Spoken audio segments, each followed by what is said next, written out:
All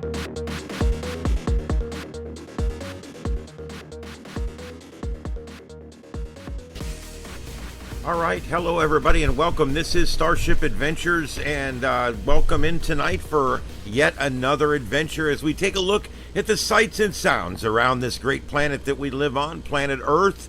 And tonight we're going to be looking at all the top news stories both globally and here in the United States, and we're going to be checking on weather events and anything else that might be going on. In the upper right corner, we're going to be watching Tel Aviv, where we're expecting additional missile attacks.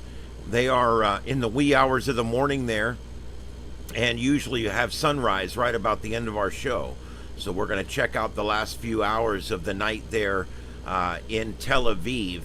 The three protest cams that you see are going on right now, one in New York, and I'm not really sure on the other two. I believe one's in LA, and I'm not sure on the third one. I'm working on getting exactly where those are. They are live at this time. They're all anti-war, anti-Trump type protests. They're not mentioning the ICE as much, but they're also there as well. So basically, it's one of those universal protests like we've been seeing where they're protesting a little of this and a little of that. It's kind of like a cafeteria protest. All right, and get in here. I'm pulling up the live room.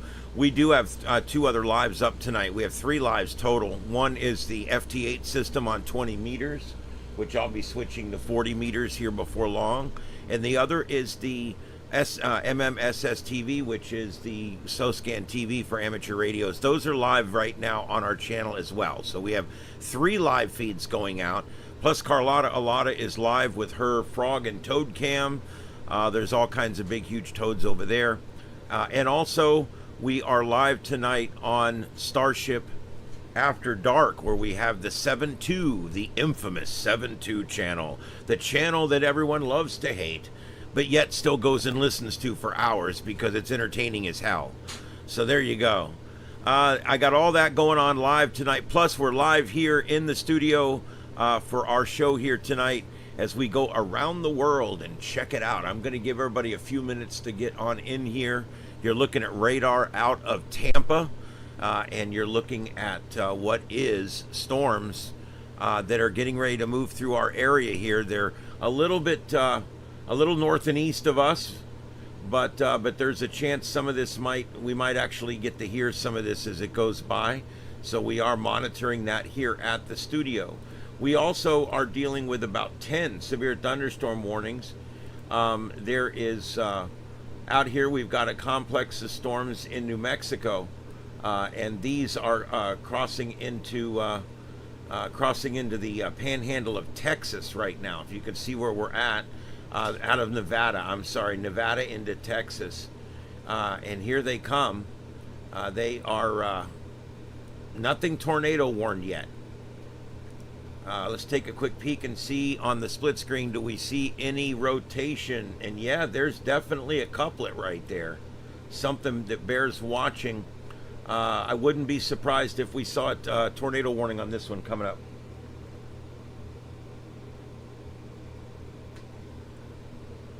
I want to mention, I released a video today of the show 2 nights ago.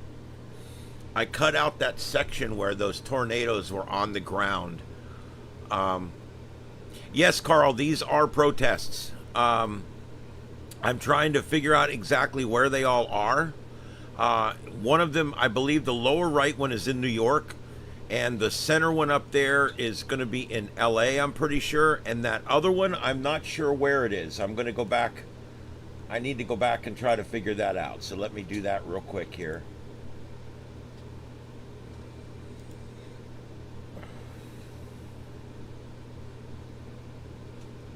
It's difficult to figure this stuff out here. Let's see.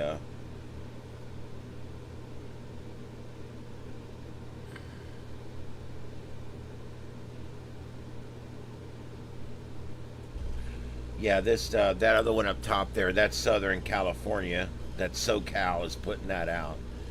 And That one up there is Math Hobbs 91, and he is in Westwood. It says Wishner, Westwood.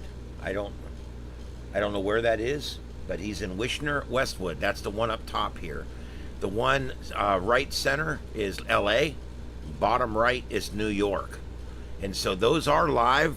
From everything I can tell, those are live. And of course, that's live in Times Square right now too, where it's getting ready to get dark there. All right, so there you go. That's our roundup of where we're at tonight, and we will add to it. We will move things around as the situation warrants it. Let's take a look what else we've got tonight. That's all in New Mexico. Let's see, we've got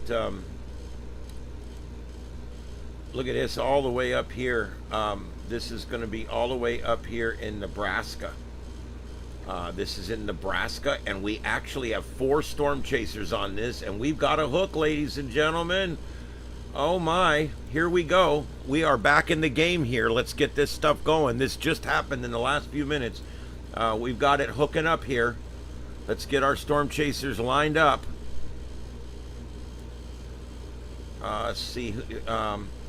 There's Project Weather Eye, Vince W. And that's the top one there. And then the second one is going to be Aiden O, WX. That's Project Weather Eye. And also we've got a third one here, Nathan Moore, stormchaser.irl. All these guys were with us on that chase 2 days ago. And then we got one back here on this other storm. And he's watching a different cell that doesn't look quite as impressive, but I'll put him right there. Actually, no, on second thought, I'll put him over here. All right, so there we go. There's where we're at. We got our 4 storm chasers up, and we are watching the sky. And just like the other night, it'll just drop out of nowhere. All right, so let's see what else we got. These guys are in Nebraska. There's Lincoln, Omaha.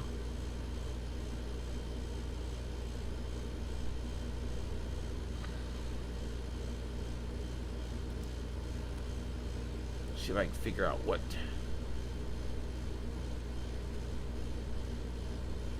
Holt County in central Nebraska. Give me just a second, guys.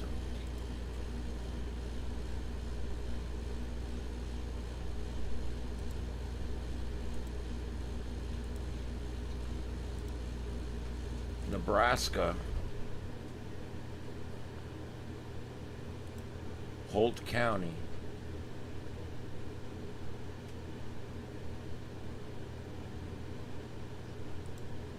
No feeds available. Sorry, guys, I tried. I was trying to see if I could find us a scanner right in front of this hook. Let's take a look at this thing. Let's analyze this storm just a little bit here. Let's switch this to radio velocity.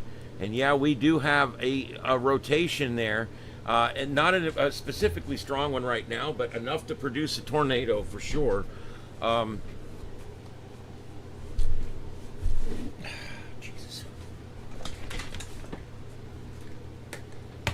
Swear to God, my life revolves around wires. All right, so there we go. Let's see what else we got there. There's our 3 storm chasers lined up. We see them all there, and they're going to watch as this thing crosses the road. Let's see where else we're going tonight. Texas. We're down here in Texas. This is that same complex I was showing you a minute ago. They just issued another one here in Texas. Lots of lightning from this. And a little bit of a couplet here. We've got a little bit of a couplet here on this one that's come into Texas. So we got to watch that one. No storm chasers on that one right now. Trying to see if there's any areas we haven't covered yet. Oh, here we go. Here's our other 2 storm chasers. They're in Nebraska, I think. Let's see. What do we got here? Where's this at? This is a considerable storm warning for Minnesota, Marshall, Beltrami, and Lake of the Woods County in Minnesota. This covers you. This is considerable damage, considerable danger, and we've got 2 storm chasers here. Let's get them up. Now, unlike last night, guys, unlike last night, we've got storm chasers on 3 different storms, so we're not going to get that dramatic. Oh my God, they've all 8 looking at the same storm. I don't think we're going to get that tonight, but we are looking at our having our 6 storm chasers back. Anyway.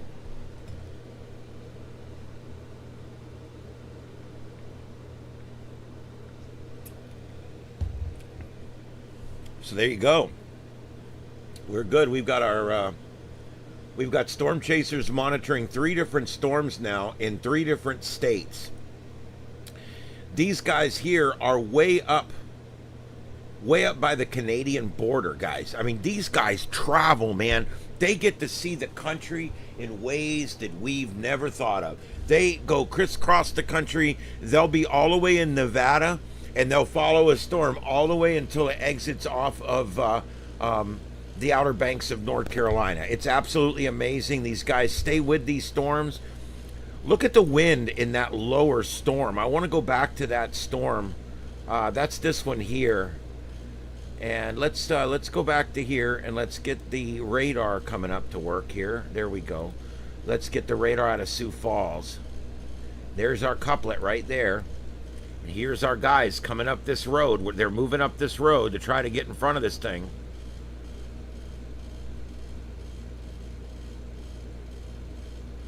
But I see movement along the ground down here. Sometimes that's indicative of strong straight line winds blowing the dust and debris out ahead of it.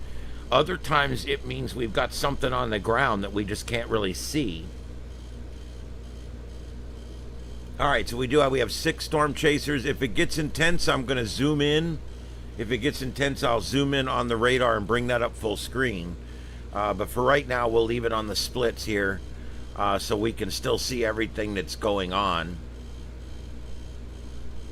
There is, again, 3 different anti-war protests going on. Lower right is New York. Upper center right is Los Angeles. And then that last one there is going to be in Wishner Westwood protest, is what it said. The Wishner Westwood protest. And that's Matt Hobbs 91 that's got that one. So I don't know much about that one, and that's the one up here at the top is Wishner Westwood, and then this one over here on the center right, that's the one that's LA. I'm sorry, I just got them backwards. I'll see if I can put some labels on there real quick while I talk. Let me see if I can. One of the more difficult things you have to do when you're producing is actually put labels and make things accurate as you're going. So let's see here. Put this here.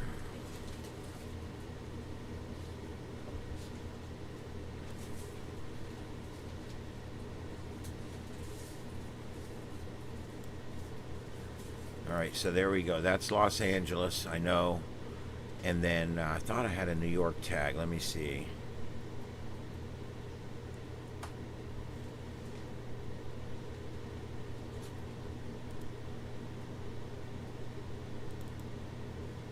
We'll just use this one.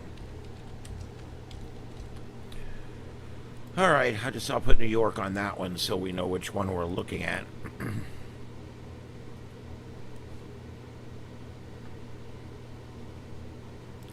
I moved the tags from the upper left corner to the lower left corner because they seem less intrusive there.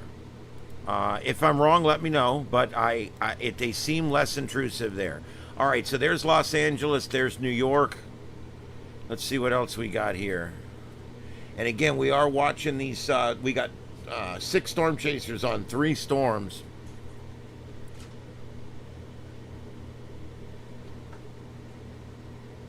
I don't know when these guys sleep. They chased until 2 o'clock in the morning.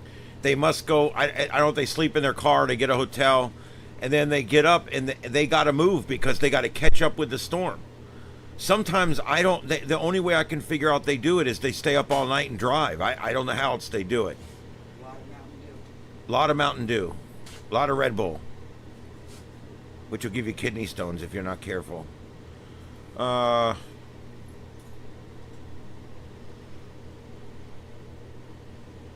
the studio smells like popcorn. Here, here. No, I'm okay. I'm not gonna eat popcorn in front of everybody. Oh, by the way, I've got Simplex Radio in studio with me tonight. He's working his console over there, and I've got Carlotta Alata back there, man in the frog cam. Yep, just got her restarted. Yep, we just got everything all done out there, and it's all restarted. There's a lot of toads enjoying Chinese food right now. Yep, we fed the toads Chinese food tonight. And I'm not going to make any jokes. Okay, so let's go, because I thought of 3 or 4. All right, so let's go check this out. We now have a tornado warning. This is going to be a tornado warning for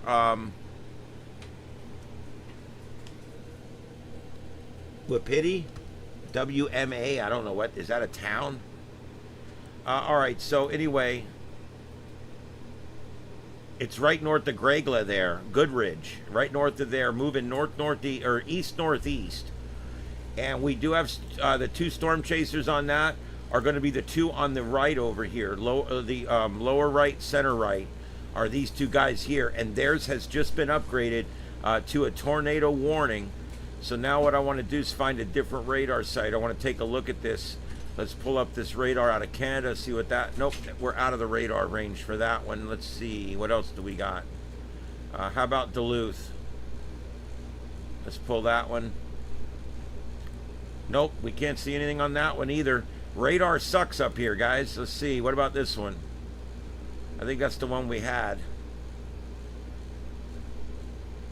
And the other one's way up here northwest of Winnipeg, and that's not going to help us. So we're stuck with the Mayville radar, so that's what we have. I do see a couplet there. It's not a real well-formed one. We did lose the stream on one of our 2 storm chasers there.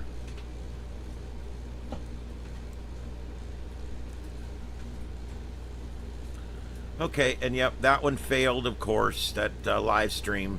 The problem with live streams, guys, is that when someone puts on a live stream, it's a finite amount of time, however long their battery's going to last, or however long that they're going to bother to hold the phone up, or whatever. Let's see. I think he's gone into replay. See, he was only live 31 minutes, so it's hard to find these guys and get them on and then run them for a while before they're gone, you know? It's like that. I'll look for something else to go in that square.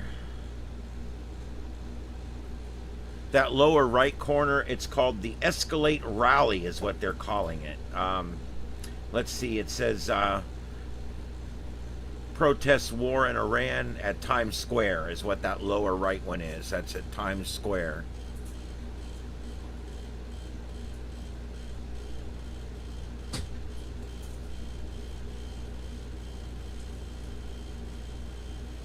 Yep, that's what we got. I don't see any other new live feeds that have come up.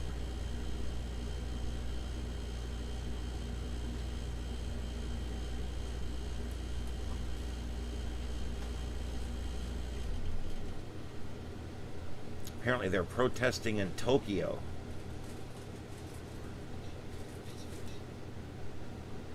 Wow, I could get really profound about that right now, but I think I'm just going to leave it alone.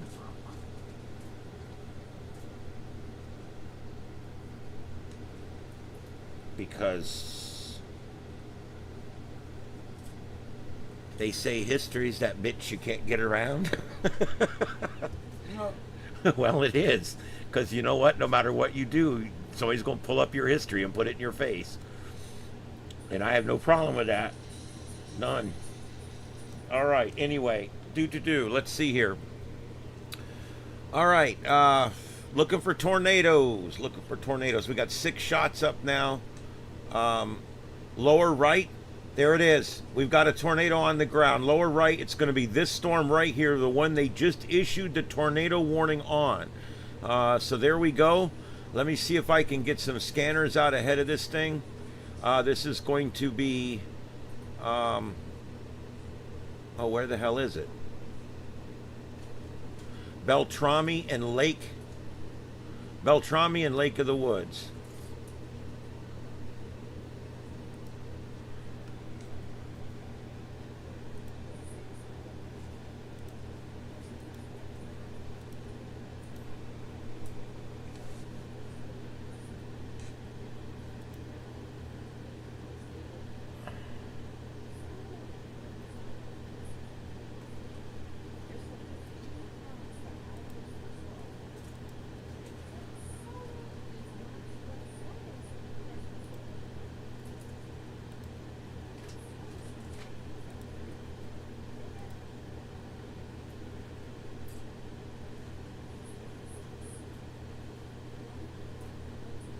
Huh. I hate when it does that.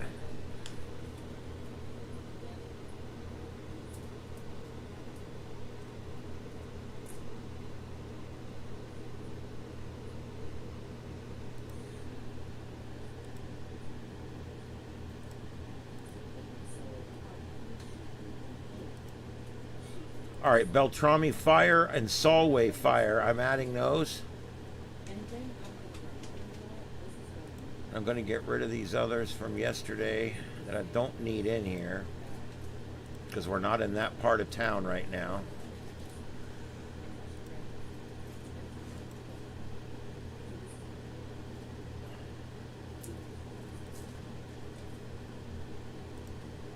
All right, stay with us, guys. I'm trying to get scanner feeds up for where we've got this tornado on the ground.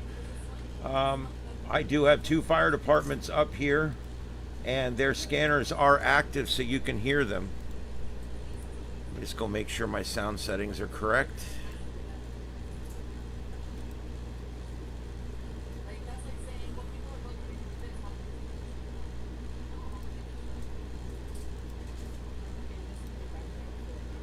Okay.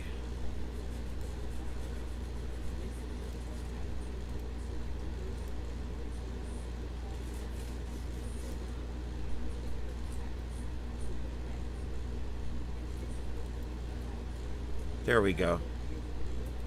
And let me turn off down mix to stereo. Okay, there we go, guys. We're all set up.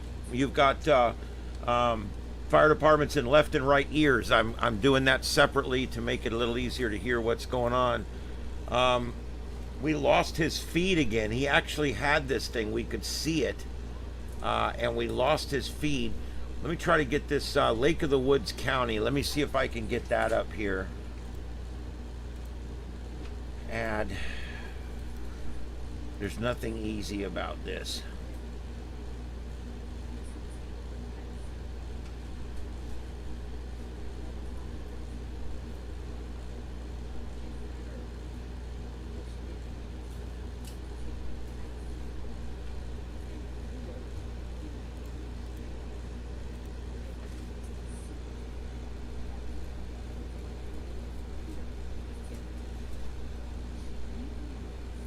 Well, we at least saw one tonight, briefly, ever so briefly.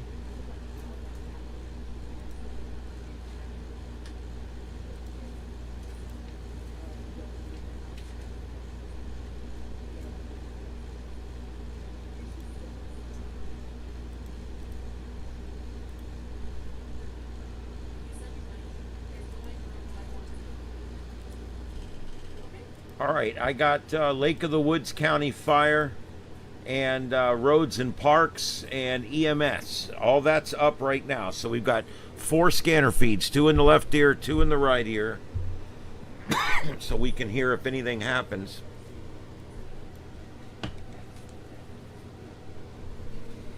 I will listen to that with you so I can hear it.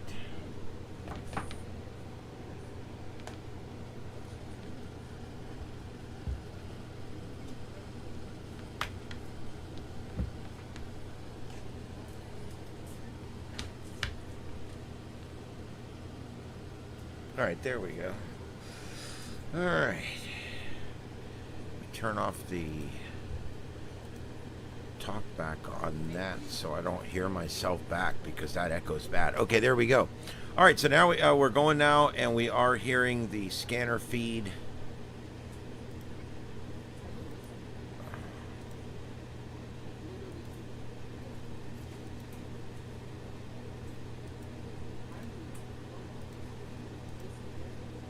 There we go. Now I can hear it. Okay.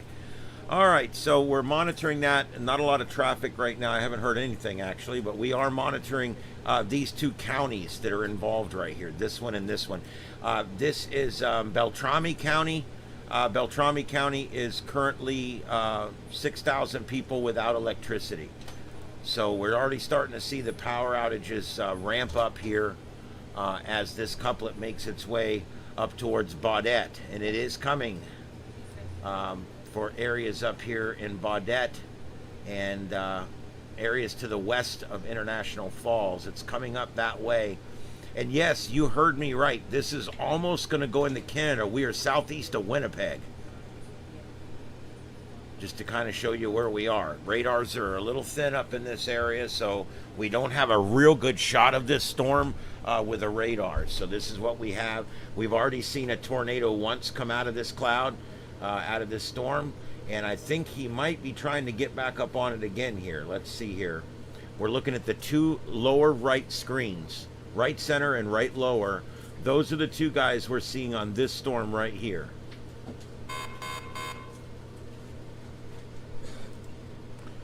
All right, that's another severe thunderstorm warning going out.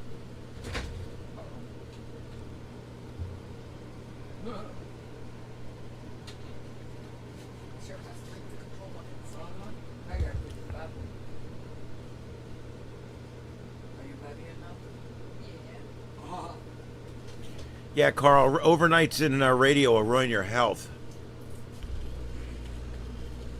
I think you're right, Jay Burns. I think you're right. They do take shifts. A lot of them are two-man cars. There is a couple that are one-man cars. But I do think you're right. I think they drive in shifts. And I think that's how they're getting this done, because they're covering so much ground. Let's go in and check on our guys down here. This is the three you see on the left. That's these guys here. And the upper right is this lower one down here, but he looks like he's offline. But we still got these three up here looking at this mess. Let's go ahead and get a different radar view and see what it looks like. We still got a little couplet there. These guys are scanning the sky. We're looking for anything to drop down. I will tell you, the tornado risk is not as strong tonight as it has been.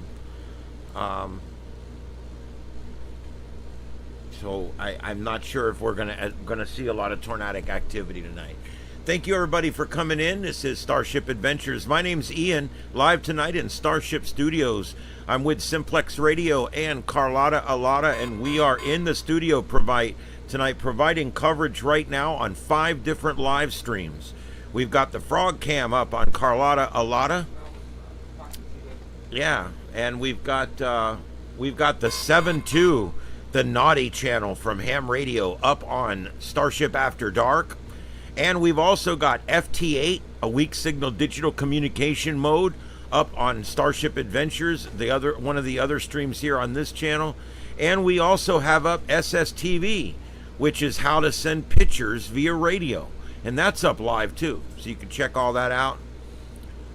We actually have 5 live streams going out of the studio right now.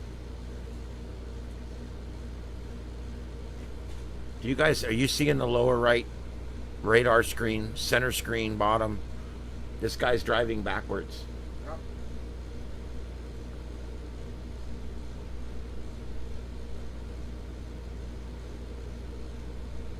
That's the storm up here, by the way. Let's go ahead and get this radar back up here out of Mayville.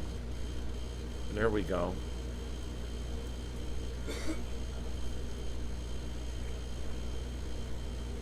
I can't believe how far up they are. They're almost into Canada. They're going to have to go through the state line here before, or the federal border before long.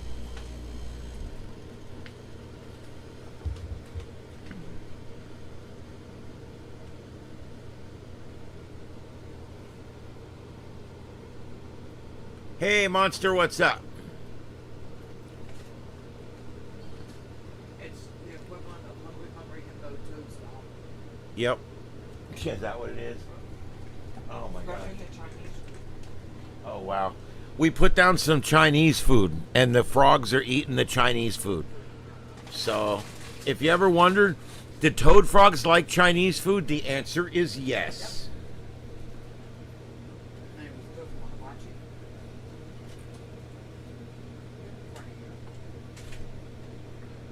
It looks like we've lost another one of our guys here. That sound, when you hear it, that's a tornado warning. The alert sound that you hear is a tornado warning. That sound you just heard is a severe thunderstorm warning, just so you know what the sounds mean. All right, again, guys, we're on the big grid here. We've got, in the upper right, we've got Tel Aviv, where we've had missiles falling from the sky, and we're watching that. Last night at this time, the B-52 bombers were in the air heading towards Iran. And so here we are 24 hours later. Iran has attacked several times since the bombing, and we're waiting for yet more. They're promising yet more missile strikes into Israel, including Tel Aviv and Jerusalem. What, babe? Huh?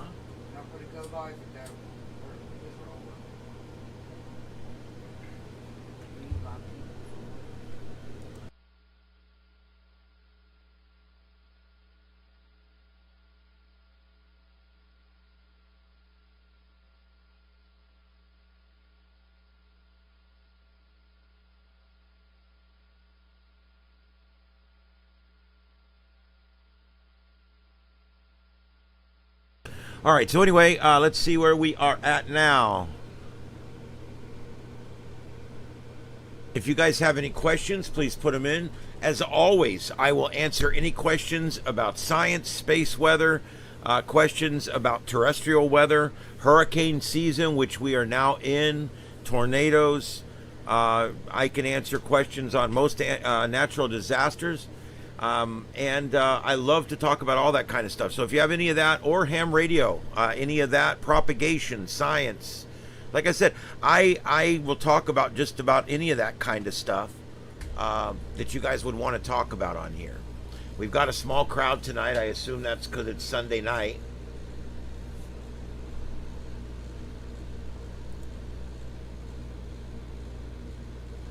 And possibly because there's not going on a lot. I've noticed that when there's something big going on, I get a crazy number of viewers, and then when there's really not much going on, you don't get a lot of viewers. It's kind of par for the course, I guess.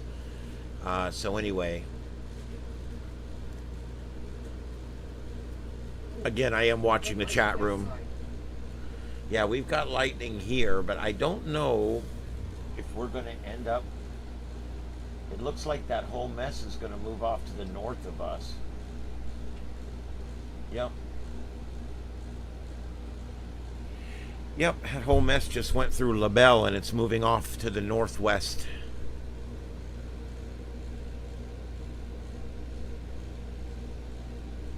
Amazon. I'm an Amazon person. I'm a Prime member. I love Amazon. I find that it's a great way to get most of your amateur radio equipment because they have a great return policy. And I find, like, I bought this phone just the other day. I bought this phone, and it's an S10 phone. I get it in. My carrier says that it's a locked phone. It will not take this phone. So, but I'm fine. I got to print the label out and put it in the mail, and it's gone. And once it's gone, the moment it gets in the mail and they weigh it, they'll send me another phone just like that. So that's why when it comes down to buying things online or buying things via phone or buying things any other way, you have to go with the one that has the absolute return policy.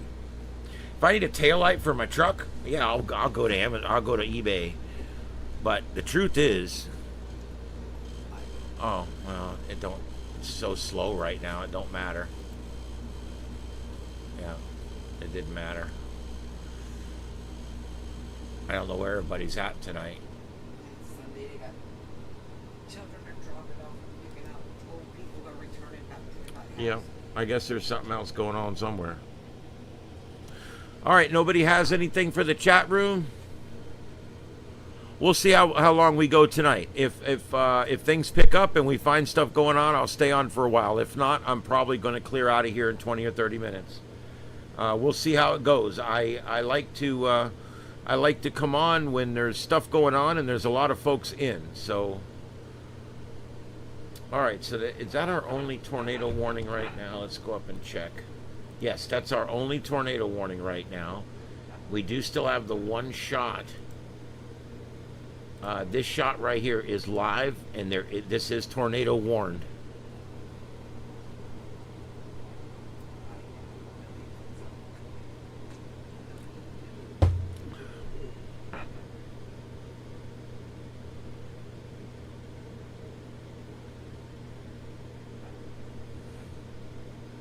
It's a mean sky.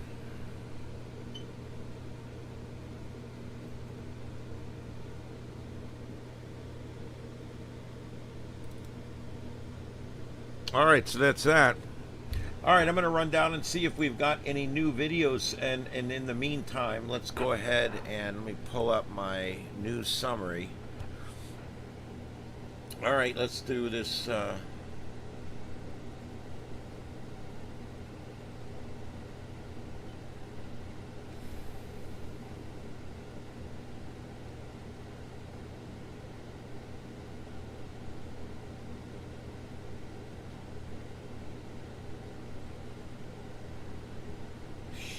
Hold on just a second. God damn it. No matter how much you prep before the show, it's never ready when you need it. There we go. All right. I have a weird thing about fresh. I like my news to be fresh. All right. So we're having a hard time with a lot of these streams, but I'm going to leave them for a few minutes. Sometimes they will come back up.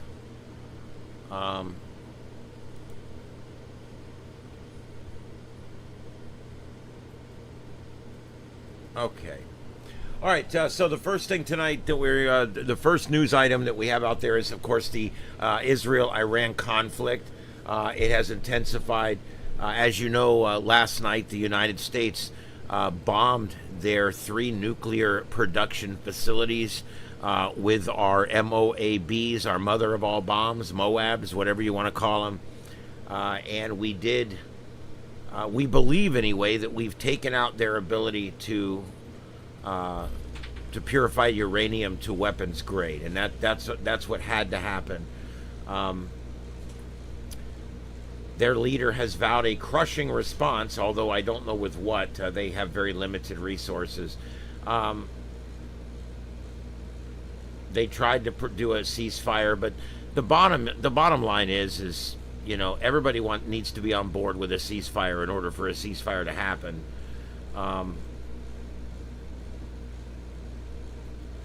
There's a lot of fears of a wider Middle East war right now, and I can see that.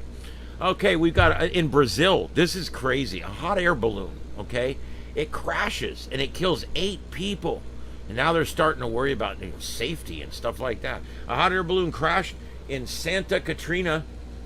And Brazil that was late yesterday, killing 8 after catching fire mid-flight. According to NPR, let's see here, 13 survivors were hospitalized with preliminary reports suggesting a mechanical failure of some kind. The Brazilian authorities have launched a full investigation. Wow. All right, let's see.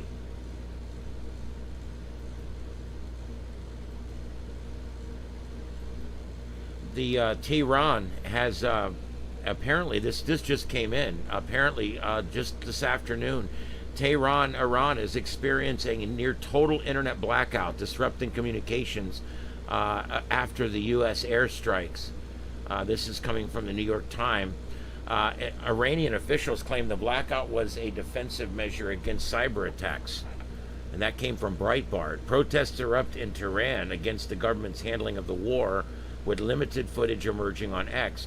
So even the people in Iran are not really happy with the way Iran is handling this right now.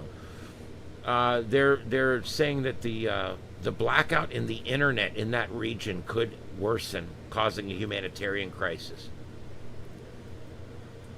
June 22nd.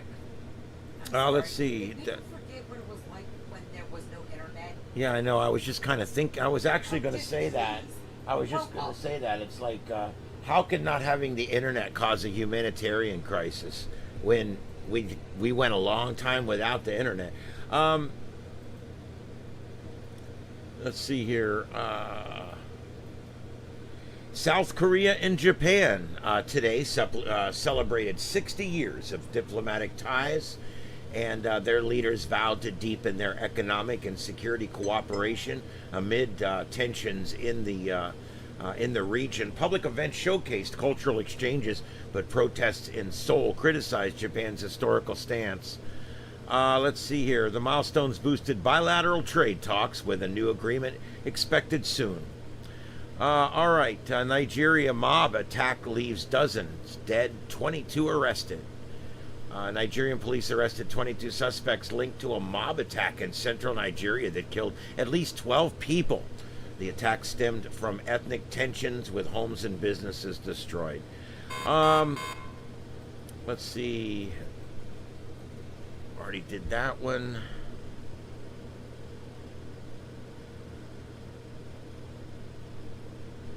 UK, they are having a heat wave. I mean, one from hell. Today, the UK faced record temperatures, disrupting transport and school.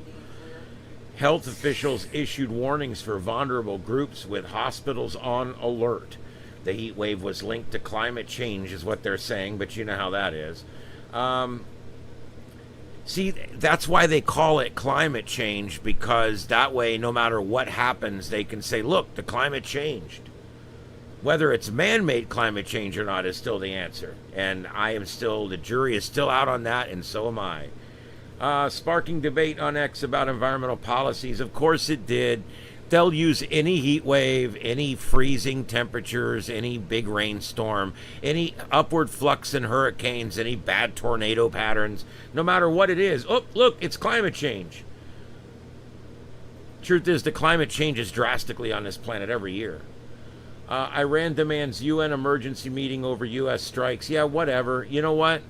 They got their UN emergency meeting. Big deal. You know, they call it the UN for a reason. It's on everything. The UN. I mean, the UN, and I'm not even getting political here.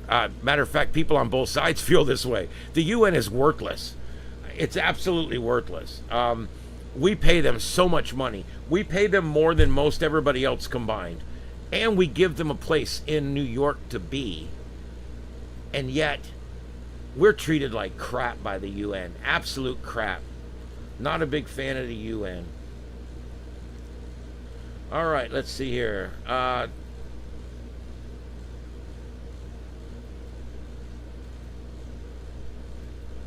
Okay, and the North Dakota death toll rises. If you remember 2 nights ago, we were on and we covered live that tornado that formed, that ended up killing people later that night.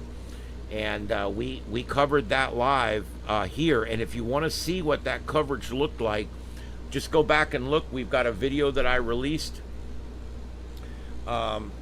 And you can actually watch the 8 minutes when we were covering. All 8 storm chasers had a live shot of the tornado. It was absolutely amazing. But unfortunately, this tornado in Ederlin, North Dakota, they found two more dead today. And that brings the official death toll from this storm to 5, according to the NPR. Governor Doug Burgum expanded the state of emergency, and they are looking for FEMA aid.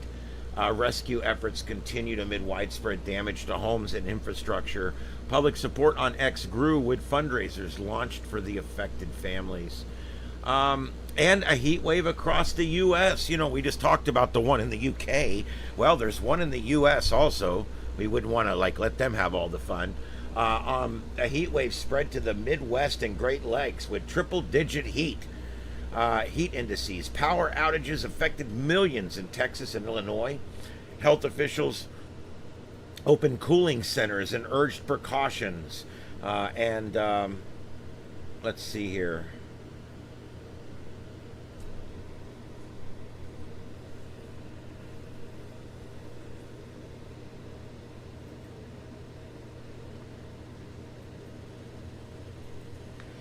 Yeah, Voice of America. You know, the Voice of America was it's a World War II relic where we were still spending millions and millions of dollars every year broadcasting foreign language radio from the United States, and it was all propaganda. And yeah, they're still dealing with that. They're trying to just get rid of that completely. They talk about global influence. Is it really our job to put out propaganda all over the world? I mean, I don't know that that's really our job. Let's see. We're not going to deal with that.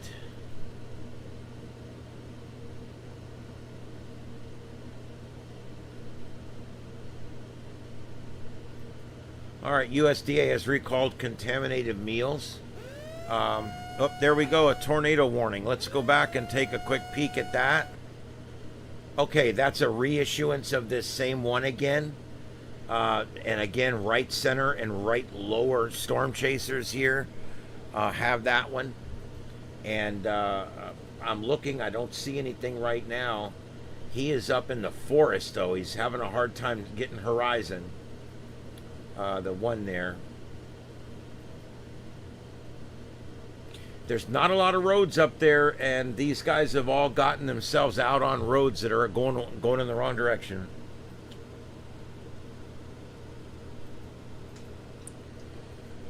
Sometimes there's just no roads at all going in the direction you need to go in. I do still have this area pulled up on the scanner, but I haven't heard a word out of any of these scanners. I don't know what the deal is. They're on because I can hear them humming. I can hear them humming. Let's see if this one added a new county. Is this still the same two counties?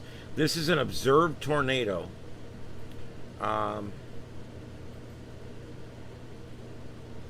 Lake of the Woods County. I've got that county up right now. So if these are still up, we should hear something. I can't believe they're not giving these warnings out over the fire channels. There's your couplet. I mean, there's definitely some kind of couplet going on here.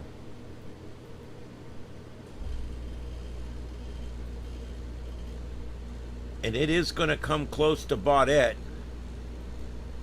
That's a fairly small place, but it does look like it's going to come fairly close there.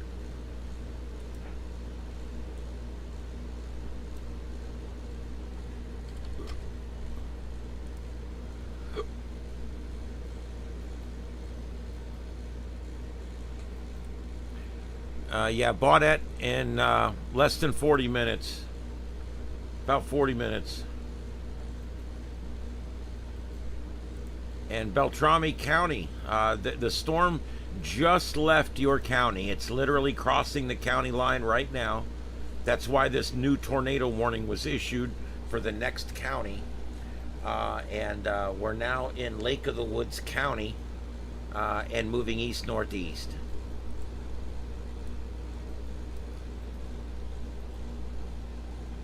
Again, I do have scanner feeds pulled up. There's just not anything to be said, I guess. Hi from Fort Myers.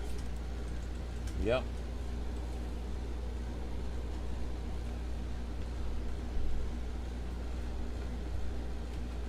Yeah, Baudette's a pretty small place. You know, it looks like a grid of maybe about 10 roads, so... Empower Little Minds. Welcome, welcome, welcome. We are in North Fort Myers, so hello from across the river. Northern Minnesota has horrible cell service. I believe that. Cell service is directly related to population. The thinner the population, the thinner the cell service. It's almost, you can go anywhere in the country and do the math on that. even up in the mountains in North Georgia, because of the topography and because of the fact that there's a lot less population up there. There's whole areas, whole roads that are just completely cell dead up there. You can't even make a phone call. Oh, you're an hour from there. Well, you're way up there. I was just showing folks, we're almost to the Canadian border here. We're going to literally be in Canada here before long. This tornado is tracking right towards Canada, as Baudette is right on the line, I'm pretty sure, if I'm reading this correctly. Yeah. We are literally, this storm is about to head out. It's about to be a Canadian storm. I hope you got your green card, eh? Well, they won't go to where Chantel's flying. Oh boy. All right. They probably don't call them green cards up there, but that's all right. It was still a funny joke. Should be. Country's green. Hey, take off, hoser. You guys remember the movie Strange Brew? I'm sorry, but when I was growing up, my dad is from Canada. My dad was born in Niagara Falls, Canada. So in some way, I'm like a little bit Canadian. And I don't know. When I was a kid, my brother and I used to love that movie, Strange Brew. I go back and look at it now, and it's so bad and cheesy, but I still love it. It's Rick Moranis. It's Rick Moranis. I mean, how can you go wrong? And I like the other guy, too. Yeah, Strange Brew, eh? Hoser? God. We used to sit, you know how you sit around and do Beavis and Butthead now with your friends? You know? Well, we used to sit around and do Rick Moranis and the other guy from Strange Brew. Oh, God. There's not many people in here. I can't believe it. Nobody in here has probably ever watched Strange Brew. Oh, hey, something's going on the frickin' scanner. Uh-oh. Sounds serious.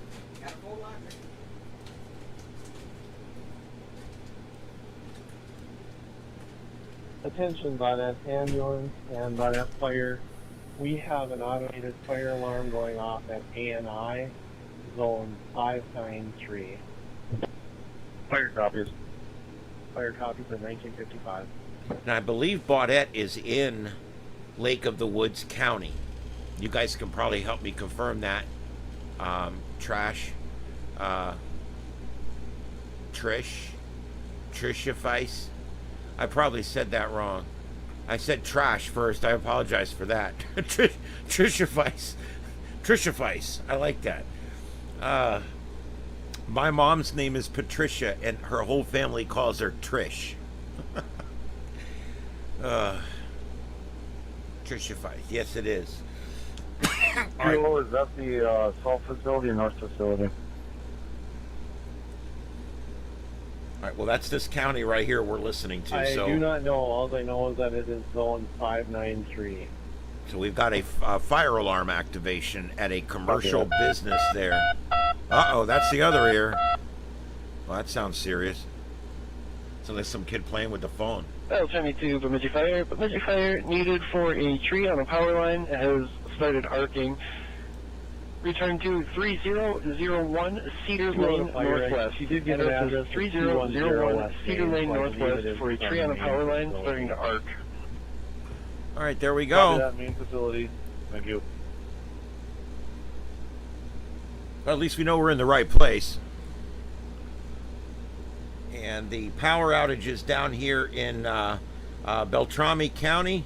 Power outage is up to 6,100 now, which is about 15% of the population of that county are currently without electrical power. So, and I'm waiting for Lake of the Woods County to start lighting up as we start losing power there.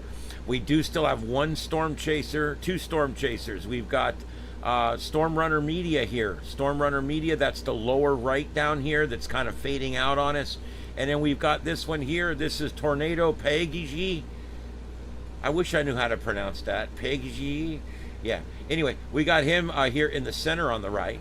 and we're all set to go there. We're watching those guys. I don't know why they don't seem like they're trying to get in front of this thing.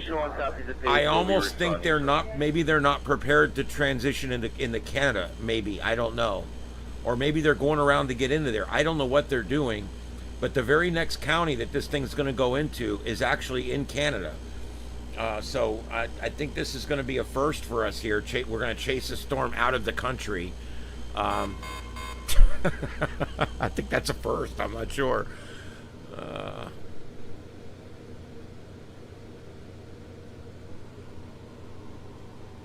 All right. If you guys, if you enjoy the program, give us a sub and a thumbs up. We'd appreciate it. We've had very low numbers tonight. I don't know if my announcement didn't go out or something. We've been averaging over 100 every night and consecutive viewers, and tonight we're like 25 of you guys in there. So I don't know what happened tonight. It's weird. YouTube's weird. Sometimes the algorithms pick you up quick, and sometimes they don't. It all depends on what else is going on and who all is live out there. And I don't know if it has something to do with the fact that we've already got lives going on, or I don't know. I don't know what it is, but I'm trying to figure it out. YouTube is a entity into itself, and it literally, no matter what you do, you could learn about it for the rest of your life and not know what you're doing. Let's just go down real quick here and check out these other guys down here. They're still on this storm down here, and currently now in Holt County we've got 919 people without power, and we've still got our two storm chasers down here that you see here in the upper left and center left. And let me turn a radar on there so we can see what this one looks like. There's our couplet. These guys are right ahead of it. If it develops into anything, we might see it. There's a neat cropping there on the left, on that upper left screen. There's like looks like the mothership coming in.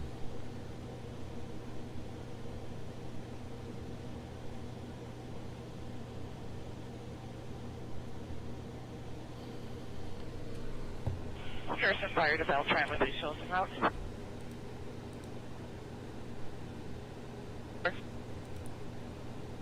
Okay. Nebraska. Holt, Nebraska. Let me see if I can find anything from Holt, Nebraska. I doubt there'll be any feeds there.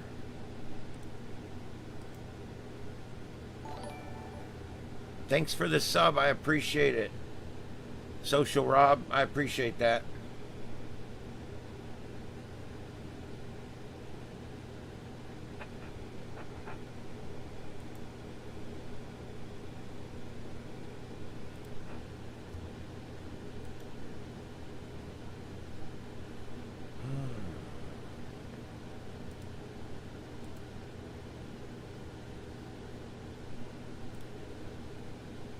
There is no feeds for Holt County, Nebraska. So there you go. It is hard to find scanner feeds in these rural areas because in order to have a scanner feed, you need several things. But the most important thing you need is a frequency that can be scanned in the open. Some law enforcement now is scrambling. But you need to have something that's being broadcast in the open. And then number two, you need a private citizen like myself, and I say myself because I broadcast 4 of these on Broadcastify, but you need a private citizen that's willing to capture that sound and send it out over their internet connection. And that's literally where we're at on that. I send out 4 of them. I send out the statewide internet, the statewide SARnet, which is the statewide amateur radio connected repeater system. I send out the NI4CE, which is the West Central Florida and Southwest Florida connected repeater system. And I put out the Southwest Florida amateur radio repeaters, and I put out the NOAA weather radio WXK43 here in Fort Myers. So I put out all these different feeds on Broadcastify, and for that I get their service for free, and I get all their premium services for free as well. So that's how I can bring all this to you, is because I give them something and they give me something, and it works out really good.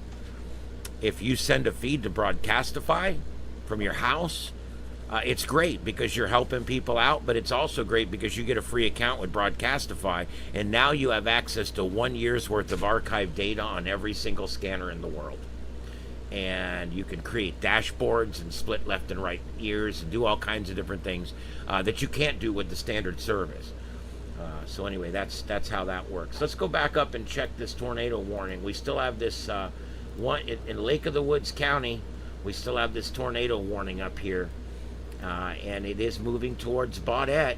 And our storm chaser up here, he is on State Road 11. And he's in Roosevelt, moving towards Williams now on State Road 11, and he's trying to get the Baudette out in front of this thing. This storm's moving about 45 miles an hour. If he's doing 55 or 60, 65, if he can maintain a decent speed, he might catch up with it. But this is the guy right center over here, is this guy up here. And this looks like, I mean, it's State Road 11, but it looks fairly rural. And then our other guy is back here. I don't know if he's given up on this storm and he's taking a 10-8 here or what. I don't know. But he seems to be moving away from the storm.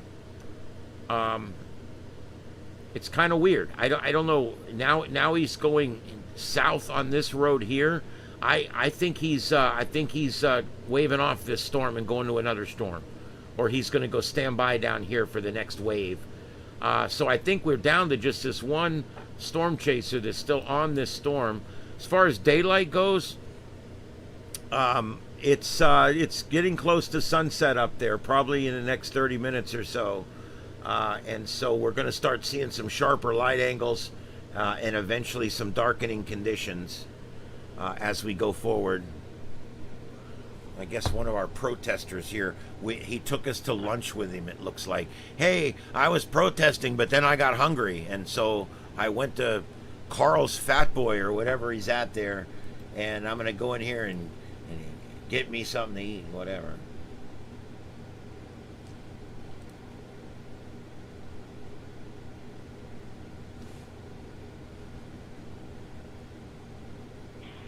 Tell Tammy Garrison Fire, please show us on scene out investigating. On scene, waiting on a call back from Otter Tail Power. Copy, waiting for a call back from I'm trying to find somebody that's not eating their lunch.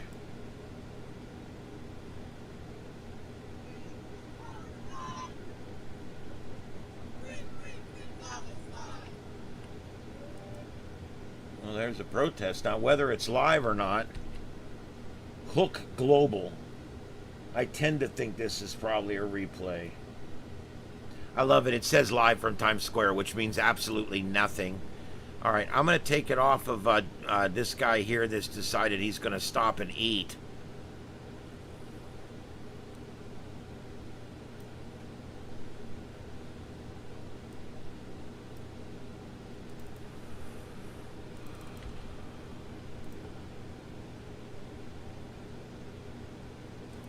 Now, this is purported to be live, right center.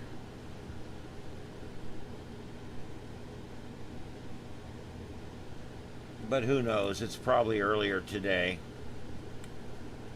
I'm sick of the spoof lives. I'm gonna be totally honest with you guys. I am dead serious. I'm sick of the spoof lives. The lying bullshit. I'm just sick of it. So sick of it.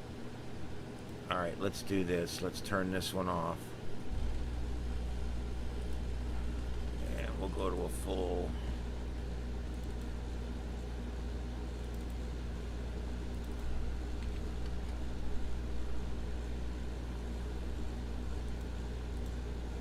All right, bear with me. I'm trying to get a few more screens to come up here.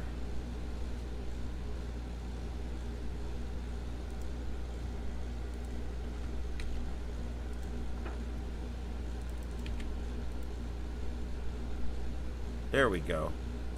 It just took some convincing.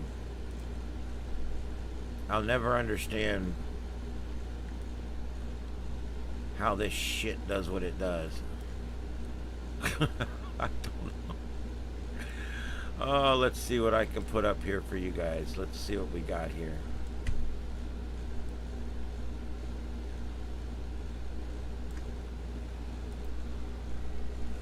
All right, these are all protests, supposedly people going to protests or at protests in that upper square as well. So we're going to watch that here for a few minutes and see.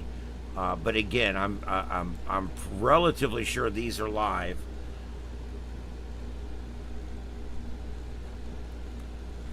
These protests have been fairly calm, these anti-war protests the last 2 or 3 days. They've been fairly calm. We haven't seen any cars burned or cops getting hurt or any of that kind of stuff. We'll try me. Here's some fire. All right, here we go. They're now in Williams. The storm chasers here. They're in Williams. They're trying to get the Baudette ahead of this storm. Due to the tree, the house has no power and there is no arcing. Yep, that negative arcing. I think they're starting to get worried. I'm gonna have some special needs folks. Copy, that is correct.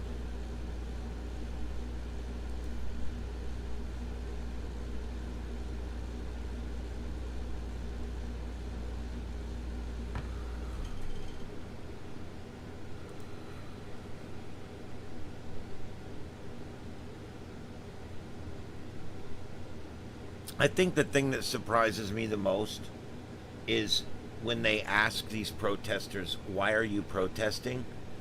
And they all have a different answer. It's literally, I watched an interview where the guy just went down the row and was asking each of them what brought them out there. This was a week and a half ago in Los Angeles. And the one person's like, oh, it's LGBTQIA plus rights. And the next person says, no, I'm here for the ICE raids. The ICE raids need to stop. The next one, I'm here because I don't want them to build a wall. And the next one, I'm here because I hate Donald Trump. And the next one, I'm here, and I'm like, wow, they're all there for a different reason. And there's still, there's a couple thousand of them there, and they're all there for all kinds of different reasons. I don't know, it's just kind of strange. In the old days, everybody was rioting for the same reason. And it's gotten a little confusing. I guess in some ways, some of those points run together for a lot of people, I guess. But still, I don't know. I don't know. All right, there we go. They've just reissued the tornado warning. The tornado warning now takes us all the way to the national border. And the tornado warning now includes Baudette.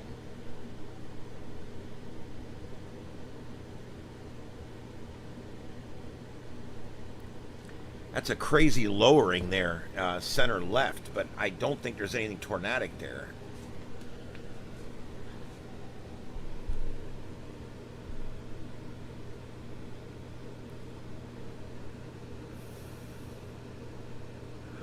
I wish we had stationaries. There's no stationary cameras up here either. It's kind of...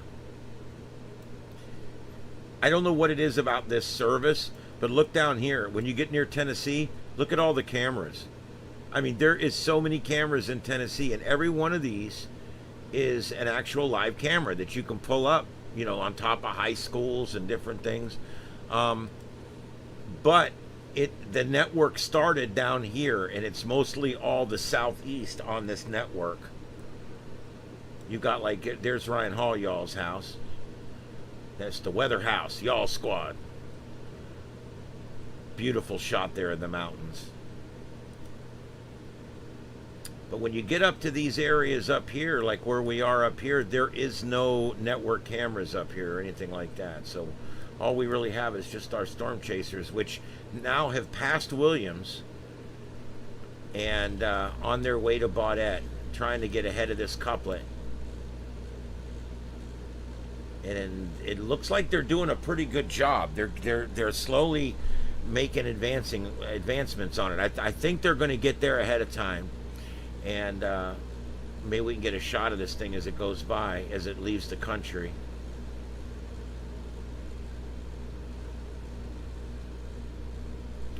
Yeah, it's so weird being this close to the national border and the state line. It's kind of weird because where we live down here in South Florida, it's kind of weird because the state line for me is 5 hours away. There is no other states near me. If I want to drive to Georgia, it's 5 hours to get to Valdosta, Georgia. That's what's cool about when I go up to my cabin in the North Georgia mountains. I have Tennessee and North Carolina within 13 miles in 2 different directions. It's pretty cool. So we go do stuff in 4 different states up there. But down here, when I'm down in South Florida, we're so far away from a state line, we hardly ever get out of the state. I mean, hardly ever. And a national border, the nearest national border for me driving is 3 days away. Kind of crazy.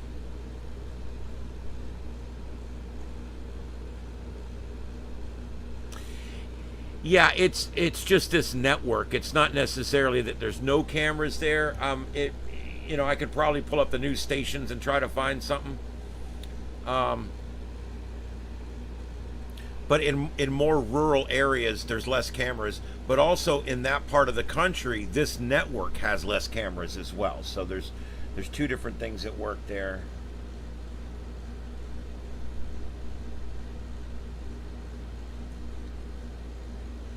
See these signs? It says no U.S.-Israel war on Iran. Well, Iran attacked Israel. They make it sound like that, oh, everybody's attacking Iran. Everybody's attacking. They attack, and then when you counterattack, you're wrong because you attacked them. And I've never understood how that works. I mean, it's just simple logic. Just look it up on Google. Who attacked who first?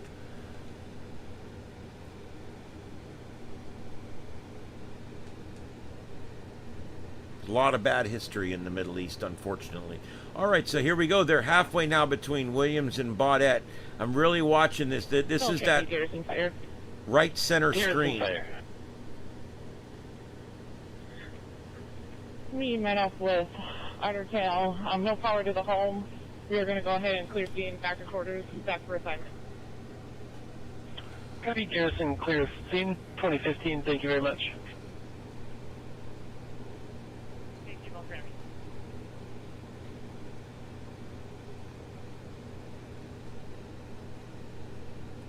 All right, these guys are doing good. They're going to get in front of this thing. They had to haul ass because in order to get there, they had to go way up here and then come back down again. Like I said, in rural areas especially, there's not necessarily roads. Roads normally go north and south, east and west. Tornadoes generally go southeast to northeast, or southwest to northeast, or northwest to southeast. That's normally how they travel, on a diagonal. All your roads generally travel left and right, up and down. So with that being said, it does right off the bat make storm chasing a pain in the ass, because your roads and your tornadoes generally don't move in the same directions. It's kind of crazy.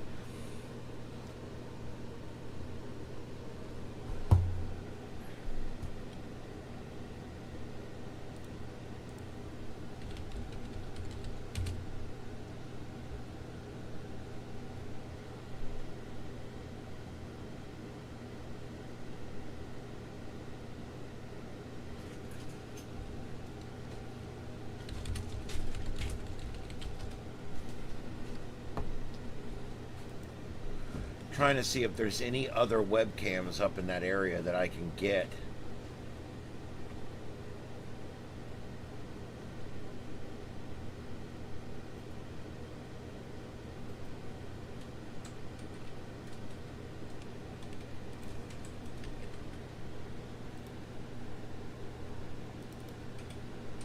All right, let's see here.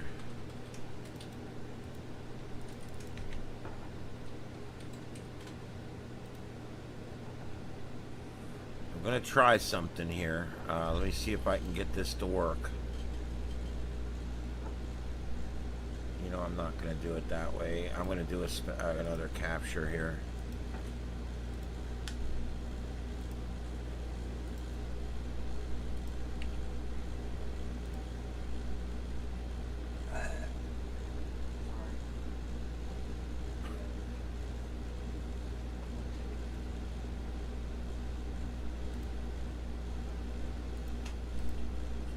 Well, that's awesome.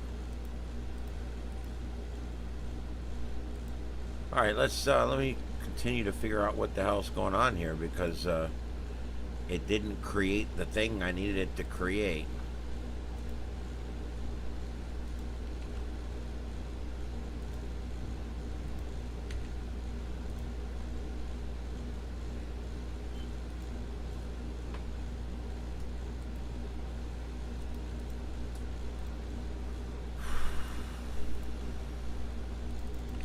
All right, I do appreciate everybody coming in tonight. This is Sunday night, and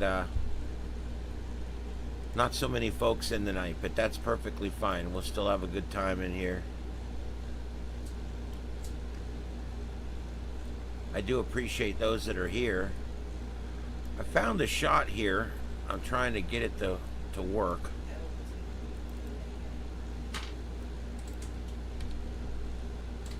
There we go. Shit, wrong one. Oh, this is stupid. When you go off of YouTube and I go and start using some other source, I have to really wrestle with it in order to get it to let me use it for what I want to use it for. And that's what I'm doing right now, because I'm trying to get you guys a shot of this. I'm even going to leave their phone number and everything on there because I don't care. But what this is a shot of the lake right there at Baudette, it looks like, is what it seems like to me. And so I'm going to put that right here, and I'll put that right there. That's supposed to be live, and that's looking at the lake right there at Baudette, which is right where this thing's about to go over. And I'm continuing to look for other cameras up there.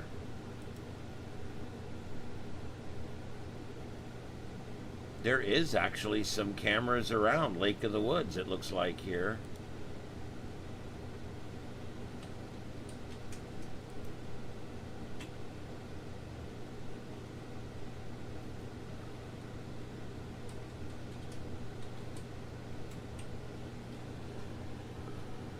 The wind's definitely picking up there.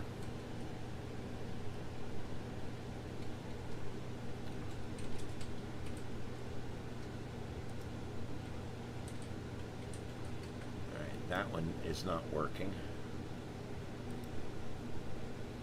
Always surprises me the number of people that have web cameras listed, but they never work. I'm going down through a bunch of webcams here up in that area, and just like down here, none of them work. It's like, how annoying is it that none of the webcams work? And this is just, and then there's these other ones that are just like picture cams. It's not really an actual moving camera. Let's see here, Lake of the Woods tourism website.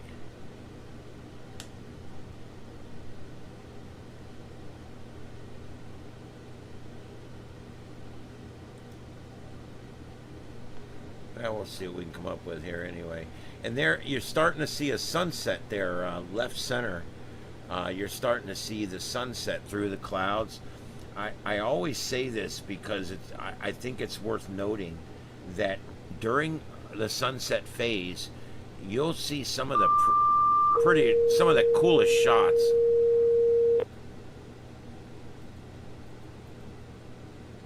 Nope, that's the only view I can find that's working.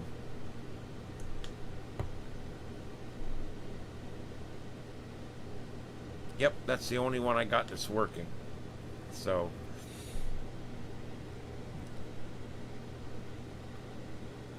and they have gotten right in. They're right in front of this thing, guys. Here it comes. They're right in front of it. That's these guys over here on the right. Problem is they're in the rain.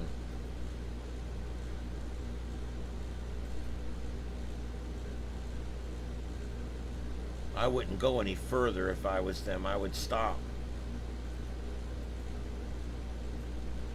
This thing's going to pass off behind them.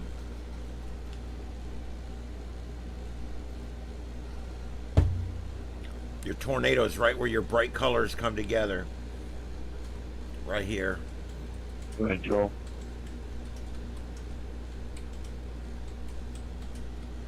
Camera's not available. Yeah, I kind of got that much.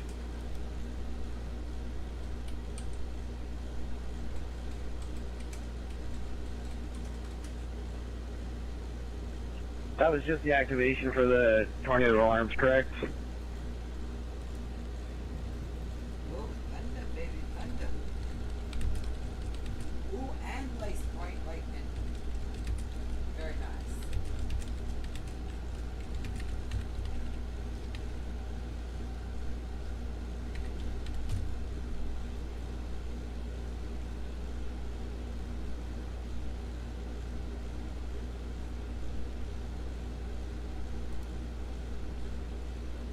Fire to 2-0 on Main. We were just hearing the tones but didn't hear any voice and wondering what was going on or if you needed us.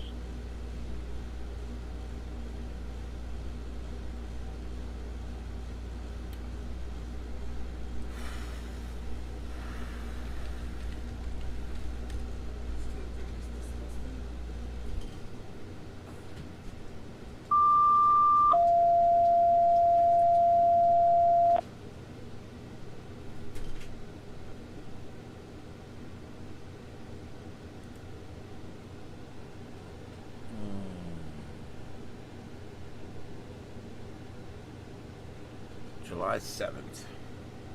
Yeah. Yeah, I can't wait for that. In a couple weeks, I got to work doubles all week long. I'm producing the morning show and the afternoon show at work. Yeah, you can start seeing that sunset coming through there. What, did we lose this one already?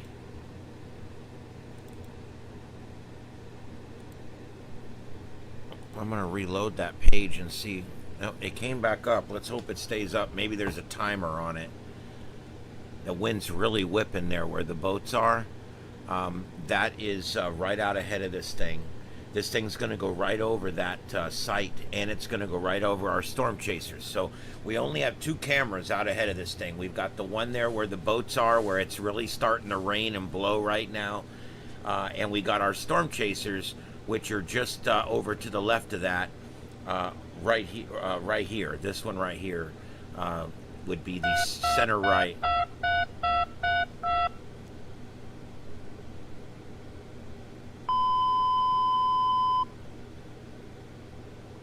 They'll try and image fire 8,500 cars. This street, southeast and Lake Ave southeast, it's going to be between 5th and 6th in a backyard. They have reports of smoke, could be a bonfire. 5th Street southeast and Lake Avenue southeast.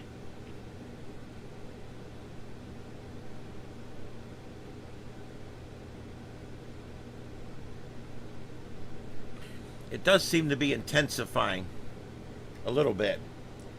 And he's getting you a shot of it right there, center right. That one right below the spinning wheel there. That shot there, he's trying to show you, that's the storm. He's looking back over his shoulder, but that's the storm right there that we're watching. When the chief one will be And we're looking for a lowering.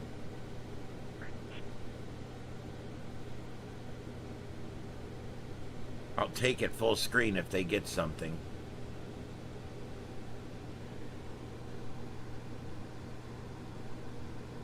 Yeah, go ahead.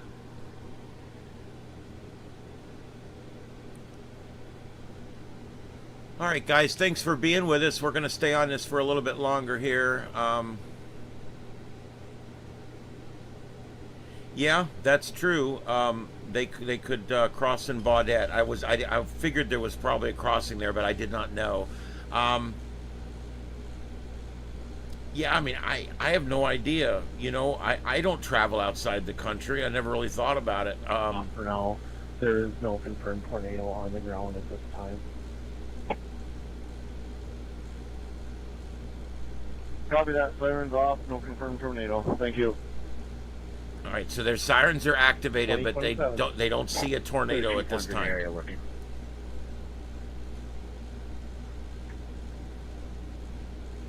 Lake of the Woods, great ice fishing. Well, there you go. Yep. I'd like to see that part of the country. I get to see the Southeast a lot. I travel all over the Southeast. I do a lot of traveling, but I have not been up to that area up there. I haven't, and I'd love to see it. I'd love to see some areas in Canada too. Canada's a beautiful country, and the Midwest, the northern Midwest, is just beautiful. I would love to see it.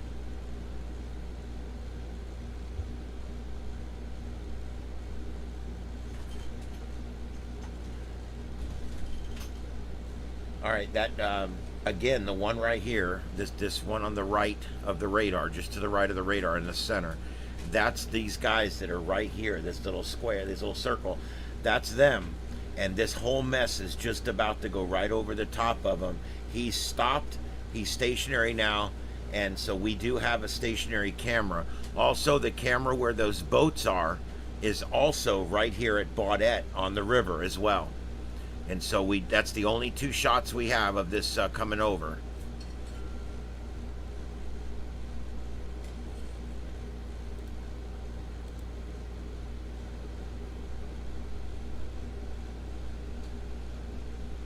We see anything in there?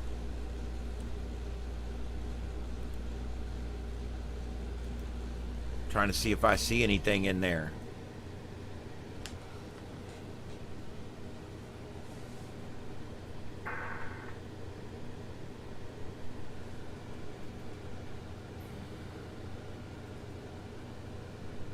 I don't think I see anything. Brian changed his name to Aquarius Galactic Federation. Oh, okay. Ooh, good like that. Did you lock the front door? Yeah. Yeah, we've got what seems to be thunder moving back into the studio again here. A lot of lightning. Yeah. Oh, a lot of lightning. A lot of lightning. Yes, I am at home in my studio. I'm here with my wife Carlotta Alata, and I'm also here with Simplex Radio. And Scuffed Radio was here earlier. They all work out of this studio from time to time. You know, yes, I agree that tornadoes are a lot more rare once you get up that far north. They do still happen, but you don't necessarily get the long track fives like they get down in the Midwest, further down, and also in Oklahoma, northern Texas. That's Tornado Alley, Kansas. That's the worst, but you do still get them up there. By the time you get over to my cabin in the mountains or my house down here, we don't get them. We get EF zeros and ones here in Florida, and that's it. The atmosphere here just doesn't create long track or wedge type tornadoes. It just doesn't happen. And we get little fingers down here that just tear up a few houses and then go away. And then we got mostly like up in Georgia, they'll have big tornadoes coming through Tennessee, but by the time they get over towards Gatlinburg and the mountainous region, because once you get past Chattanooga, it gets real mountainous. It's rugged, and the mountains have trees. They're all treed mountains. Once you get to that area, it tends to not allow development of long track or wedge type tornadoes. Again, it seems to be more they're smaller, more intermittent tornadoes. So I talked about this the other night, how no matter where you live, your chance of dying from a natural disaster is about the same. Because places that get really bad blizzards don't get hurricanes. Places that get really bad hurricanes don't get earthquakes really bad. When you start looking at it, I have people from California always saying, I would never live in Florida with those hurricanes. And I'm like, really? With your 9.0 earthquakes out there and the interstates falling on everybody? Avenue Southeast. I mean, Not the left, that's it. but I mean, yeah, it's like you're telling me it's dangerous to live here. I know 6 days in advance when a hurricane's coming. That earthquake, they knew 1 second in advance because the ground started to shake. So yeah, I mean, it's all relative. It's all relative. You know, Wisconsin, no bad tornadoes, not many bad earthquakes. They don't get hurricanes, but you could freeze to death every wintertime. They have a blizzard there that shuts down the power, and people freeze to death in their homes. So no matter where you live, believe it or not, if you're along the coast, you have a tsunami threat, no matter what coast you live on. So I mean, there's all kinds of threats everywhere, and when you average it all out, I tend to believe there's no more dangerous place or less dangerous place to live. They're all relatively the same. It's just you get to pick your poison. Do you prefer hurricanes where you get to plan for days and evacuate? Or would you rather have a tornado where you get maybe 3 hours notice that it's going to be bad and then 20 minutes notice that it's going to kill you? Or would you rather have, earthquakes that just happen suddenly and they're over with? I guess when people are born and raised with it, it's like anything else. It's no big deal. Yeah, and that's my wife's right. What you're born and raised with, a lot of times is the one that you can deal with, and the rest of them seem really, really crazy to you. But the truth is, it's all relative. Florida does get water spouts, but not Cat 3, 4, 5s. We get 0s and 1s normally. Our water spouts will generally come in and they might mess up 1 or 2 houses as they come on the coast, and then they dissipate. We just don't get long track or wide mouth tornadoes down here in that respect. It just doesn't normally happen. All right, so let's go back and see if there's anything going on any of our other views here. He thinks he might have something there, and I'm not sure that he doesn't. There seems to be some kind of lowering there, but it looks like it's rain wrapped. Look at his windshield, Jesus. These guys all got stock in Safe Light. I wonder if they'll come replace your windshield while you're storm chasing. I call them and say, yeah, I'm on the side of State Road 1 in Nebraska. Come change my windshield. You know, I've been thinking for some time, when I build my storm chase vehicle, I'm going to get 2 windshields, and I'm going to have them professionally laminated together into one windshield. And then when I put that on my car, it makes it 4 to 6 times stronger, because I've laminated 2 laminated windshields together. Let them know if we lose power, there's lightning, bad Yep. lightning out there. Guys, if we go down, I'll come back up. But we are getting some pretty bad lightning, and that one was about 3 miles away, because I'm now getting the thunder. Also, for ham radio guys out there, I've got the FT8 feed up on 20 meters right now. It's up on 20 meters, and you can go check that out. You can see the grid tracker and all of the POTUS sites coming up, and you can see the aurora. And it's really cool. You can check it all out. It's a live stream right here on Starship Adventures. I also have on, if you do SSTV, you can send SSTV images over the SSTV channel, which is 14.230, and see if you can see your pictures coming in on my SSTV rig here, which is broadcasting live. It's kind of cool. Also, you can go over on the 7.2 and yell at those guys and see if you can hear yourself yelling at those guys. I apologize. Another tornado warning. 620 Taft. Probably a reissuance. Yes, it's a reissuance in Canada. We now have a Canadian severe thunderstorm, Canadian tornado warning. Environment Canada meteorologists are tracking a severe thunderstorm that has produced a tornado, damaging winds, large hail, and locally intense rainfall. Unit calling on S5. It's currently affecting Minnesota, located 10 to 15 kilometers southwest of Rainy River, moving east at 35 kilometers an hour. It may track through or very near Rainy River. What is it? What is Toonie-sized hail? Will be clear of Taft. Huh? Toonie-sized hail. I've never heard of that. I love reading weather warnings in other countries. I love it because it's totally different than ours. So yeah, Sleeman and Rainy River in Canada. Here it comes. You're going to have toonie-size hail. I just like saying that. I don't even know what it means. I love different cultures. I enjoy it. All right, let's see here. Look at that beautiful shot, dude. Oh man, I want to see if I can pull that up full.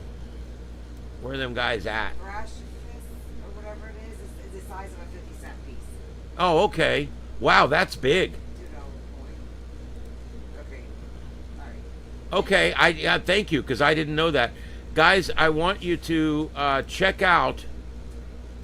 Hold on, I hit the wrong button. That's my bad. I want you guys to check this out. And I hit the wrong button twice. That's my bad twice. All right, so here we go. Look at this. Look at the shots we're getting from our storm chaser here. Oh, turn back to the right, dude. Seriously?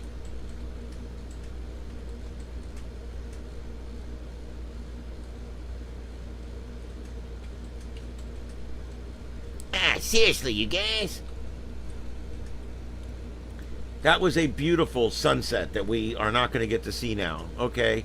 Wow. Okay. That sucks. Maybe he'll... Oh, there. He's turning it back now that I'm not on him no more. Look at that.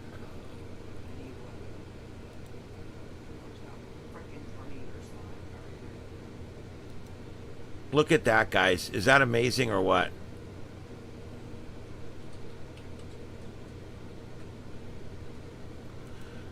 And again, that's because we're getting the sunset with the storm. I've always said, you know, when you talk about storms and you talk about sunsets, they go hand in hand. I was just down at the beach yesterday. I've got family down from Georgia and California, and they all met here at Fort Myers Beach so we could all spend some time together. And we were talking about that, and one of them said, hey, you know, there's a lot of clouds out there. I wonder what kind of sunset there'll be. And I said, clouds make the sunset. Yep. People don't realize this. They think, oh, I want a clear sky so I can get a nice sunset. Well, it's a decent sunset. You'll see the sunset, but there won't be any dramatic colors. There won't be any beautiful sky. That's all caused by storm clouds, believe it or not. Now, stratocumulus clouds and stratus clouds, they can provide decent sunsets. You get all that orange rippling effect in the atmosphere. That's beautiful. But truthfully, the very best storms are the really high thunder boomers that we get in the summertime down here in the afternoons. And then when the sun is setting, those big thunder boomers pick up all that color from the setting sun. It's just amazing. And so that's kind of what it takes. All right, so let's, we've got some storm chasers that have called it a night, so let's get rid of those, and we'll move this guy down here. There we go. All right, so now we got that set up. That's these storms down here. Nothing tornado warned right now. So let's go back up here to our one where we do have a tornado warning, and that's this one up here that's going through Baudette here in just a minute. I'm trying to think which... I guess Mayville's the best radar. There really is no close radar. And these guys are right in front of it. That's the lower left screen now. I moved them over. That's lower left screen. That's these, the couple you see here in the little circle. That's them. And they are just east of Baudette, where this thing is about to move just east of Baudette. You can see there, if you zoom in, you can see the little town roads and everything there. And this thing is just south of Baudette, and it's going to move off. It looks like just to the east. Your tornado is going to be right in this area here, and it looks like it is going to, you know, just be on the south side of Baudette, is what it's looking like right now. And again, on the Canadian side, Rainy River, it looks like it's going to pass off either right over or just to the east of southeast of Rainy River in Canada.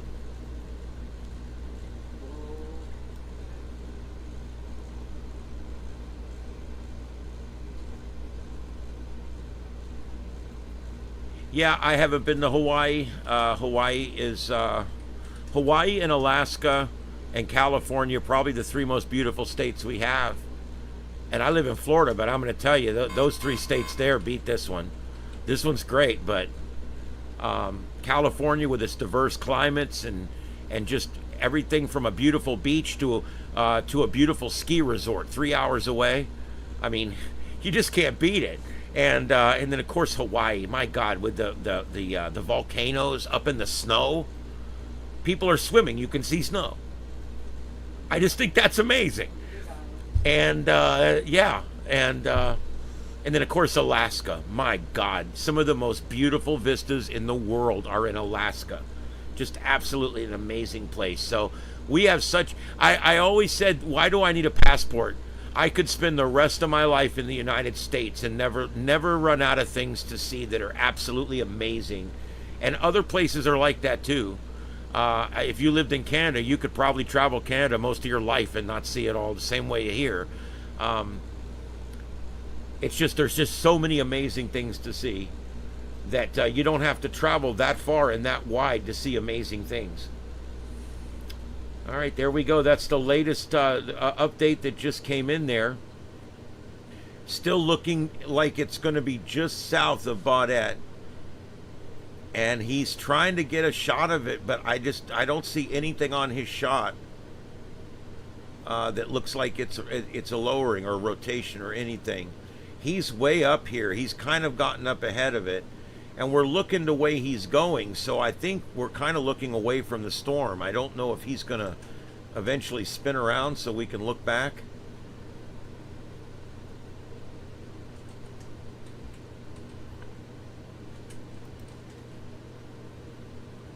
And the reason they've issued this tornado warning here is for this one down here. If you notice, there's a second couplet.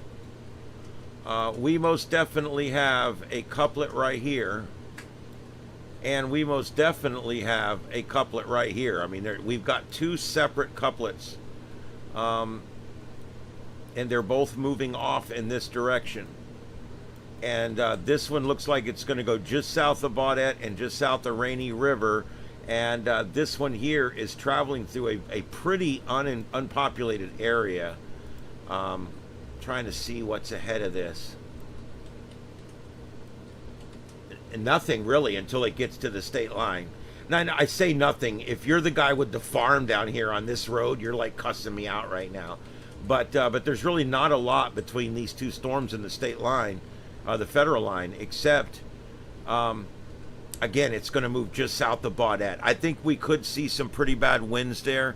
Let me see if I can get that camera to come back up again. It's intermittent.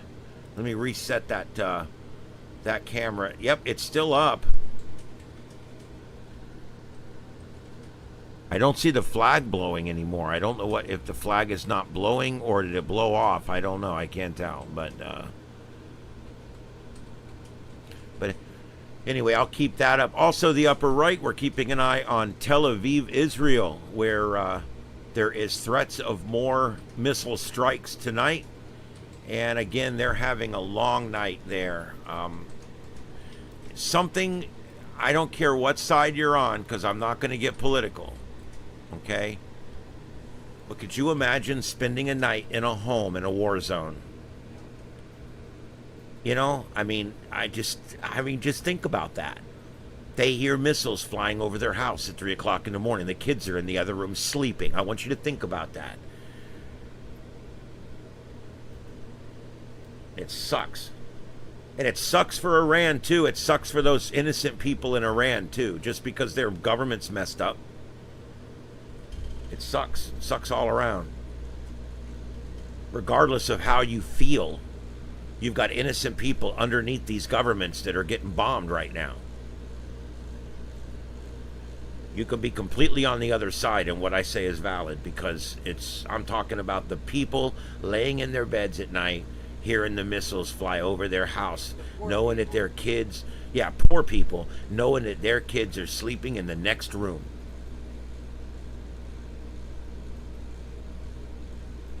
Lower right, that is purported to be New York. However, at this point, I'm starting to wonder. It's getting darker there, but I don't know. I'm still waiting to see if I'm thinking that's live or Now, not. Jimmy 2, fire units needed for a power pole fire. Address is going to be 3824 Mulberg Drive, Northwest. This is the Bemidji Regional Airport. At gate number 2, there is a power pole that has been on the ground, has started arcing, and is now smoldering. I get with he's got a friend that lives over there. Yep. No, I get it. People don't understand that. You know, just like we don't like some things our government does, they probably hate what their government's doing right now, a lot of them. But they still have to live through it, just like the rest of them. They're born into it. What do you do? That's their country. That's being Bill Tramway to Bemidji Ambulance, North Bemidji Fire, 8,500 cars for medical, 1215 30th Street Northwest for a 22-year-old female with heat exhaustion, 1215 30th Street Northwest. It looks like the New York, the broadcast out of New York had just ended. I'm going to go look for any other protest video, any new protest video that's come out. We'll see if I can find anything here. I do appreciate you guys all being here. 3824 Mulberg Drive.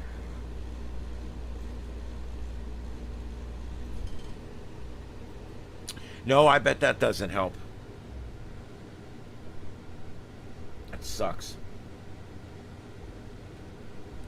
Oh God, no. Jesus.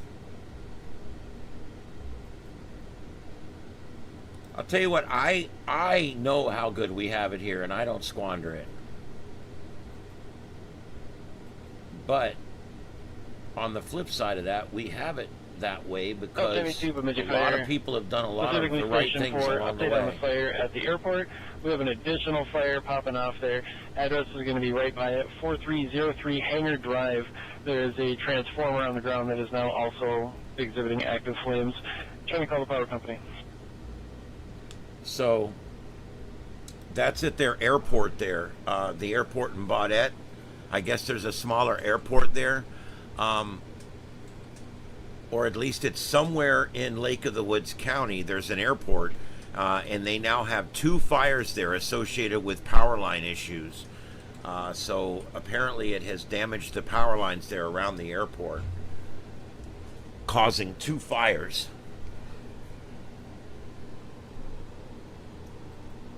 Man, Canada issued a big tornado warning. But I see why, man. This thing has got two rotation centers on it.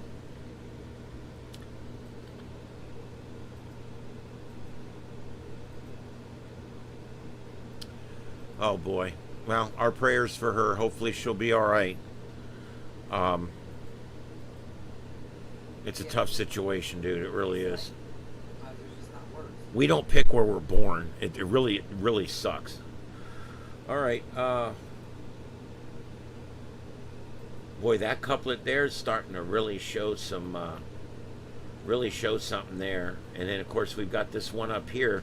It is just south of Baudette right now. They're probably starting to get some of the worst of it right now, or the worst of it right now. Your center of circulation is going to be right about here. And that puts it just south of Rainy River and just south of Baudette. So you guys might have lucked up tonight. I'm not sure. Had some lightning strikes in the in town. There's the airport right there that we were talking about. You can see here this airport right here. There's the airstrip. See it? Baudette International. Wow, it's an international.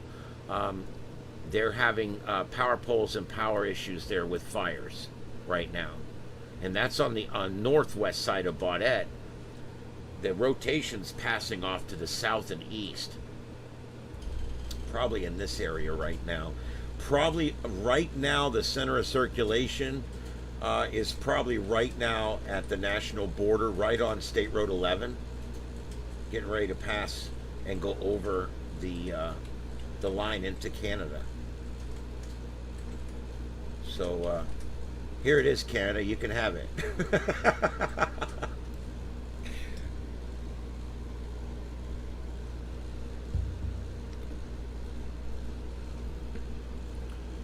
I hear that the internet is completely out in Tehran. I got that earlier just on our news feed here, that the internet is completely out in Tehran, and that a lot of Iran is without internet, completely without internet service, is what we're being told. That's what's coming in on the wires here, which is a fancy way of saying it's on the internet. We still use that at work to be funny. It's coming in on the wires. You know, like the TV station website. In the old days, a lot of people don't realize this. In the old days, there was a big machine that sat in the corner, and it was called a teletype. All right?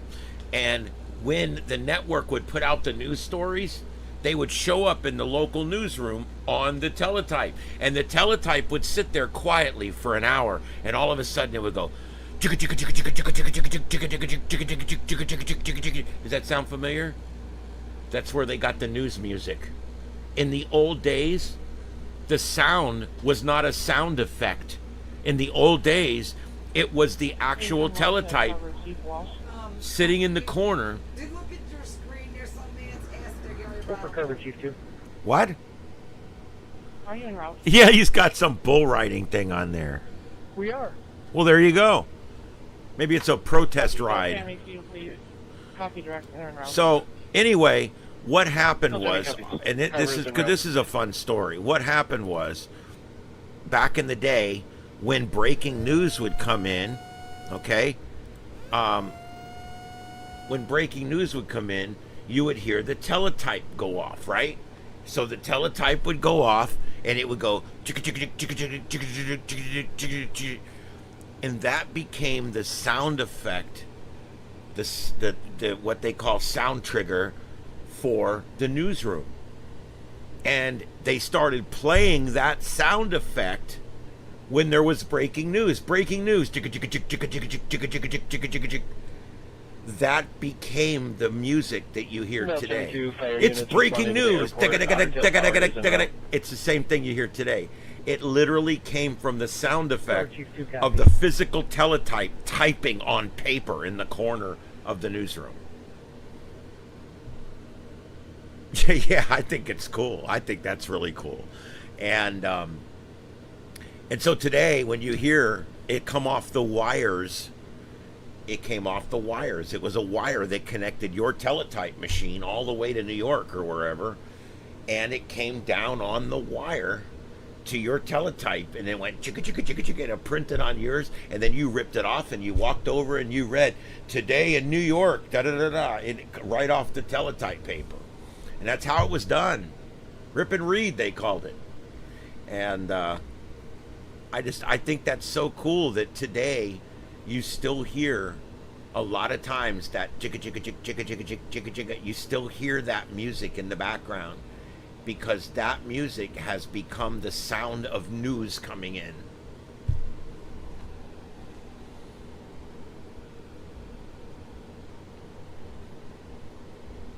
Oh, okay. Well, I will say it's moving into a fairly rural part of Canada. There's really not a lot there. I don't know how far up or down they live, but I mean, other than Rainy River right here, once you get past Rainy River, it gets pretty rural. I mean, I don't know if this thing will hold together long enough to get to the next big town. Wow. What is it, Dryden?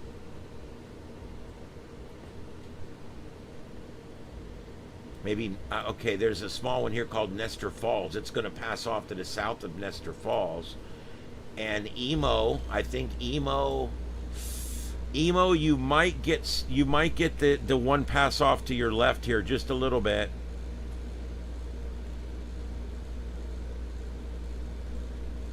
Barwick, I wouldn't put any bets there. I think you're going to get pretty close to this thing. Our storm chasers are still with it. You can see them there, and they're down here in the lower screen. That's the storm chasers. They're in Baudette, Minnesota, and that's Tornado Peggy. I gotta send him an email to find out how to say that.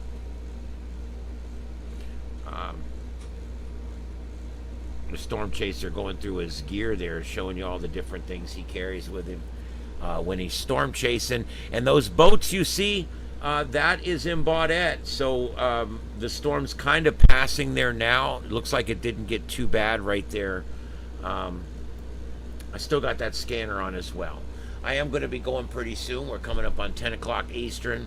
But it's been fun covering this tonight. It's probably not the most exciting night, but we did get a brief glimpse of a tornado at one point tonight. It wasn't much, but we did get a little glimpse of one. But I hope you guys like the coverage. I hope it's what you enjoy and what you want me to do. I'm going to keep doing it for a while, and I'm going to see in media the way it works basically is you put out a show for a while and you see if people like it. It's just very simple, very, very simple.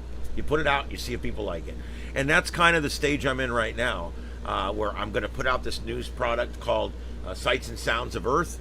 And it's a open discussion news forum where I read you guys' comments and I talk about the local news. I talk about state, federal, national news. And then I also do storm chasing. We do space weather. We even touch on amateur radio stuff and propagation. And officers en route. They checked out on CNN a little bit more information. When you get to the parking lot of the airport, both of your fires are going to be in the west side of the airport. That's going to be opposite of Bemidji.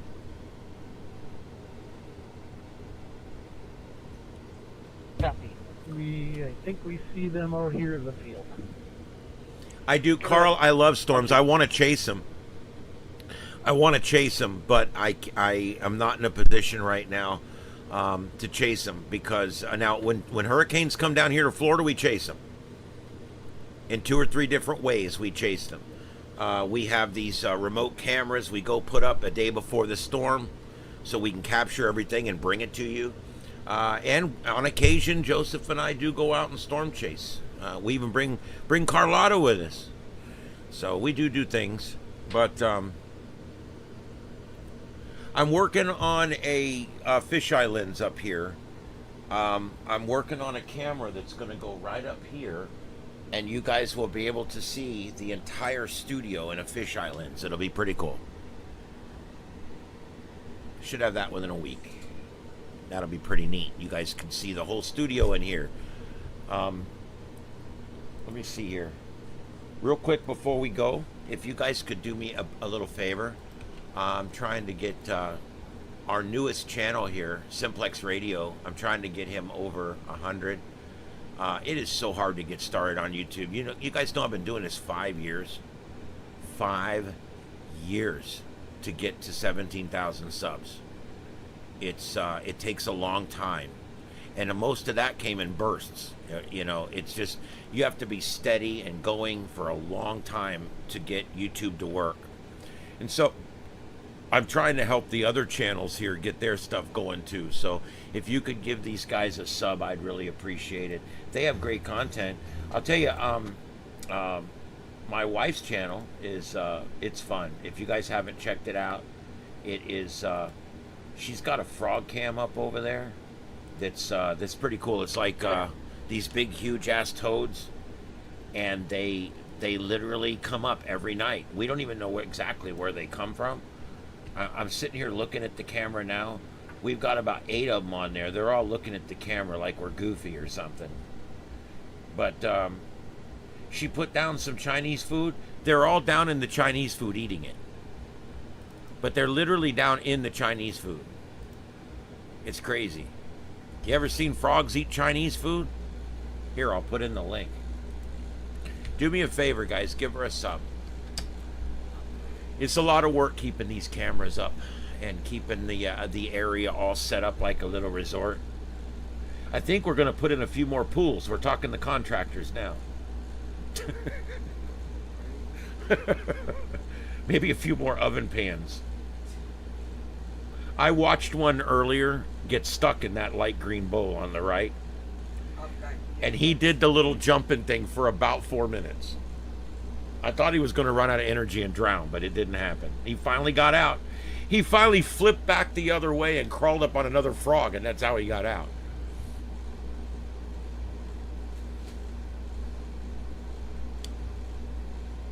You know, Aquarius, I'm getting a lot more viewers doing this than I am ham radio stuff.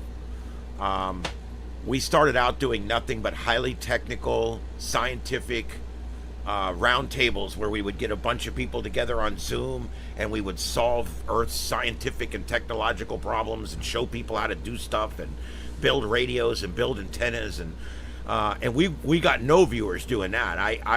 It took me 3 years to get to 1,000 viewers doing that because there's just not a lot of people doing the high-end science and technical stuff, and so I branched out into doing event coverage, and then I also expanded out the ham radio stuff into science and weather and space weather and the space sun environment and all that, and it seems to have helped. I'm getting in a lot more people now that are interested because I've got a lot broader base of things that I'm covering. Yes, breaking news. When we get a big riot or something like that, I get big bursts of people that way. Now they all prune right back off again. I've lost 100 subs in 3 days. It happens. It happens because I got so many so fast, and a lot of them are just transient. They're on a temporary account, or they're pruning off one way or the other. Anyway, regardless, the point is I try to make hay when the sun shines. If I can find something to cover, I cover it. The tornado nights I do pretty good on when we have big tornado nights. But we've got a lot of guys like Ryan Hall, y'all, and stuff that do really good shows out there. And I'm competing with them, and they've been doing it a long time. So, you know, you just got to find your own audience. There's plenty of people out there. You just got to find them.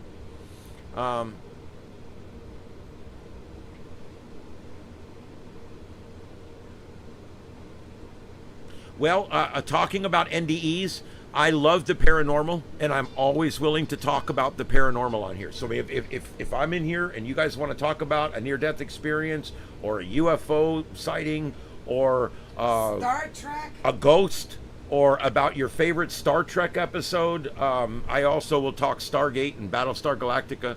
I have a pretty wide palette. It's still kind of narrow, but wide. I don't know how to explain it. I mean, I have my things I like, but I'll do any of that kind of stuff. I'm big into sci-fi. I believe that science fiction and reality, it's all just what part of the timeline you're in, because everything that happens now technologically has already been done in a science fiction show. Literally everything. And so if you study science fiction, you're studying the future. There you go. Video of a UFO. I ran Florida Paranormal Research. I started that group, ran it for years. My wife was a member of that group with me, and we did a lot of things. We did a lot of broadcasting back before YouTube was big. We broadcast on Justin TV, and we went out and did live UFO hunts, live ghost hunts. We did all kinds of stuff, and I'm really into the paranormal. I like X-Files, but I'm not a font. I'm not big on it. I like it, but I'm not big on it. Marlboro Man. I do like, yeah, the Marlboro Man. I do like the Smoking Man. Was he the Smoking Man? I think he was a Smoking Man, they called him. The two actors and the two characters I love in X-Files. The fact that they always left it untied at the end, it made it not my favorite show. But that doesn't mean it wasn't great. Stargate SG-1, the second best science fiction franchise ever. Started on Showtime. Actually showed boobies in the first episode. It was started on Showtime, and then it migrated over to a regular cable channel. And yeah, Stargate is amazing. And then Stargate Atlantis was amazing, and Stargate Universe was good. I like them all. I watched them. There's 17 seasons total. There's 10 seasons of Stargate, 5 seasons of Atlantis, and 2 seasons of, I believe, 2 seasons of Universe, Stargate Universe. All worth watching. Atlantis is actually really good. A lot of people I know watch Stargate, but they never watched Atlantis. I think Atlantis is every bit as good as Stargate. They really did a good. If you're into like season 6 through 10 of Stargate, you're gonna love Atlantis. But yeah, I love Stargate. I love the idea behind Stargate because I almost sometimes believe that something like that could be going on right now. What if that's how we're getting our quantum leaps in technology? You know, I always thought it was the Roswell crash that gave us solid state technology. I still kind of believe it was. We get the Roswell crash, the next thing you know, we're building radios. The next thing you know, we're building things that are light years ahead. We had just figured out the vacuum tube, and then this UFO crashes, and 10 years later we come out with solid state technology, and it is a quantum leap in technology, and it's created everything we have today was all created by that one leap in technology that no one really has a patent for, and that no one really knows exactly how we developed it. You got to think about stuff like that. You know, humans lived on this earth for 1 million years, but we just suddenly developed all this in the last 150 years. I mean, I tend to believe that something was found, something was introduced, something was given to us that gave us these quantum leaps that we've seen in mechanical and computing technology. And so, yeah, I love talking about that stuff.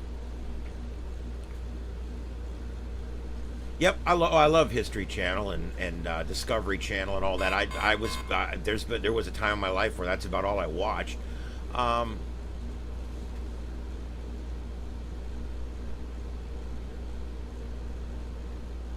Yes, I've heard of the whole the Palladians thing. It's one of those theories that's out there. I can't prove or disprove it. Let's see here.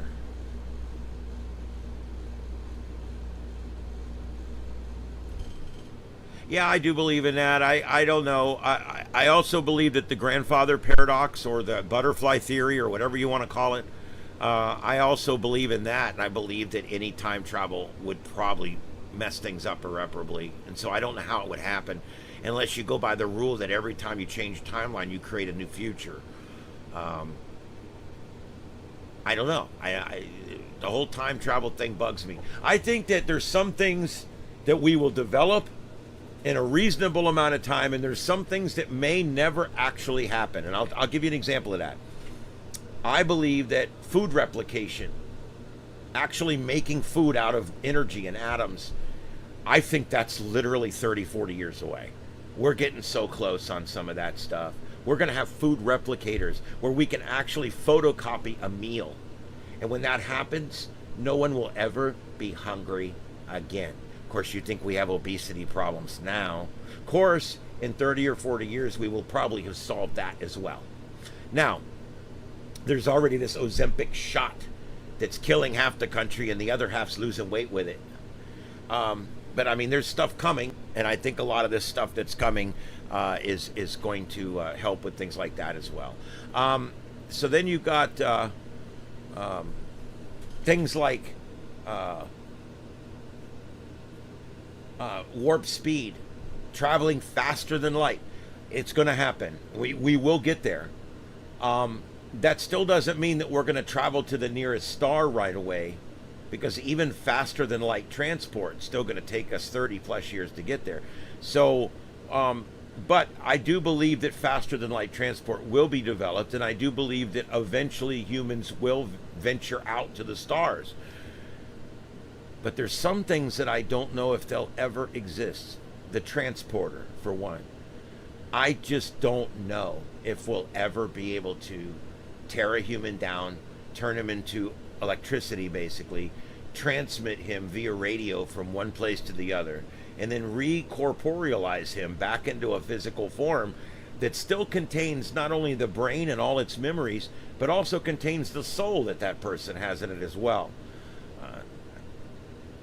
I don't think we'll ever develop that. I think that's godlike. That's something we'll never be able to do, is teleport somebody. That's my opinion. Now, teleporting stuff may happen. Replicating stuff may happen. Transporting humans with souls in them, I don't think that's ever going to work. There's just certain things that they developed that I just don't think it is, and transporters is probably the one thing that I just don't see it. I just don't see it. Tractor beams, we're already working on stuff like that now. Deflector shields, like sheets of energy that prevent the passage of physical or energy.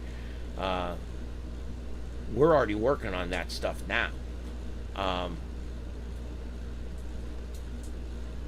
Aquarius, you might be right, but I'm just saying they will develop everything else on Star Trek first before they develop the transporter. Even Gene Roddenberry himself said that the transporter was one of the more far-fetched things he did. The only reason that there was a transporter on the Enterprise is because they could not afford the special effects of landing the ship each week. And since they went down to a planet almost every week, sometimes down to a planet 2 or 3 times in a week, in order to do it with shuttlecraft or in order to do it with the big ship itself, maybe the big ship lands. Originally, the Enterprise was upside down when Matt Jeffries built it, and it landed on the nacelles. It was designed to land, and then the bridge, you would just come out, and there'd be a little stairwell, and the bridge, you would just walk right out. Think about it. But look what those visuals would have cost back then. They would have been an astronomical amount of money. So Gene and his people came up with the transporter, which was a way to beam down and beam up people and things.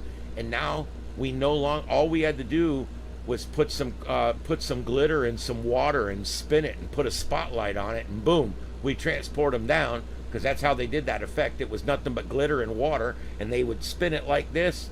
They would shoot lights up at it, and they would shoot the film through it, and boom, there you go. There's the transporter effect. That's all it is. They blurred a little bit so it didn't look like glitter.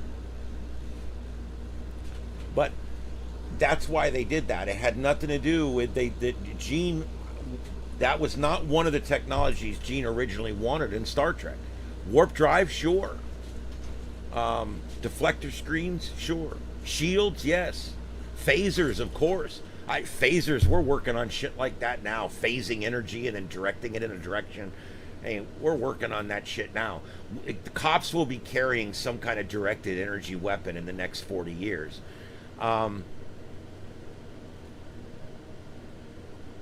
Star Trek got a lot of it right. He got the flip phone right. But you know what else he got right? People are clipping Bluetooth things on their shirt now. You can buy the Starfleet comm badge right now, or the communicator if you want the communicator. But you can buy the Starfleet comm badge now. All units be clear. And it hooks up to your phone Bluetooth, and you can just press it and say, call mom, and it will call. Units are clear, thanks guys. Pretty cool, huh? I mean, they're coming up with this stuff. And I'm sure you guys have seen it, but even years ago, they came up with the, let's see, I got mine out here somewhere. Years ago, and I don't have one, I want one.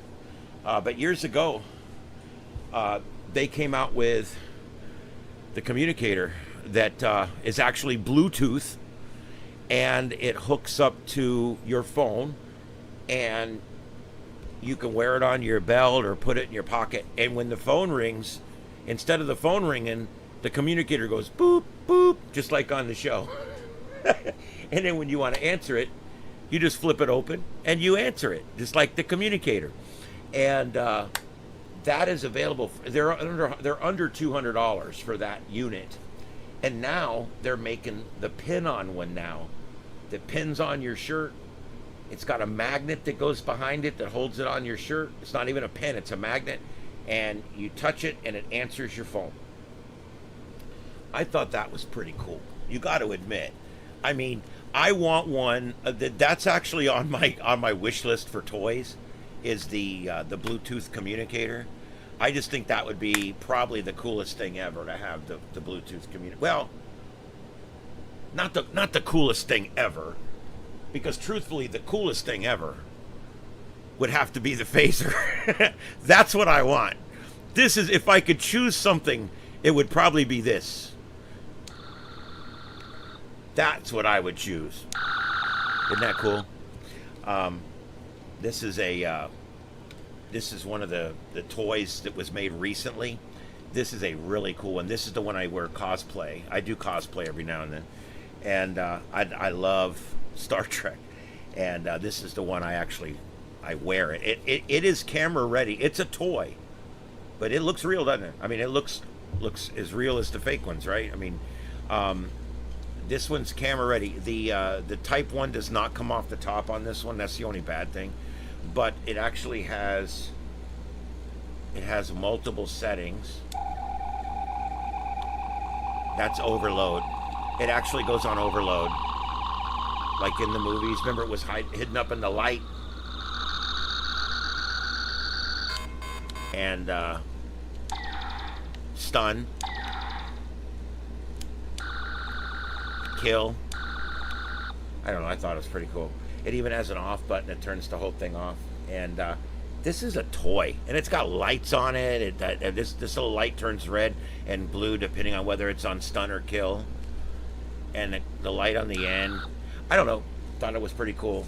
Bought this on eBay for 20 bucks, I think 25 bucks. It was nothing. And it's the neat thing about in the old days, the toys in the old days, they look like shit.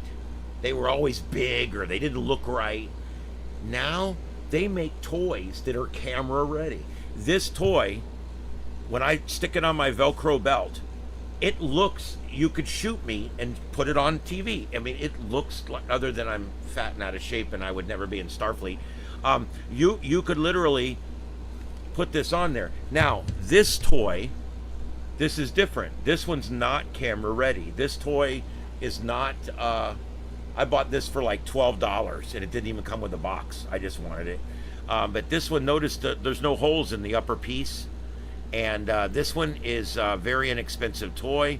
This one is not camera ready. Now, this could still be used by a secondary character, but you could never use this as what they call a hero model or the actual model that's used for close-up shots. They call that the hero model. Most shows that have these kind of props, what they would do is your daily Klingon problems. There you go. There you go. But the neat thing is in the old days, they would make like 20 of these out of a block of wood, and they would just paint it. And I mean, it looked like shit. But for the 8 security guards standing along the wall in the back of the shot, they looked fine. You couldn't tell that it wasn't a camera ready phaser. And then for your heroes, Mr. Scott and the captain and Spock, they would have the hero models. And the hero models came in 2 different variations. There were the regular hero models, and then there was the up close ones. I don't know if you know it or not, in the original series, the up close hero models, there was 2 of them, actually had a stopwatch. They took a stopwatch and they took it apart and they put it inside here, and there was a little hole here where they could stick the key in and twist it and wind it up. And then when they wound it up, it would spin. The one would spin and the other one stayed stationary, and there was opposite lines. And when it would spin, the lines would move and you could see what looked like scanning or something going on. That was called a hero model. For 1966, that was pretty freaking cool. They used a stopwatch and they would wind it up before the scenes and they would hand it to him. And when he would open it up, that thing would be spinning because the stopwatch inside would be running. And they had to pad the stopwatch so you wouldn't hear it on the microphones. But this was like I said, that was a pretty cool thing. The phasers that they had in the show, really they didn't do anything. All the special effects were all done by post-production. So really they would just aim it. And you know what the biggest problem they had when they were shooting that show? They would always tell the actors, when you're shooting the phaser, you got to hold it really still. You got to hold it real still so you can see the actors, because we would normally hold it like this, but in Star Trek, because it was way in the future, they didn't do the cup and saucer because it doesn't kick like a gun.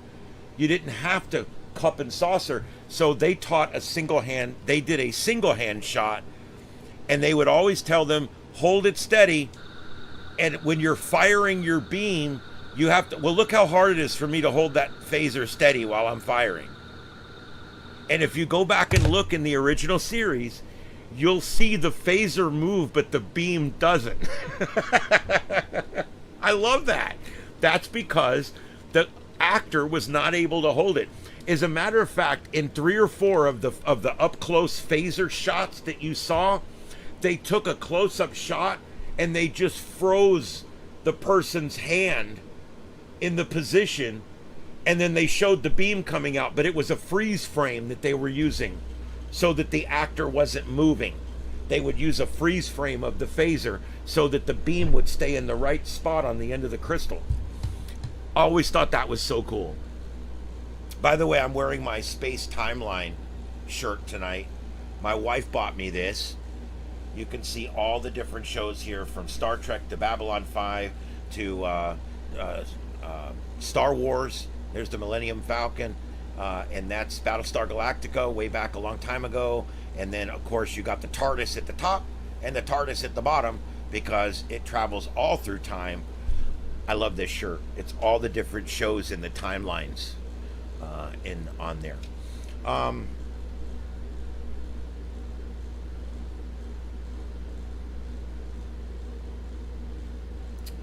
Well, Iran issued some rhetoric today, a little bit. They said that they're going to bring hell down on all of us, and something like that.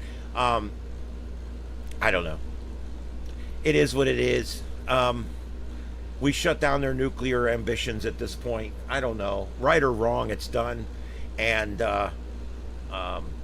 it is what it is. I don't want to get political, so I really don't want to talk about it any more than that, because I actually have some pretty strong opinions, but I don't want to get into it on here because I just don't want to alienate or lose people over it. So, yes, BJS, I'm gonna show that. There is a new tricorder out. It's made by the Wand Company, and I have to admit, of all the different ones of these I've seen, this has to be probably the nicest one. Let me go ahead and pull this up, and I'm going to mix warm water. Oh, shut up! All right, let me mute that, and let me get this ad out of the way. All right, and then there we go. Skip. All right, I'm gonna go ahead and show you guys this. Let me get this forwarded up here. Now, what this basically is it is the tricorder. Now, this tricorder is basically the it is basically the original series tricorder from the show, and they put it in this beautiful case, which in the show it didn't really have a case, but that's okay. It's a beautiful leather case that it comes in. I'm going to sell this thing. I'm sorry. They want a lot of money for it, but I think it's worth it. This thing is, not only is it camera ready, it's camera perfect. The quality, it's got the everything in it. See those little colored discs? Those are actually the discs that go inside of it. You'll see that in just a minute. Look at this thing. I mean, it looks beautiful. It looks just like what was built in 1964. And they were very careful to make sure that all of the different things are the exact same, like the strap. Notice it's still a very thick strap. It was just like it was in the show. Now, when you first open this thing up, there's like a little spot where you can put, if you buy the little medical tricorder, the little medical scanner, you can stick that down in there. But right, it's got the USB charger in it right now. That's another tornado warning for that same complex, and I am watching that while we're looking at this. So the bottom is like a little storage place where you can put the plug. And then the next one here, notice this next area, this is just like on the show. That little round thing actually moves just like on the show. And the little discs go in there. And look at the presentation on the top. Look at that. Now, that's not the most impressive thing. This actually works. It actually detects a lot of different things in the environment. It's a working tricorder. Doesn't do life signs yet, but we're getting there. You're probably thinking, how does this work? Well, it does. Let me fast forward a little bit to where he turns it on. Look at this. Here it comes. It's powering up. Look at that. Oh my God, I just love this thing.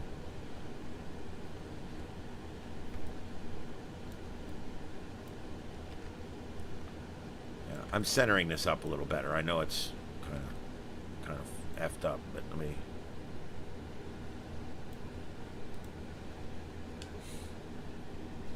The buttons work. The buttons actually work the functions. There's 3 buttons and 3 lights. They all work. They all do things. And you select which of the things you want to do. Some of the things this does, it senses the environment. It does temperature. It's got an electromagnetic field reader in it. It takes a lot of different readings from the actual environment that you're in. It actually is a working tricorder. And then it also has every notice their RGB LEDs, which I think is really cool. Notice the little circle thing is spinning. That actually spins at different speeds and does different things.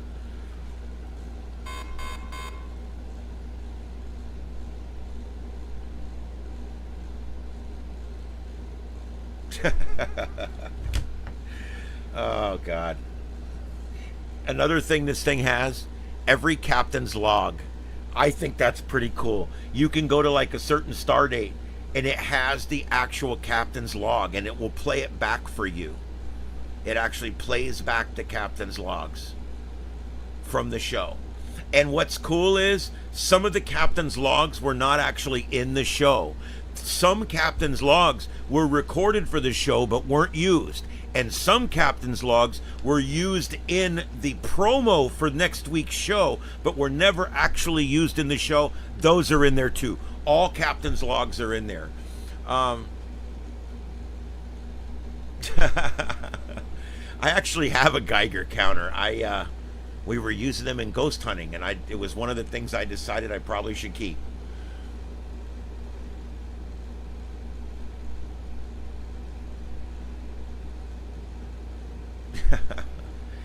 See these little discs go in there, and I don't think they actually really do anything other than they're part of the prop. But whichever one is in the far right, that's whatever the thing does. It also has a library computer. It has basically any planet that they went to on any of the shows is in here, and you can actually pull up the different planets, and it gives you all the information about the planet, the rotation, the everything about it. And there's also one that has all about the Enterprise. And it has all the decks and the schematics and everything. I'm going to tell you guys, I was absolutely thoroughly impressed with this. And when I get to the point where I have disposable income, because everything I get right now is rolled right back into this channel in this studio. But whenever I get disposable income, this is one of the things I want.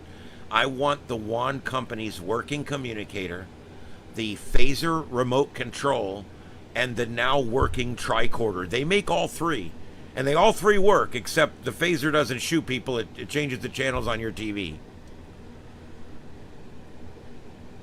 That's a sound recorder and a sound analyzer. It does all that too.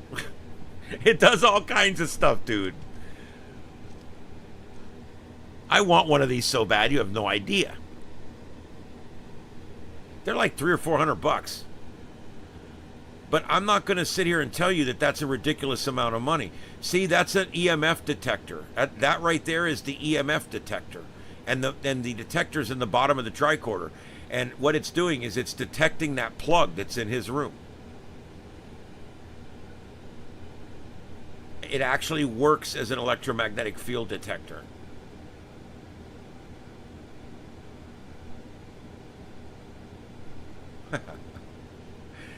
I think that's just nuts.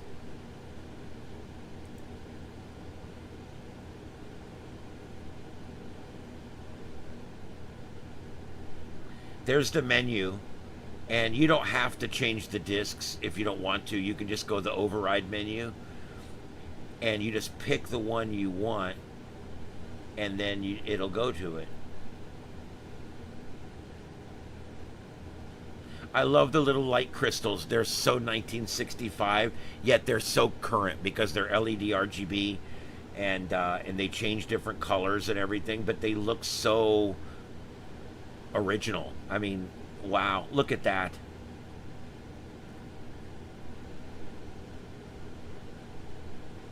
See, it takes atmospheric readings too. That's the status of the tricorder. I am absolutely amazed at this thing. I just think that it is absolutely an amazing thing. And if you're a Trekkie, I mean, come on, seriously? Oh, wait a minute. That's the wrong one. There we go. I just pulled up the wrong thing. There we go. All right, so let's go back to here and see where we're at. The New York riot, I think, I'm sorry. The New York protest, I didn't even see any unrest. It was just protesting. That seems to be over at this point, or at least winding down. Maybe something's still going on in LA. All right, I'm going to go ahead.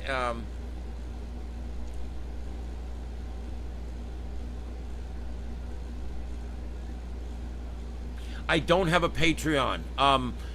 To be honest, I don't normally ask for donations, and I've gotten some super chats, but not a lot, and I'm not a big one for begging for money. So I really do, but I guess I need to, because there's people out there that have money, and they like to help people out that are working hard like we are. And so I think I am going to do a Patreon. So give me a week or two, and I'll put up a Patreon. I've been thinking of different ways to fundraise money to get these repeaters up, and fundraise money to put in things here. We want to build 5 more supercomputers. We're using HP thin clients right now, and they're working. They're Ryzen 5s, but we want to build Ryzen 9 12-core supercomputers so that we can do what we're doing right here. I can only do this 2 or 3 times, and I'm out of computers. I've got 5 other computers that can do smaller tasks. Eventually, I want to get it to where all the computers are supercomputers.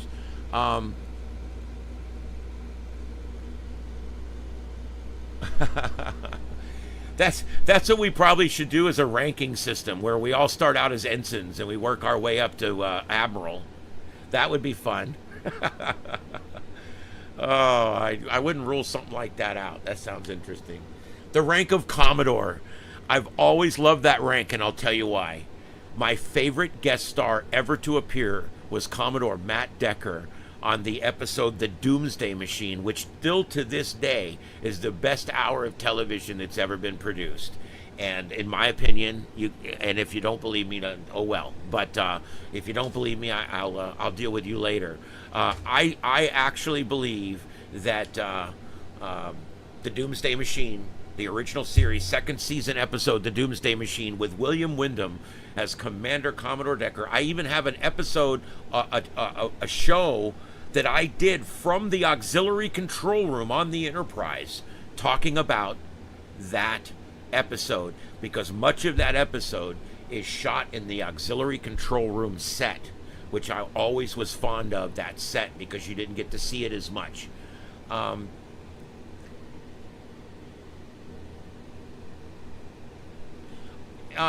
Yeah, D-Glass, that's a thought. But what I'm building is, I'm building cutting-edge supercomputers. I go on PC Part Picker, and I go and I try to find what I can find, and then I buy stuff to go with it. The last one we built, we found the board and the box in a garbage can, and we got the chip given to us, and then I bought the other 4 parts, and we threw it together. It's a Ryzen 9 supercomputer. So we're doing okay as far as that goes. I've got old computers. I've got 5 right now. I've got 3 systems sitting in the other room, literally 3 big systems that are decent computers. They're just not fast enough to do what we do, and they put off too much heat, and I've actually eliminated them from the room. Commodore 64 was my first home computer. I was very proficient. I actually was a part of the Commodore 64 group that we had here in town. We used to meet at Building F over at the Edison Community College once a month for Commodore 64 Day, and we would all get together and bring our computers and trade software, and we would show each other and trade off what we had built. I had the tape drive. I had the what was it, the 1801 hard drive, the 5 1/4 floppy drive, and I had the 1801 dot matrix printer, or was it the 401 dot matrix? I get the numbers all mixed up. And I had the actual Commodore 64. I love that system. And looking back on it today, it's so nothing. But it was what got me started in computers. You did the Star Trek experience at Universal Studios in the early 90s. I didn't get to do that. I have not made it to Vegas yet. Want to. I want to get out there for the big Trek convention in August. One of the biggest conventions in the world is the Star Trek Las Vegas Trek Convention every August. And they have everything there set up. I mean, everything you could imagine. It's one of the biggest conventions in the world.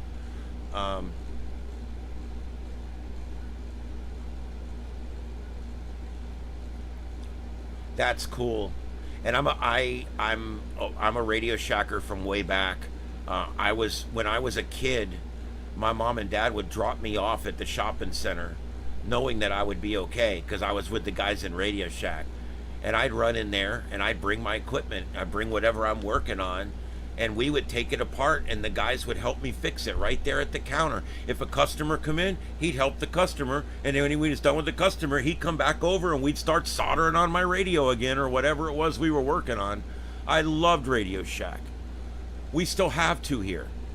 They're privately owned, obviously. They still buy the name, but they do still carry Tandy and realistic parts, surprisingly, that are still sold, and they're still there, still exist.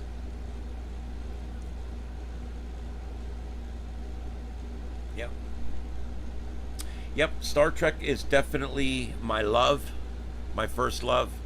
I would probably just do this whole channel on Star Trek, but the truth is, it's so saturated.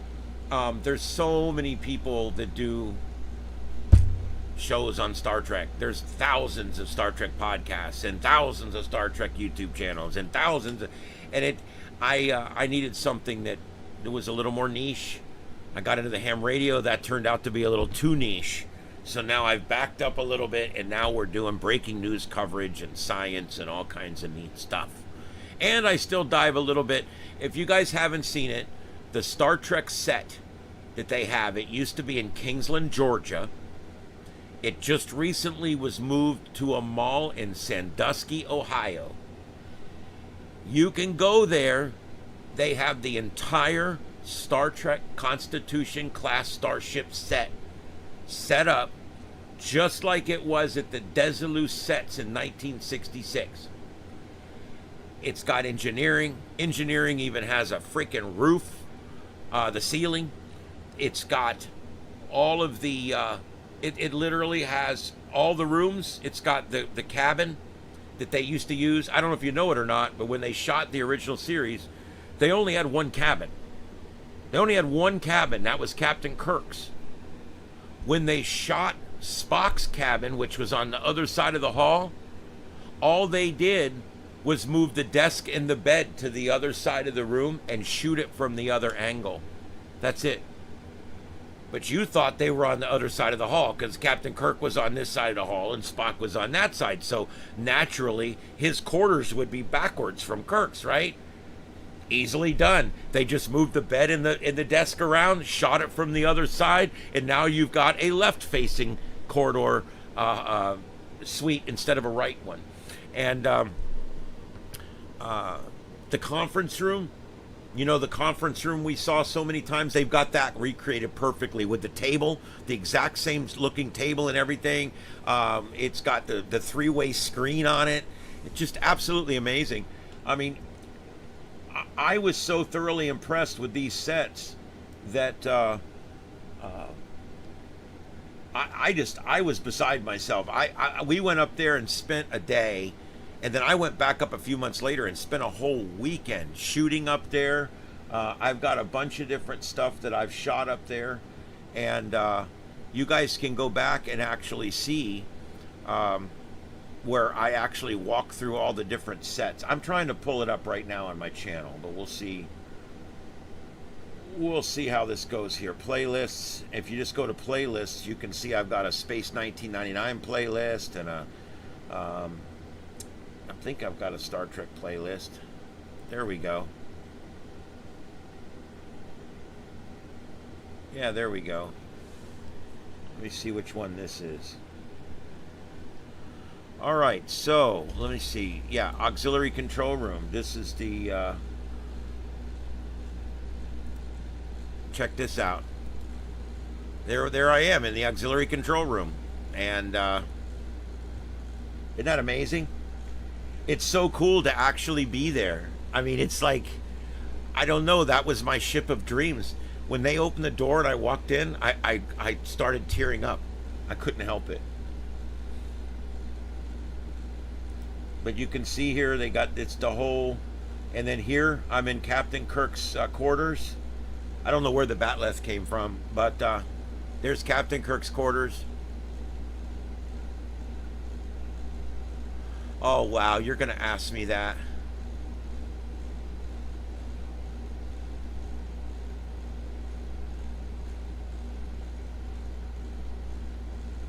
Yeah, you can see there, when it was Spock's quarters, they would just shoot it from the bedroom side back into this side, and they would just switch the bed and the desk around.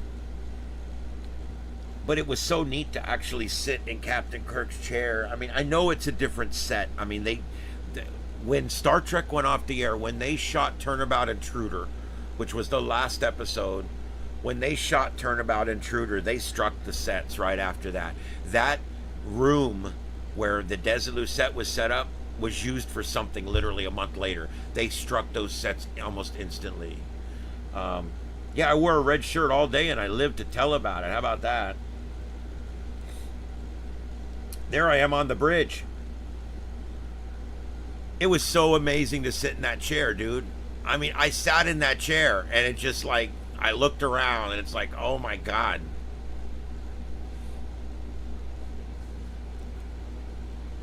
That chair is literally an office chair, and then they built the they built those arms on it. It's basically just a standard office chair. You don't realize it, but it's pretty cool. They actually got the exact same one type of chair that was used in the original series when they built this one. This is not the original second one that they built either. The guy that did the shows kept that one, and they built this one. This is another one. So this is like the third or fourth captain's chair, I guess you could say.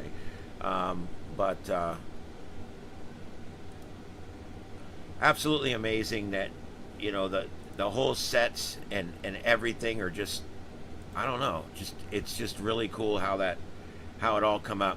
I felt so like overwhelmed almost when I was there, because my whole life all I've ever wanted was to visit these sets and to see you know, where my favorite show was shot, and I finally got to see it. I mean, it's pretty amazing. Here, I'm going to show you a little bit more here. There we go. I just fixed the screen so I look normal. There we go. Let's see, what else do we have here? This is the engineering deck. Look at this.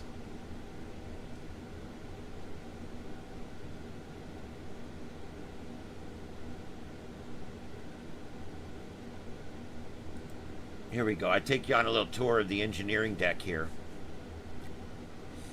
Look at that. They built the ceiling and everything. Okay? Look at that. There's Scotty's station. In some episodes, he actually has an office upstairs too, but they don't have that built. They don't build everything, but it's the entire standard set, basically. See the wall to the right there? You notice that wall to the right is unfinished? That's because it was always unfinished.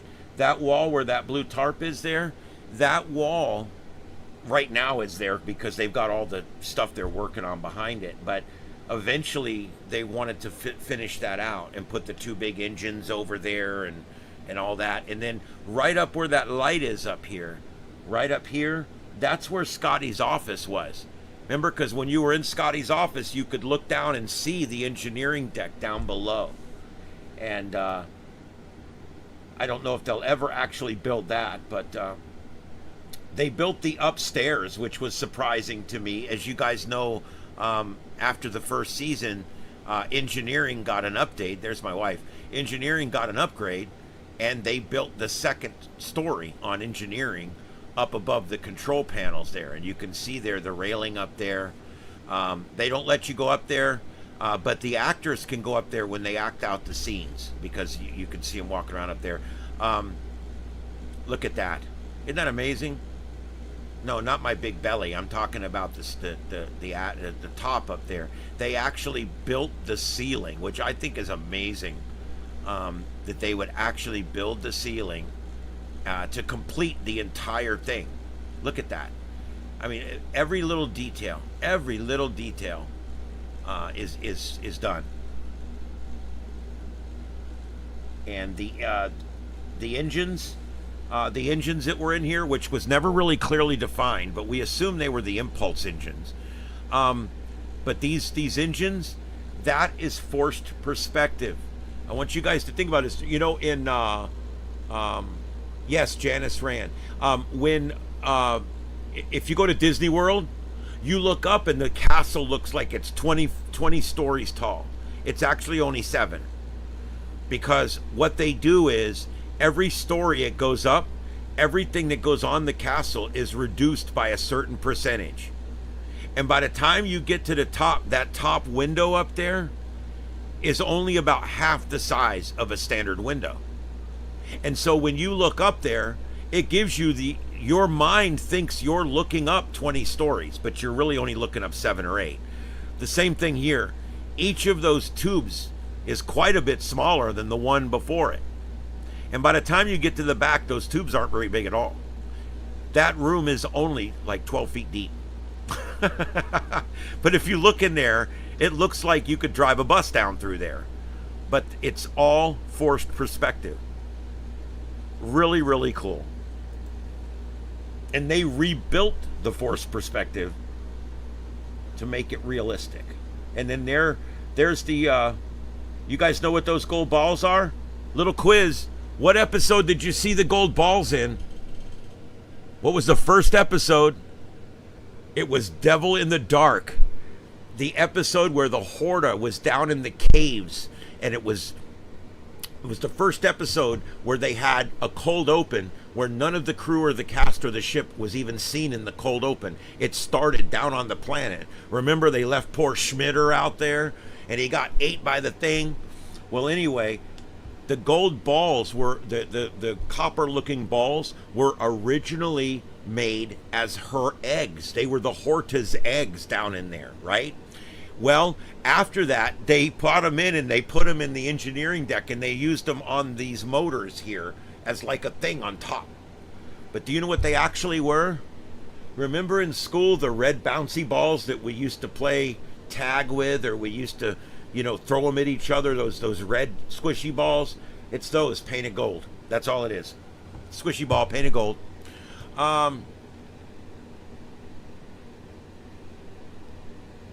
Big bellies are the badge of honor for computer guys. Well, there you go. I got to tell you, I don't drink beer. I don't really overeat that much, although I don't eat the best food. Sometimes you're just going to have a belly. Every male in my family, back 5 generations on every side, has a belly. And so it was going to happen. Do we go anywhere else besides engineering in this one? No, let's go to the next one. Sick bay. And you get a little perspective there of how there's no ceiling in most of them because they're sets. Now, the biobed things back here, the readouts, those actually when they shot the shows in there, they replaced those two with 32-inch TVs. Those literally, you can put a 32-inch TV in there, throw a little card in it, and it sits there and does the readings, and it looks really cool. But for some reason, when they put the set here, they said they didn't put the 32-inch TVs back in. It's just a light panel like they would have used back then anyway.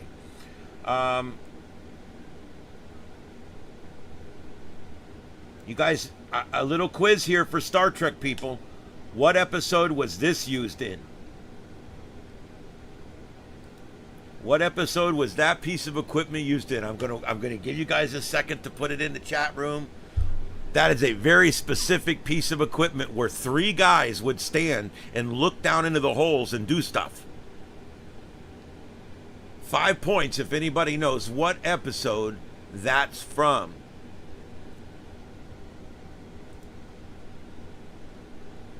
Man, I look fat in that shirt.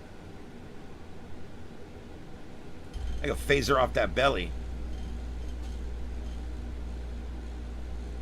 And what I'm telling you there is, in the show, when they would look through the thing, their eyes would light up because they were looking in a scanner, right?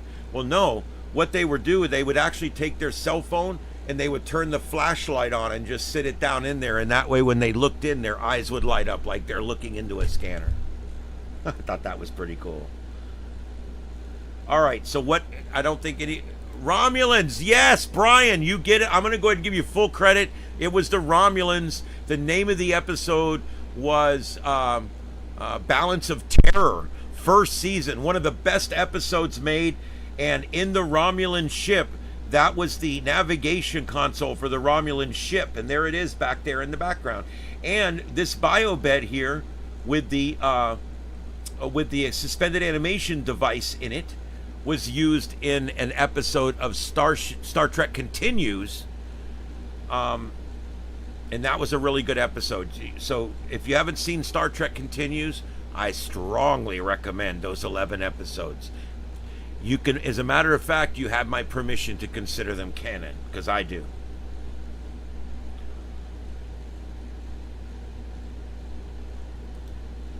Here's the one where, go back and watch this episode. This one here, I talk about the Doomsday Machine. If you just go to my channel and search for the Doomsday Machine, it'll come up. And yeah, I'm in Command Gold today. And in this one, I actually talk about the Doomsday Machine in depth. I go into a lot of depth about the episode and all the things about it and everything else. And it was really cool. There's my wife in the background. How do you iron a polyester shirt? I haven't figured that one out yet. Anyway, let's see. What's this other one here? I think I got others here that are like a tour. Yeah, here's a tour of the bridge. We'll leave it here for just a minute. They've got the whole bridge. Now, there is 2 sections missing behind the camera, just like in the original. And then if they needed to shoot that side of the bridge, they would just take 2 pieces from that side of the bridge and move them over to this side of the bridge. The bridge never actually completely existed in reality, if that makes sense. The actual bridge never existed in complete reality because there was always one side of it taken out because that's where the cameras had to go and the lights and everything. And of course there was no ceiling because that was all lighting up there as well.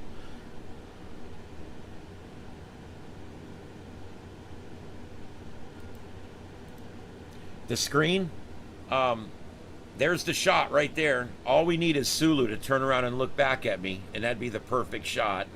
The screen is it's a 100-inch television, if anybody was wondering. It's a 100-inch television. That's the view screen. It's an actual television. It's there. And not only when they play the planet, they made this piece of film so that it would just look like we're in standard orbit. And the film, the video actually has all the sound effects for the bridge on it, and those are played through speakers. So while that's playing, you hear all the sound effects for the bridge too. It's pretty cool. There's Scotty's station. That's where Scotty would sit right there. And it's funny too because I even show you the button.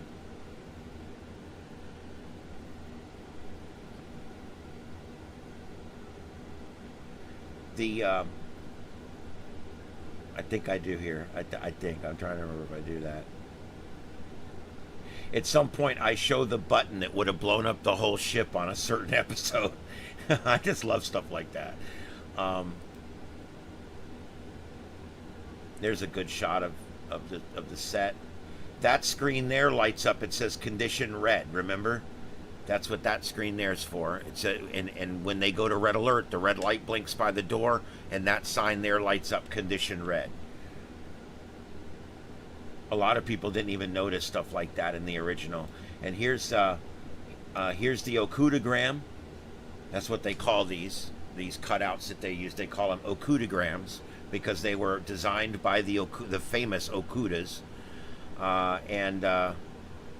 There's the plaque, Constitution class starship. And here's a little piece of history. Notice it doesn't say the USS Enterprise. There was a few stipulations that were necessary in order to do this, and one of them is it was not to be called the Enterprise. They don't call this the Enterprise set. They call it a Constitution class starship set. And they call it the USS Constitution. That's the last show that was shot here, is the reason that plaque is still there. That's actually a plaque that was made on a 3D printer for the USS Constitution starship class. Later on, Canon changed to their Constitution class ships, not starship class. So that's kind of a little retcon in canon there. And of course, a little change they had to make in this one studio because they didn't want them calling it the USS Enterprise, but they were allowed to build it and call it a Constitution class starship set. And that's basically how they did it. And here we go. I'm back in here again. This is just me sitting in there talking. All of these are available. All you have to do is just go in here and find them. Every one of these is in here. I'm sitting here looking at them. Okay, here's one where I talk about set tour. That's I have an opener for when I do sci-fi shows. Look, there's the Jeffries tube. Isn't that cool? It's the actual Jeffries tube.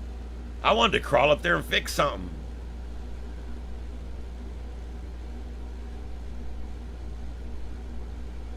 You know, Jimmy Doohan's missing a finger.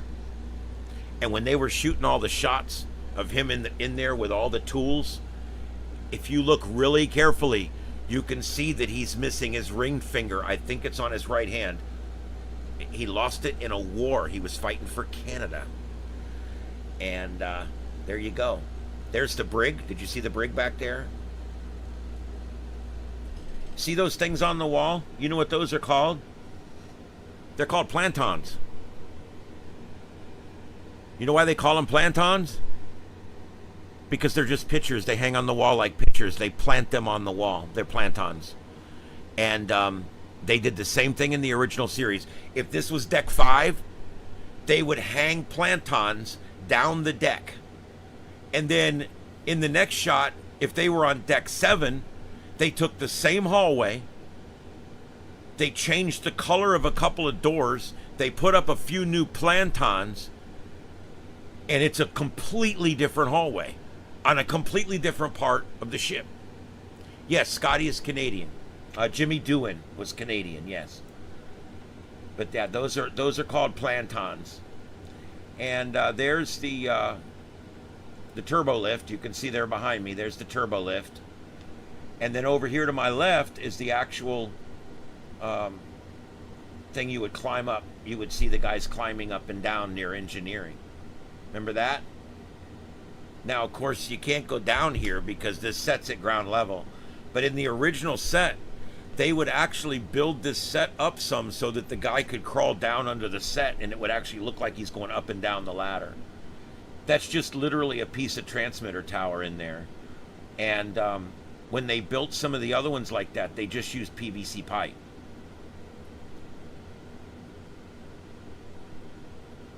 And there's the brig.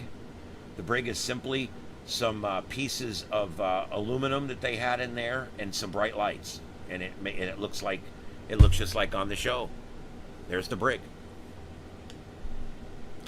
And then you walk through this door and you go in, and there's Nichelle Nichols' picture back there. She actually visited this set before she passed away. God bless her soul. I love that woman. She was one of my favorite characters on that show. And here we go. She actually visited this set and sat in all these chairs. Several others have too. Bill Shatner has been on this set too.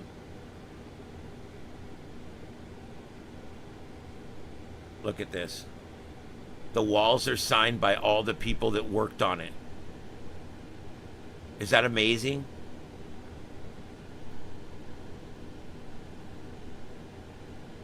Well, there's your advertisement right there. I love these guys and what they're doing for Star Trek. They've got it set up in Kingsland, and within the next month, they're going to start accepting guests again. They're already getting ready to. They're already shooting shows in there in what they've got set up.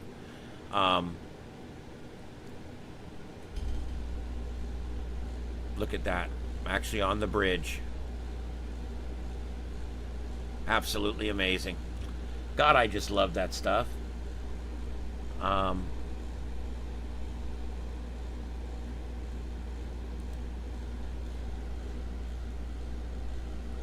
I gotta tell you, man, I really love the remastered series of, you know, when they went back and they remastered all the space shots and stuff. I do really like that.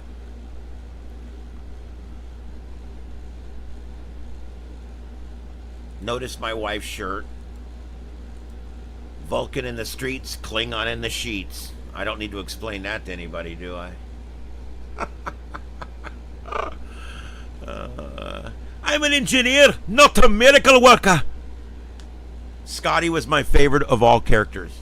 Of all characters, all Star Treks, all genres, Scotty is my favorite of all time. I love Jimmy Doohan. I got to meet him one time. He was already so drunk he wouldn't have remembered me, but it was a lot of fun. And God, I miss him. I wish he wasn't gone. You know, we've lost to so many of them. We've lost Jimmy. We've lost Leonard Nimoy. We've lost Jimmy. We've lost DeForest Kelly.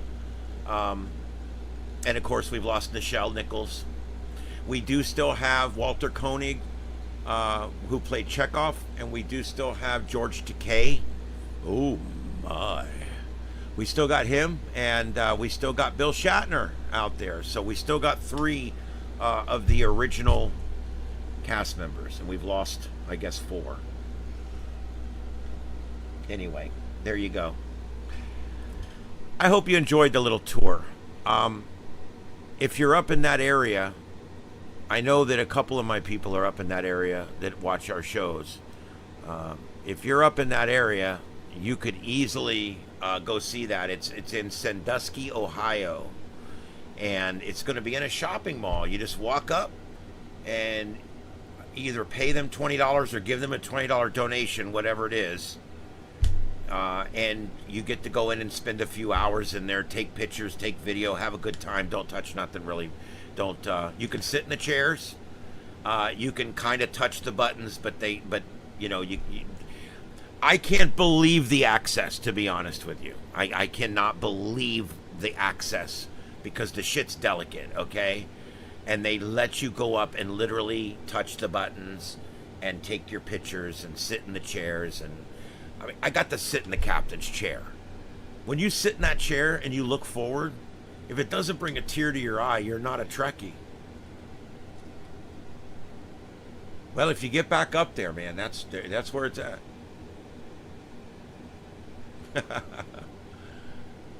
Did Bofeng hire him to do the voice? I don't know. Oh, no. Oh, my. Sulu, Chekhov, and Kirk. That's it. That's all we got left. I think there's 1 or 2 of the secondary characters still around. Maybe.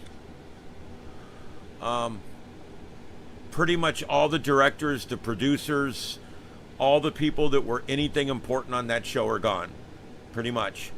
Most of the writers, I know DC Fontana's dead. Most of the writers, I mean, there's hardly anybody left. That show was so groundbreaking. That show is what pushed us to the moon, folks. That show was so important at the time that it was on TV. That show was everything that was good about humanity all in one place. And that show, I think, really lit the fire under the United States of America to push to the moon and to push beyond and to do the things that we're still doing today. Well, it wasn't there last year. They just moved it there. It all arrived up there earlier this year, and it's all being set up now, and it should all be ready to go pretty soon. But no, it was not up there last year. You guys can go to neutralzonestudios.com. Let me see.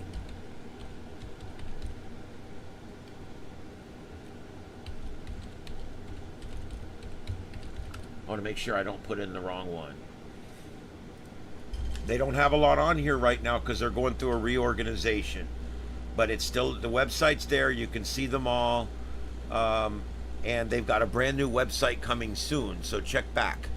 But there it is if you want to go ahead and bookmark it for when they get it going. Like I said, they're in a bit of a hiatus right now because they tore down this entire television set, loaded it into 6 semi-tractor trailers, and drove it across 7 states and set it back up in a shopping mall, in an old Sears or something, or an old Target or whatever it is. I don't know. It's an old big store.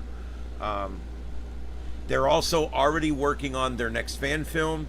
If you guys have not seen Star Trek Continues, I'm going to tell you guys something. You're missing out. I am a huge original series fan, and I absolutely love the original series, and I feel that the original series is some of the best television that has ever been made. And I'm going to show you guys something now for those of you who are Star Trek fans. All right, for the rest of you, I'm sorry.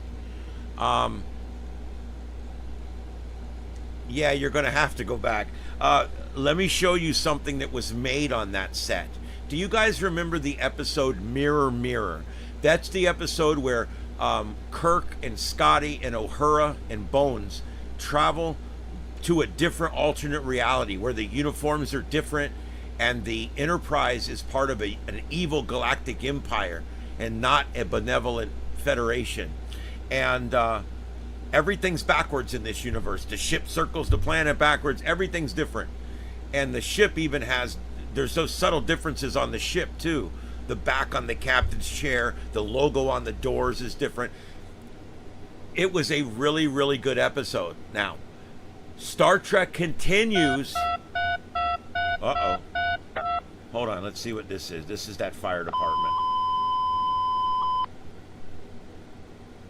Well, 72 Midge Ambulance South, Midge Fire, needed for a medical. We have a stabbing at Park. Okay, it's a stabbing. Well, there you go. Well, 72 Midge Ambulance. Okay, so anyway, I'm going to go ahead and show you a few seconds of this. I know these guys won't mind, because this stuff's all free to watch, free to share, free to download and keep. There's no copyright on any of this stuff because it was made, it was all fan film. There is no copyright on fan films, okay?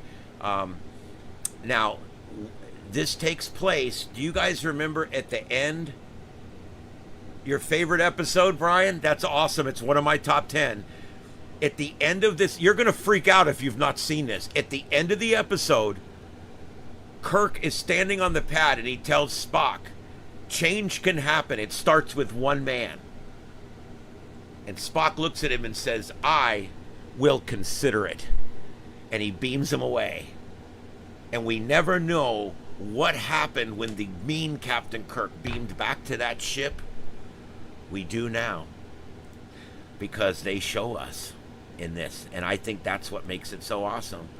And like I said, I can actually play a little bit of this without getting in trouble, so I'm going to.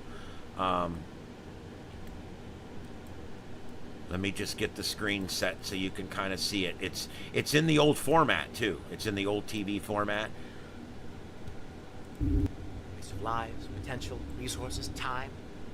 I submit to you that your empire is illogical. That's Vic Mignogna playing Bill Shatner. Submit to you are logical. Be a willing partner. You have 1 minute and 23 seconds. If change is inevitable, predictable, Remember this scene? doesn't logic demand that you be a part? One man cannot summon the future. But one man can change the present. Be the captain of this enterprise. Find a logical Look at the attention to detail. Look at the uniforms. push till it gives. You can defend yourself better than any man in the field. Captain, get in the chamber. The guy playing Scotty is Jimmy Doohan's actual son. What about this power? A man must also have the power. In my quarters. In my cabin. Yep. This device that will make it. Indeed. What it be? Past or future? Tyranny or freedom? It's up to you.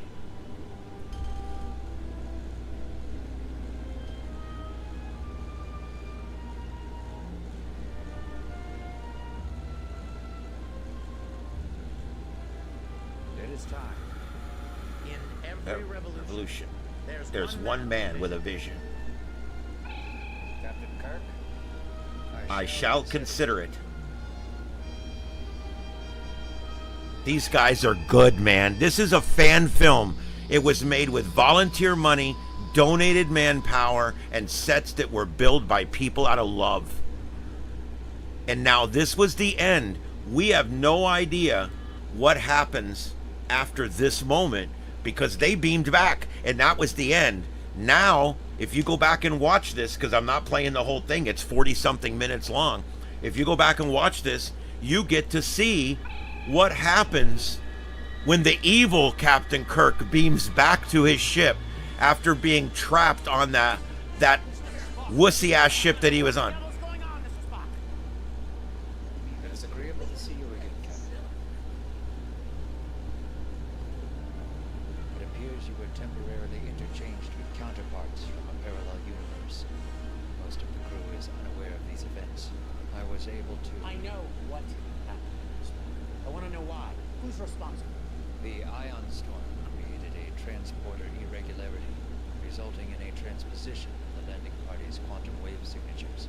Chief Kyle was at the controls. He has been disciplined. He better have been. Mr. Scott. Sir. Check the transporter relays, make sure this doesn't happen again. I trust the Hulkins have been done.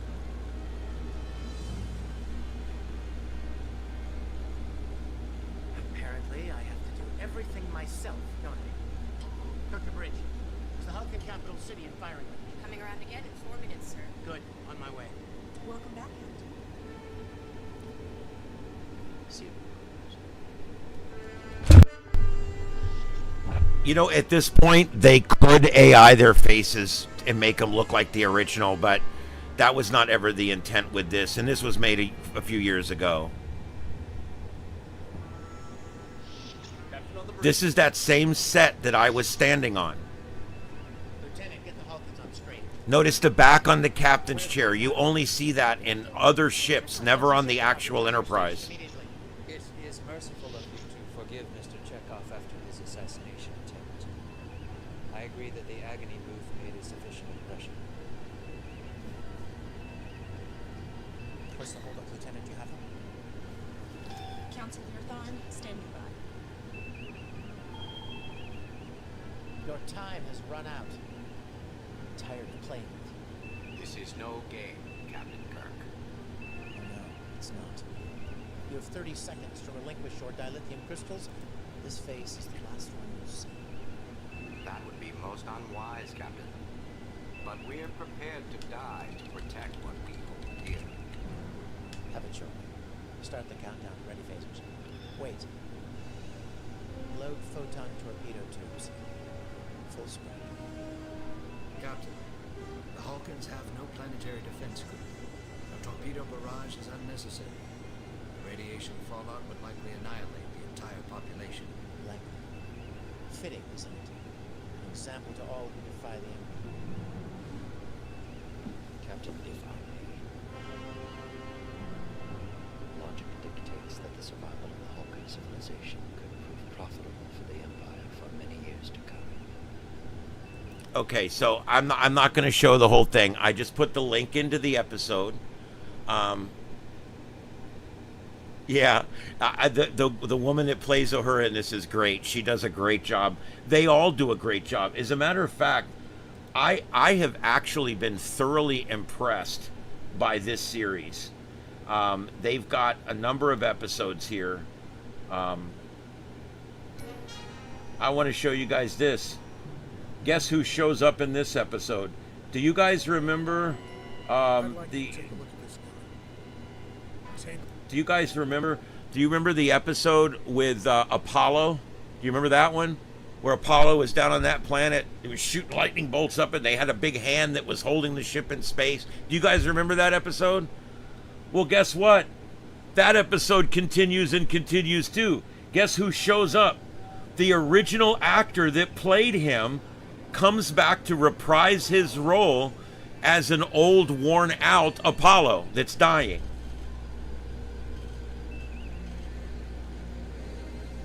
That's the same actor that played Apollo in the original series. Is that not amazing? I just like, you get to see what happens. He comes back and they help him, and I don't know. There's Lilani's good. She's an Orion slave girl, and they have to deal with the Orions. And you know who's in this one is, oh God, I'll never come up with his name. I hope it says it in here.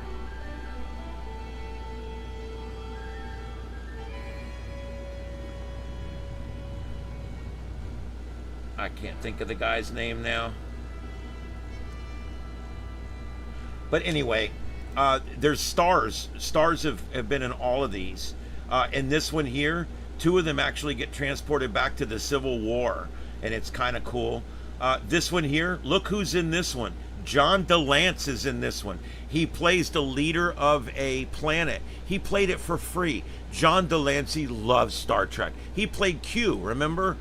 And he just absolutely loves starships, loves Star Trek, and so he actually came back and reprised his role in this episode called "What Are Ships For?" Captain's log started 6892.3. Admiral McGinnis has ordered us to respond to a distress call from Hyolenus, and then is an invitation for all. They would overrun our world. In this episode, I'm not going to give it away. But in this episode, on this planet, everything's black and white. Everything's monochrome. And of course, they figure out a way later to give them color. It's pretty cool. I mean, it's really imaginative. And it's a great episode. Resources. We're struggling to feed our own people. I appreciate your dilemma. That's a great episode. Embracing the Wind. Another look there in the shuttlecraft there. They built the entire shuttlecraft inside and out. Boldly Go Part 1 and 2. This is the finale. And basically in the finale, it's... they bridge the gap between episode 9 on here and the first movie. As a matter of fact, at the end, you see Kirk in the White Admiral's uniform, and he gives a speech basically giving up command of the Enterprise. And in the final scene, which to this day, I can't hardly watch, it makes me emotional. In the final scene of Where Boldly Go, where's it at? Here. In the final scene of this, and I can show you this without giving it away. But I want to show you this to tease this because I want you guys to see this. This is the final scene of Star Trek Continues. The ship's being decommissioned and rebuilt. It's the only time you ever see the bridge turned off. We've never seen that before.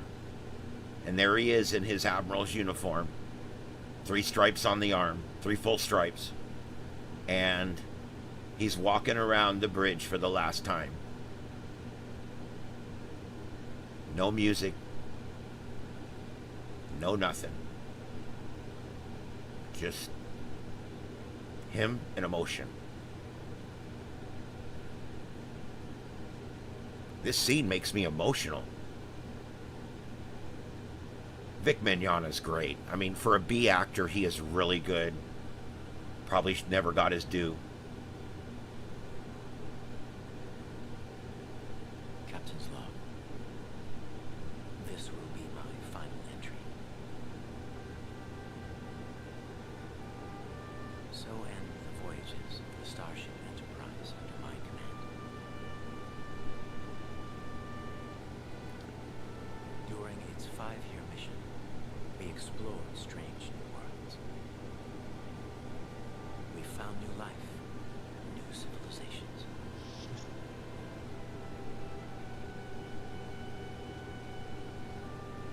And we boldly went where no man has gone before. Fade to black.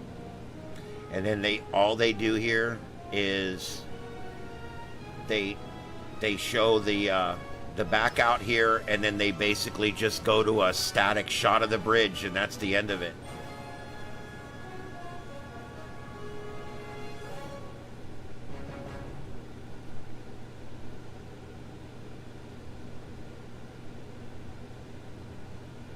That was it. That's the end we never got. Now, I want you guys to think about that. That's the end that we never got in Star Trek.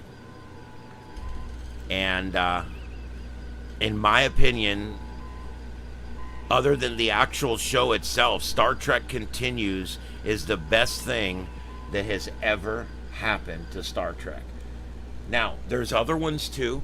There's Star Trek Phase 2, which is Chris Crowley, did 10 episodes. Worth watching. Not quite as good, but almost. That's called Star Trek Phase 2. Let's see. Because there's a lot of fan films, and a lot of them are really bad. They're still, if you're really into it, they're still worth watching. Oh, that's not it.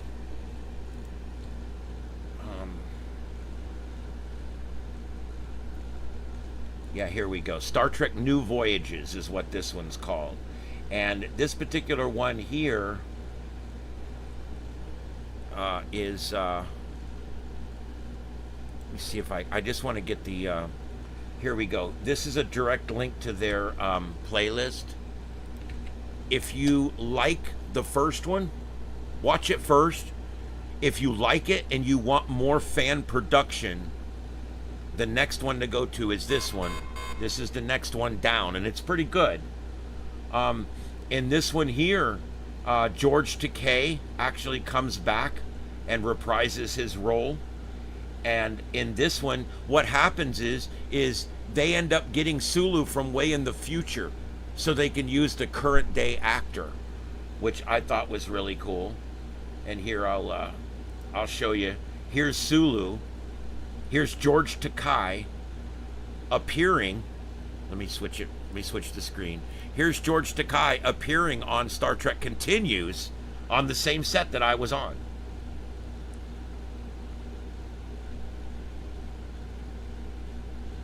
Like I said, this one's different than the other one. This is all different people. This is that's Chris Crowley. He put a lot of time and effort into this too. That's their Mr. Spock. It's an entirely different crew than the other one. It's a different set. This set exists. This set is in New York. You can go see it. There is 2 complete sets that you can go see from the original series. One is in Sandusky, Ohio, and the other one is in upstate New York. And they both are open for public consumption. And that's this set here that was shot. This is the one that's in New York. But again, you know, with computer graphics and everything now, you can make the outside look better than the old days. And then with these sets that they built, you can make, the inside look really good too. I mean, yeah, there's George Takei. She's playing George's daughter in this particular episode.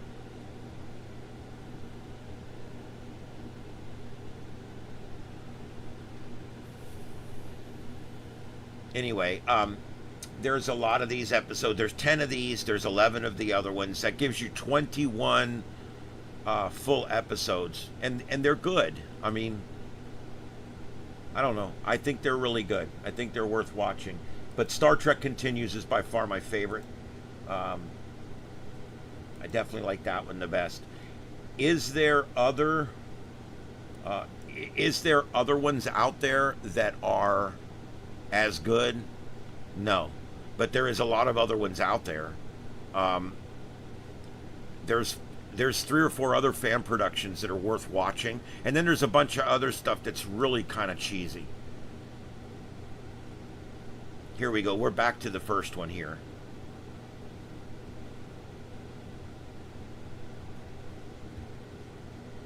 I think I saw a promo reel. Let me see if I want to pull that up. I think that's the one I'm looking at. Let's see.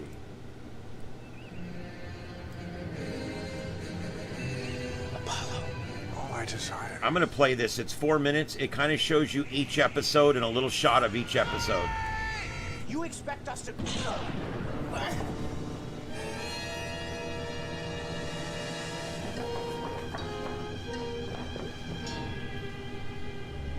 Please don't send me back there. You have no idea what it's like. When I'm done with you and your Starfleet, you'll be lucky to command a Gamma Scout. I'm about to violate a direct order from Starfleet Command. What the devil's going on, Mr. Spock? It appears you were temporarily interchanged with counterparts from a parallel universe. Status report. The Andorian vessels have entered orbit, sir. They're charging weapons. Lock onto their lead ship and fire. Captain? I said fire! I am the captain's woman. You are, aren't you? Join me. Together we shall be the architects of our own future. Our sister world opposes our desire to join the Federation. They will stop at nothing to prevent it. Target acquired, Captain. We're losing weapons, Locke. Captain. Fire phasers. Why are you here? What do you want with the Captain? Humans bury feelings of heartbreak and loss. We lock them away. What places do you think it is? Intelligence. Wars on overload! This procedure is not successful. We'll lose all 3 of you. The tissue damage is severe. Fire on the ship like we're not. What can you do? We're gonna have to amputate below the knee. Signal all decks. We've been boarded. Whose state dares to hide? Whatever these pulses are, it's making it impossible to think clearly. It's getting harder to manage the anger. You don't belong in that uniform.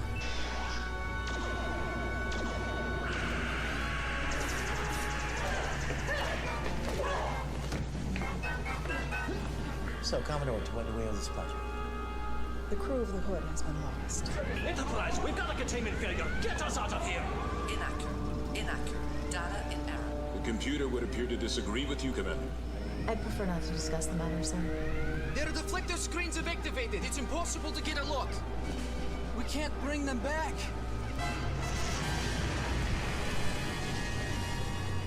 Jim, he's you. That's impossible. The bridge is empty. It's filled with dead crewmen the last time I was here. Are you even a captain? When you have no crew? One man. 2 minds. One of those. That's him playing himself really old. The moon's destabilizing, sir. We're experiencing undertow from both singularities. Captain, the Klingon vessel has just entered the system. Because your world always looked like this. It is as it has always been. Look at me! Look at me. Keep your eyes on me. Doctor, when we launch that probe, the Hyalini will see in full, revealing color. Their world is in turmoil. Technological innovation fueled solely by the desire to build more lethal weapons. Stand here before me, lecturing me about compassion. Who do you think you are? Captain's log supplemental. I've been exhausted. Has my judgment been compromised? Forgive the attack. The drone sensors thought you're another Romulan invader. The biosigns are almost identical. Surrender is not the Romulan way, Captain. We can't trust our senses. Gentlemen. When this mission is over, I will miss these times with you. Energize. I'm ordering you to pursue those Romulans into the zone. Hold your fire! He's releasing ectoplasma! Romulan weapon reaching full charge in 3, 2, 1. Wasting maneuvers! Brace for impact!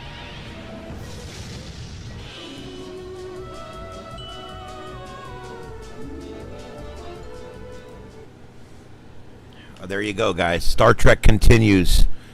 Probably one of the, I highly recommend, higher than most things I recommend. So there you go. That's there you go. StarTrekContinues.com.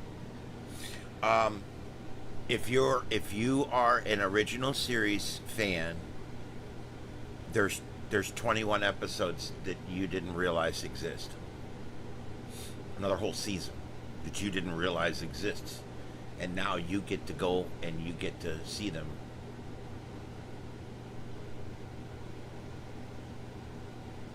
I'm not sure. I don't think so. I've never heard about him doing Mythbusters. I don't think that's him.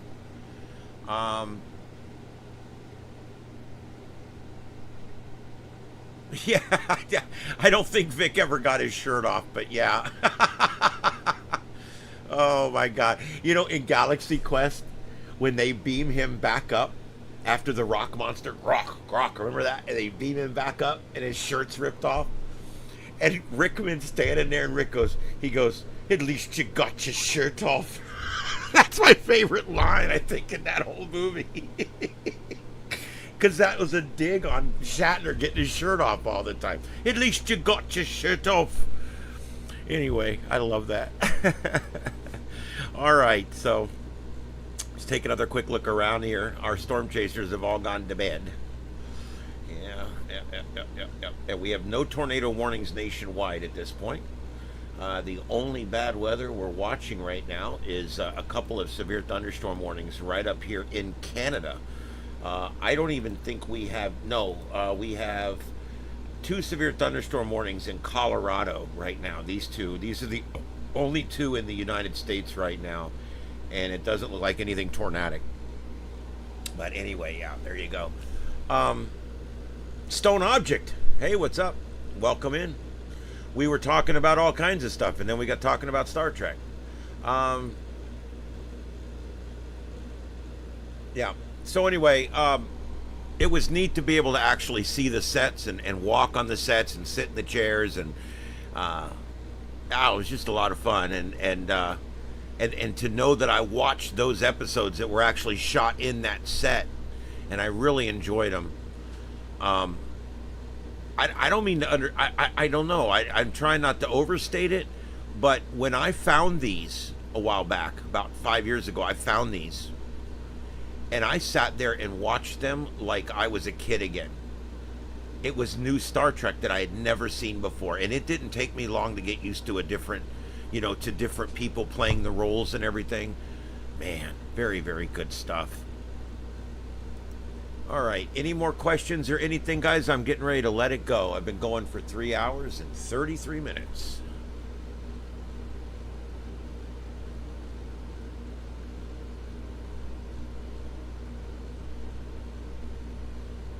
I always joke around that Galaxy Quest is my 5th favorite Star Trek movie. I get mixed reactions when I say that. I love that movie so much. Because it was a spoof on Star Trek that literally just pissed respect all over the place. It literally, it was like, it's a spoof that Trekkies love more than anything in the world because it was done right. It's like Spaceballs. Star Wars people love Spaceballs. I love Spaceballs. Are you kidding me? They're making another Spaceballs. We just found out last week. And I love Spaceballs. I love Star Wars. I'm not a big Star Wars guy like I am Star Trek or Stargate. but because I'm more into science fiction than science fantasy, but I do like Star Wars. And I thought, you know, Spaceballs is a directly making fun of it. It's serious. It's spoofing everything there is about Star Wars.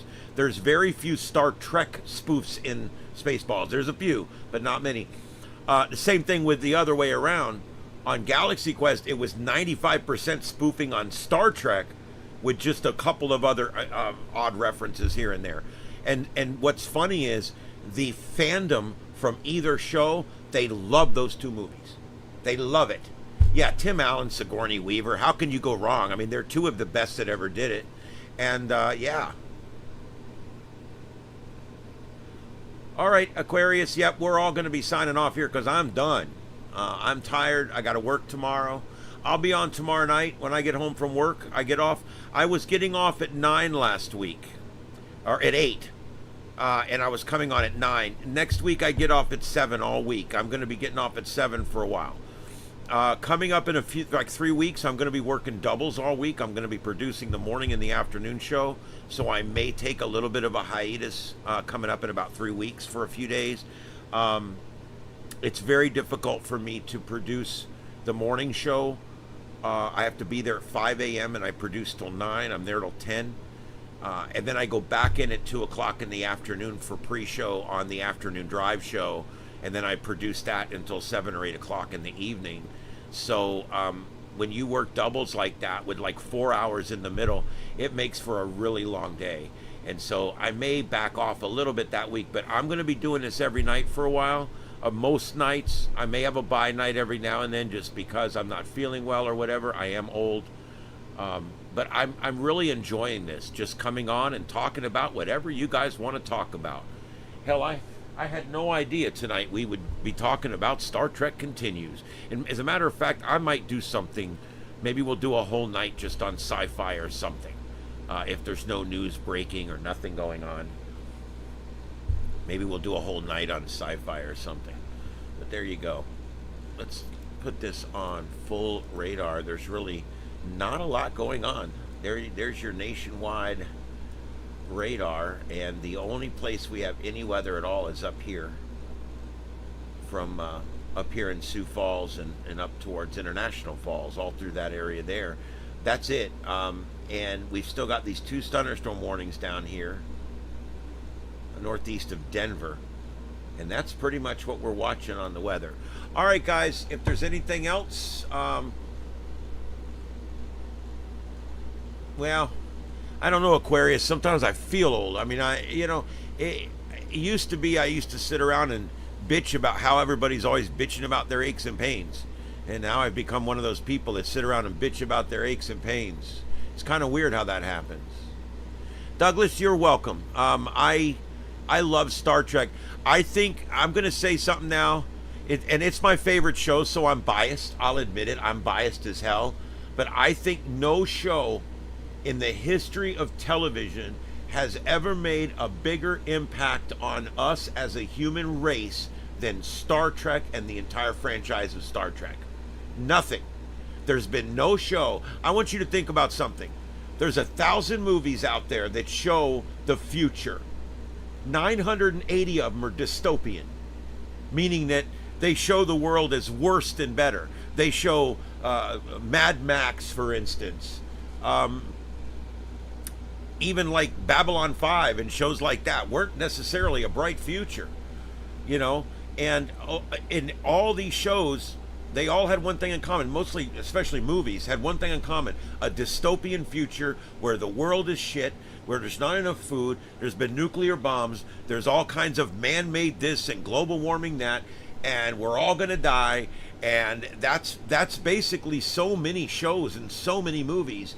And Star Trek has been the one beacon out there, the one show that's always shown humans as becoming better than we are today, and growing into a federation where we spread our good and our influence all across the entire universe.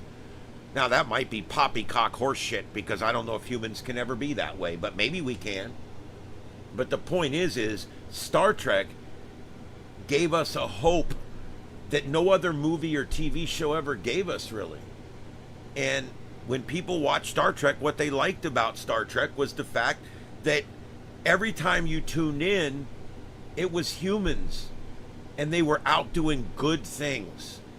And even when the bad things happened, they would do good things. The underlying message in Star Trek, all the way back to the Corbomite maneuver, when Blaylock's ship quit and his life support system was on minimum, that was all a setup by the First Federation, but we didn't know that.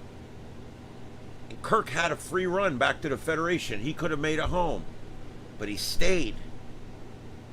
He stayed. This was like the 3rd episode they ever made, and he stayed. With someone that was going to kill him, he stayed because they needed our help now. And that changed everything. When you need our help, you get our help. And that was the goodness that we brought with us. And in the 3rd episode of the show, the Corbomite maneuver, we actually saw humans being portrayed as better than and not worse than. And I just, ever since then, it's been that way. Every episode of Star Trek, Next Generation, Deep Space Nine, Voyager, Enterprise, and now even the new stuff. Not as much on some of the new stuff. I do like, I do like Strange New Worlds. I think that's really good Star Trek. Discovery was a little too foreign in a lot of different ways for me to really enjoy it. Although I will say, if I put, I don't want to get political, but it got very woke, and it got very, like, uncomfortable even, to the point that it's like everything they were doing was like trying to prove a point. But then they got into the 4th season and the 4th and 5th season. They went way into the future. Once they went into the future, they backed off some of that stuff. And we got to start seeing what happened to the Vulcans in 800 years. What happens to the Romulans in 800 years? What happens to the Klingons in 800 years? And we got to start seeing this really cool show. And I actually liked the last 2 seasons of Discovery. It wasn't perfect. There was still some things. But it got better. The first 3 seasons are garbage. But once we got into 4 and 5, it wasn't bad. Because they went way into the future, and they were no longer shitting all over canon and shitting all over Gene Roddenberry. That show had a bad habit of shitting all over canon. And the only way they could fix that show, crapping so bad on canon, was to put them way in the future where they couldn't do it anymore. And that's why they did that, believe it or not. The whole thing with Control and all that was written to get them out of the timeline, because they had screwed it up so bad. There's no way any of that could have happened before Kirk was in the Enterprise. They just went and pissed all over canon, and it pissed a lot of us off. And it made me to where I really didn't like it at first. And then, like I said, once they moved them to the future, they were no longer shitting on canon. There's a scene in season 4 where Michael Burnham, who I love the actress, by the way. I loved her on Walking Dead. There was a point where they show up at this starbase, and it was after the burn, and so there has not been a ship show up at this starbase in 50 years. And this kid that was born on the starbase has never met anybody else. And finally, everybody dies but him. He's the last one on this starbase, like 100 years later or something. And he never got sworn in officially, because by the time he was of age, there was no officers left to swear him in. So he was always this civilian that just ran the place, following the book, never talking to anybody on the radio. And Michael Burnham shows up one day. She's a captain. She is able to swear him in. And I can remember that scene where he pulls out a Federation flag, and it was, I don't know, there was something about that scene. I just loved that scene. And that kind of got me back into Star Trek Discovery, because I'm like, wow, this is really good now. They're showing, you know, what happened after the burn, and this whole big thing happened and everything. But then, in typical Discovery style, it had to get back to the fact that the entire universe, okay, was about to cease to exist, and the only person that could save it was Michael Burnham. And so Michael Burnham saved the whole universe. And then the next 10 episodes, what they call a season now, she saves the whole universe again, the whole universe, the whole God bless it universe. She saves it all. And if there was going to be a 6th season, I'm sure she would have saved the whole universe again. I don't like shows. Movies are one thing. You can make a movie one time about the end of everything, but you can't make a show where every fucking season is the end of everything. You can't. You have to make a show to where you're just out in your ship and you're doing your thing. It can't, every single thing you do cannot, like, everything she did, it eventually came down that she had to save the whole universe. Now, I'm sorry, but the odds of you saving the universe once are pretty bad. The odds of you saving it 5 times, and every time you're the only one that can put the suit on and save it. You're the only one that can press the button and save it. You're the only one that can figure it out and save it. That was one of my big problems with Discovery. It was how do I want to say it? It was completely catastrophic every single. I mean, every episode there was entire planets blowing up. There was entire things happening, entire races disappearing, I liked it back when it was about the Enterprise and 410 people and them exploring space. That's when Star Trek is at its best. Even in Deep Space Nine, they wrote a ship in because they needed to be able to go out and explore space in order to make it like Star Trek. And their ratings went up when they got the Defiant, because now they had a starship. Now they were able to go out. Now Captain Sisko was a captain, which he should have been to begin with. I know commanders run star bases, but that's never made sense to me. Why would starbase commanders be under starship captains? Doesn't make sense. Normally you would be a starship captain and then eventually you would retire into being a base commander. Maybe a commodore would be the right rank for that. I've always wondered about that. Why the starbase commanders are commanders when they actually should be captains or commodores. But that's okay. We'll let that go.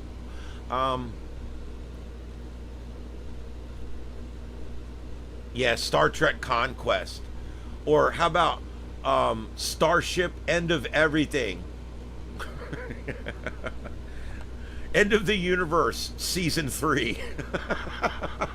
God almighty.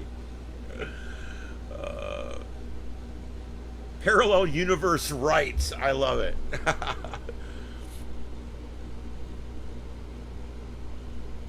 Yes, I agree. We need to save all of them. Deep Space Nine was a crock. I don't know what you mean by that. It's my second favorite series. I find Deep Space Nine to be amazingly deep. It involved politics and religion, two things that generally the other series is never involved. Politics and religion. And I thought it was really neat how they were able to weave the Bajoran culture and the Bajoran religion were a big part of that show. And you got to explore this other culture with the show. And it was one thing, like on the original series, we got to explore what it was like to be a Vulcan, because we had a Vulcan on the bridge, right? But in that show, you got to actually go sit in church with them. You got to learn all about the Bajorans and everything. And then of course, by season 3, we're coming into wars. We're in this war, we're in that war. Deep Space Nine brought us to a point that we never got in Star Trek, and I don't think we've ever seen before, and I don't think we've ever seen since. And that is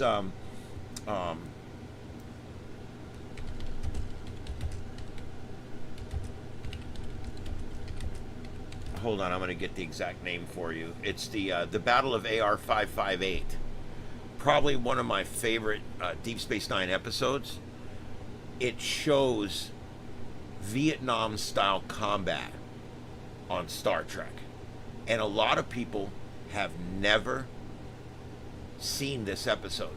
And they say, oh, Deep Space Nine sucks. Have you seen the Battle of AR-558? I mean, seriously? I mean, I don't know. It's just, it just ends up being an absolutely amazing episode. Well, I disagree with a lot of what you say here. I agree that Chief O'Brien probably had more character developed than almost anybody, and boy, I love Colin Meaney. He is great. He was not rejected from Star Trek. In fact, he went from being a secondary character to a primary character on a series that ran just as long as the one he was on originally. He ends up being in more episodes than nearly any other person other than 2 or 3 other actors. He's been in almost more episodes than anybody else.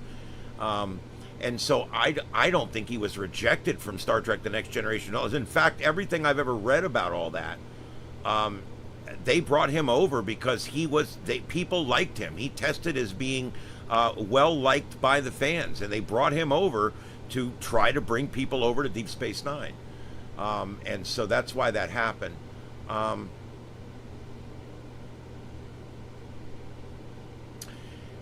Yeah. Well, I don't agree that Avery Brooks is a bad actor. He must not have the style that you like. But then again, I don't believe that Tim Russ is a bad actor either. So I guess we have a differing opinion on actors. Those are 2 of my favorite actors, especially Tim Russ. He's one of my favorites on Voyager. He did a great job on Voyager. So, okay. I mean, everybody has their opinion. Some people think Bill Shatner is the worst actor in the world, and others believe that he should have taught the class. So, I mean, everybody has an opinion. And I will agree that it became a little plot heavy with all the emissary stuff and all that. It did become a little plot heavy with the founders and all that. But you have to remember, we made the transition with Deep Space Nine from episodic television to serial television. And then with Voyager, we made it most of the way back to episodic television, but not all the way. Deep Space Nine was an entirely different kind of Star Trek episode, and it still did pretty good. I will admit that Avery Brooks seemed to always play very calm, very soft-spoken, very nice, good guy, or he was yelling and ranting and raving. I can't disagree with that. But I don't think he was a bad actor.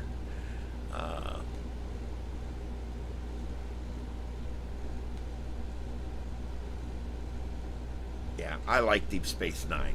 I like Voyager probably a little better, with the caveat that the original series will always be my favorite because it's the original series. But if I had to pick one amongst all of them, all things being equal, if you take the original series out of it, Voyager is probably my favorite run. I really like Voyager. I really like Kate Mulgrew. Yeah, probably had a crush on her for a while too, but we'll leave that aside. I really like Kate Mulgrew. If there was ever a captain that I wanted to work under, it'd be her. I don't know why. I just, I always liked Captain Kirk. I always liked, believe it or not, Jean-Luc Picard. I like him as a captain. A lot of people didn't like him as a captain, but I liked him as a captain. Very thoughtful, very diplomatic. He seemed like the guy that should be flying the flagship, right? You know? And, are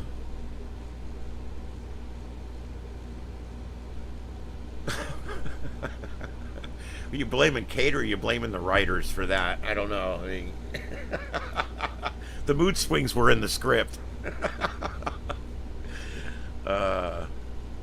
Not me. No, she don't do it for me. No, Kate Mulgrew was much more attractive. But I would much rather have the average girl next door. Jerry Ryan was never my type. She's a good-looking girl, but she's never my type.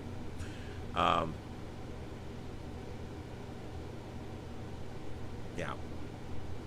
I like B'Elanna too. I thought she was cute too.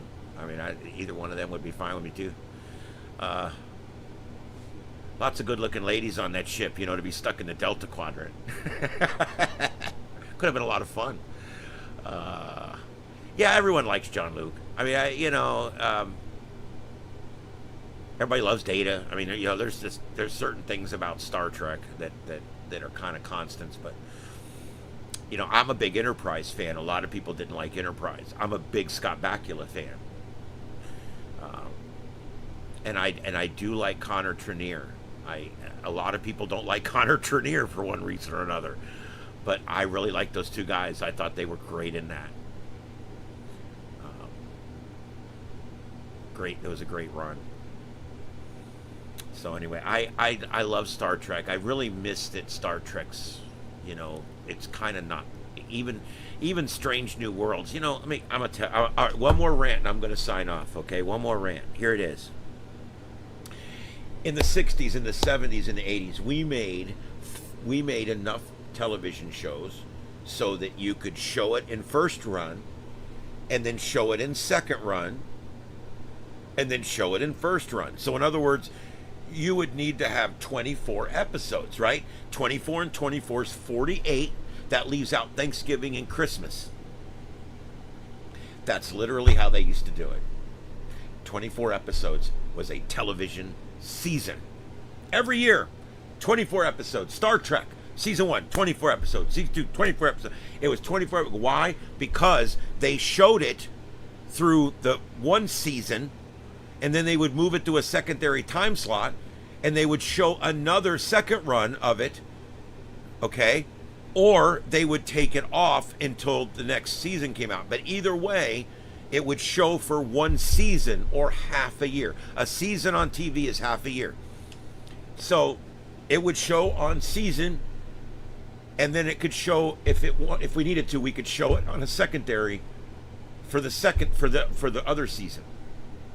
Then the following year on the same day, we're ready to start back over again with our premiere. So in other words, the last episode from last year plays, and then the following week we play the season premiere for season 2. Because season 1 is played twice. Now season 2 can play. And they did this using what they used to call a production wheel. And what that is, it's a wheel. And everybody had a portion of the wheel. An episode would start out with rough concept. They would spend a week or so, maybe 2 or 3 weeks, working on rough concepts for 2 or 3 episodes.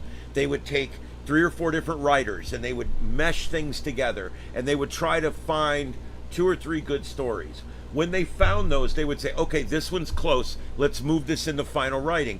They would move it in, and they would start the actual teleplay, where they actually write the script, and they get it all put together. That takes a week or 2. That's section 2 on the wheel. The next section on the wheel is going to be production, wardrobe, and set design.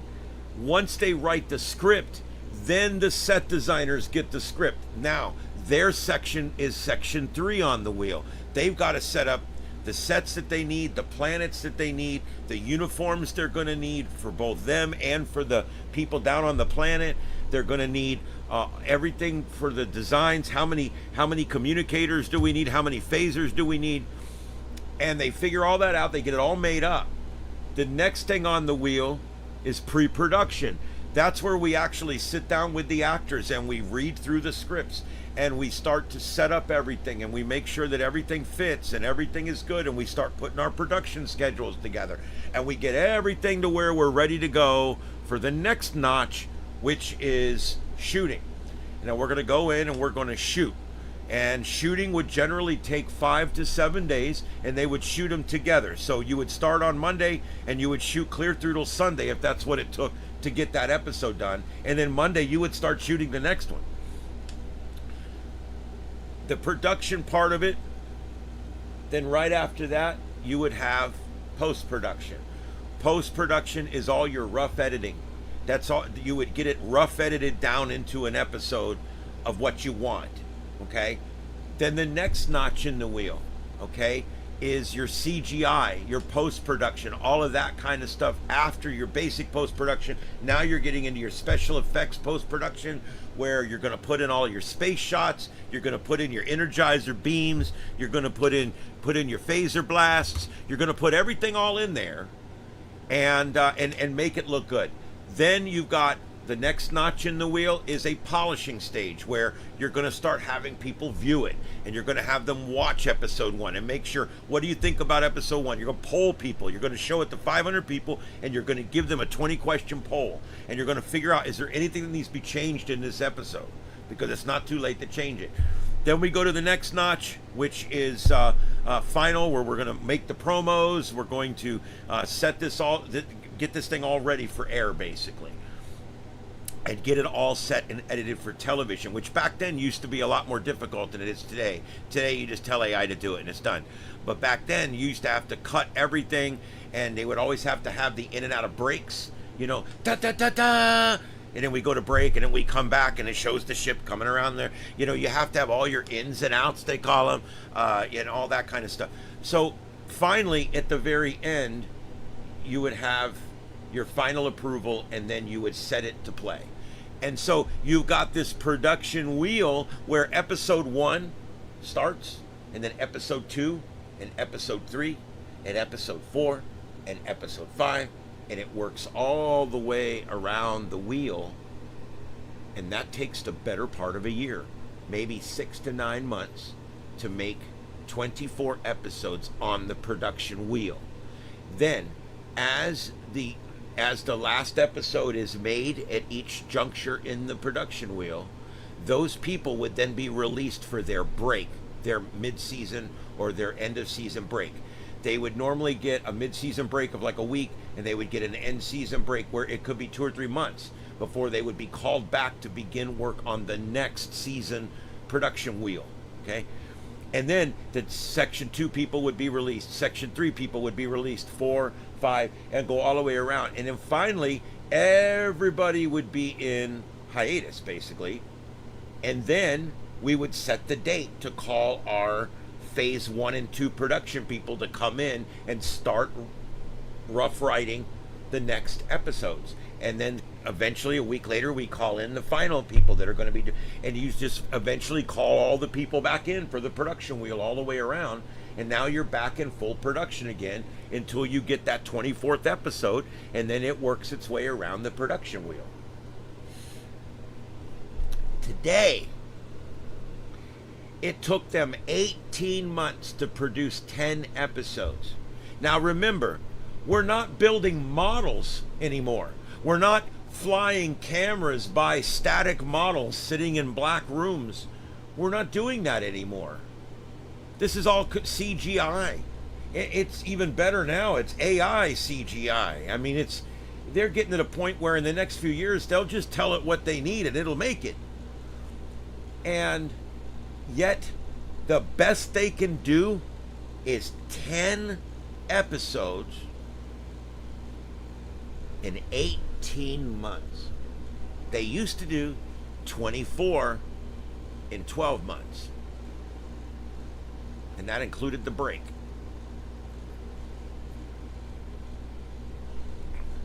Wow, how things have changed.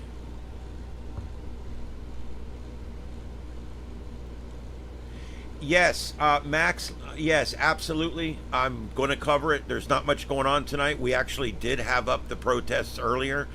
There's still a few live shots there coming in from around. But yeah, anytime there's big news, I don't care. Hurricanes, riots, manhunts, tornadoes, we cover it. As a matter of fact, if you're interested in tornadoes, guys, go back. I got a video I just put up today. Easy to find. It's the top video on my page. It is the 8 minutes from 2 nights ago when we had a tornado touch down right live on the show, and all 8 storm chasers had the vortex. You could see the tornado on 8 screens with the radio velocity in the middle. It was classic.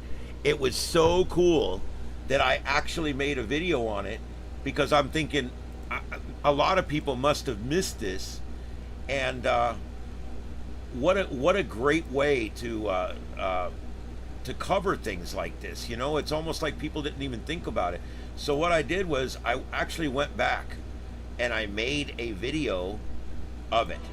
And here, I'm going to show just a little piece of it to you guys so you can go back and take a look at it if you want. There it is, I think. There it is. There it is, and it's coming in as a wedge already.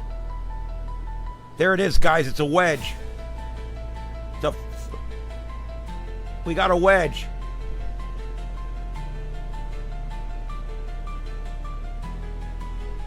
I've got it on 2 different screens, 3 screens now. We've got a wedge. Look at that. Oh my God, that's a big one. That's a goddamn wedge. Look at that thing. It's that started out as a freaking F2 or an F3 right there. Holy shit. I knew this was going to happen. This thing had all the ingredients of a huge storm. Guys, I'm going to go back. I'm going to bring radar Omega to full. Look at this. We've got a tornado. I've got it on 4 screens, 5 screens now. We've got 5 shots of the tornado. Holy crap. There it is.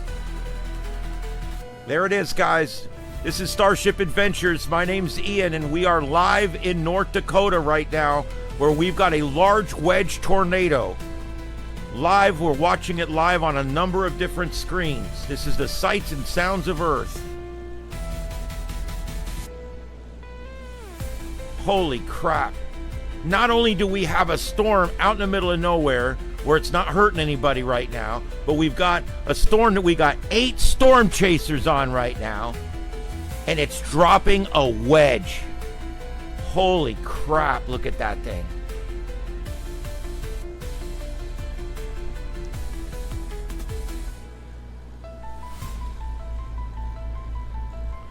The guy left center. He just passed a storm chaser, and they're both going 100 miles an hour in either direction. I don't know who's right, who's wrong. He's trying to get us down there in front of it.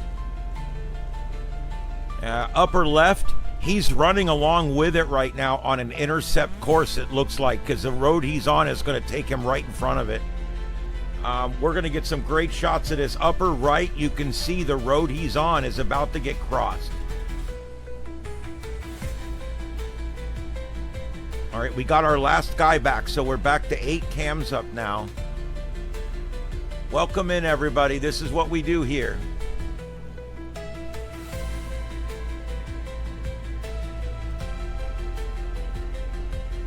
Yes, Carl, there is protests going on. They're all peaceful at this time in Los Angeles.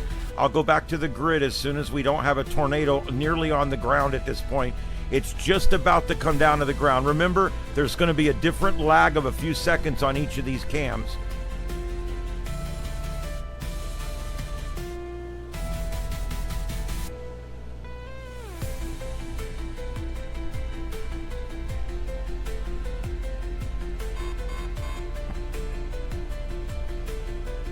That's a huge couplet, a well-defined couplet right there.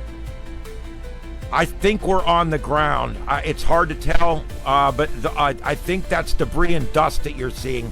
We are on the ground, it looks like. Yeah, we got a tornado on the ground. It's a wedge.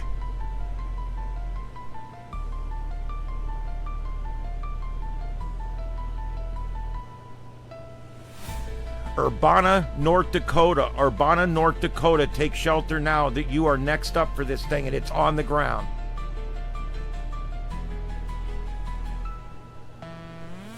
Holy shit. We've got a large wedge tornado and it's on the ground. That is textbook, ladies and gentlemen. We have a textbook tornado right now. Look at the shots we're getting of this thing. These guys are amazing. Every storm chaser has a shot of this tornado right now. All 8 of them. From 8 different angles. You're watching this thing live. This is Starship Adventures, guys. Thank you for being here. This is what we do here.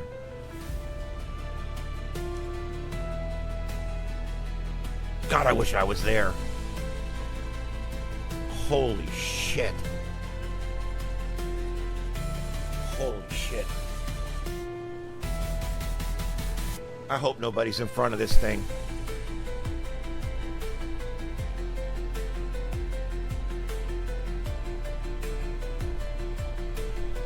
This thing came down as a wedge. There was no bullshit. They normally rope in and rope out. This thing came in as a wedge. In this case here, we actually had storm chasers right there at the storm. We were actually able to see the genesis of the tornado, right where it started, how it started, and not only see it happen, but see it happen from 8 different angles, from 8 different locations around the storm. It was an amazing broadcast. It was an amazing night. And I just wanted to package this up and bring it to you today in such a way that you would be able to enjoy it like we did the other night when we aired this live. And remember, you can find us nearly every night online between 8 and 9 o'clock with our evening news product called The Sights and Sounds of Earth. Check it out. I'm going to let this roll out here for a few more minutes as we lose sight of the tornado as it becomes rain-wrapped. I hope you enjoy what we do here at Starship Adventures. We try to bring you a unique perspective on the events of this planet. I got to admit, this was one of the more amazing things I've got to cover doing this like this. I was so excited when this was going on. I got to tell you, after the show that night, I had a hard time going to sleep. I got up the next morning and started making what we call proof of performance videos, which is what this is. Basically just showing people what we do. And I'm like, man, that is so good. You got the couplet on the radar. You can see the storm chasers on the radar, the little circles moving. And you can see 8 storm chasers with a shot of the same tornado vortex. I don't know that I've ever seen that before on TV. Or on YouTube, or whatever you want to call it. Anyway, I thought you guys would find that interesting. That entire video, it's 8 minutes long. It covers the whole thing. And you can check that out if you want. It's on my channel. It's the latest video. I just uploaded it earlier today and premiered it, I think, at 2 p.m. this afternoon. And I did it because I want people to see what we do on this channel. So many times what we do is boring, but sometimes it gets really exciting. All right, guys, is there anything else? I'm watching the chat. D-Glass, I don't know if you're still here. I don't mean to disagree with you again, but one of the things I like about Deep Space Nine is that they deep dive the cultures. Now, I'll admit it got a little shallow when they have so many cultures, but Deep Space Nine got deeper into Klingon culture than Next Generation did. And Deep Space Nine, I mean, it is all about Bajoran culture and how it meshes with, you know, Earth culture, basically. And I don't know. I kind of get what you mean, because it did get to the point where there was so many races and so many things about so many things, and it did get a little weird. But anyway, we can disagree on this one thing, dude, because Star Trek, we all love Star Trek, and that's all that counts. And I don't love it all either. I don't like any of the cartoons. I'm going to be honest with you. I don't like any of the cartoons. None of them. I didn't like the original one, the animation one. Boy, that was garbage. there was a few decent scripts that were written by DC Fontana, but for the most part, that was just garbage. And then all these newest ones, I don't watch any of them. I don't like the way cartoon.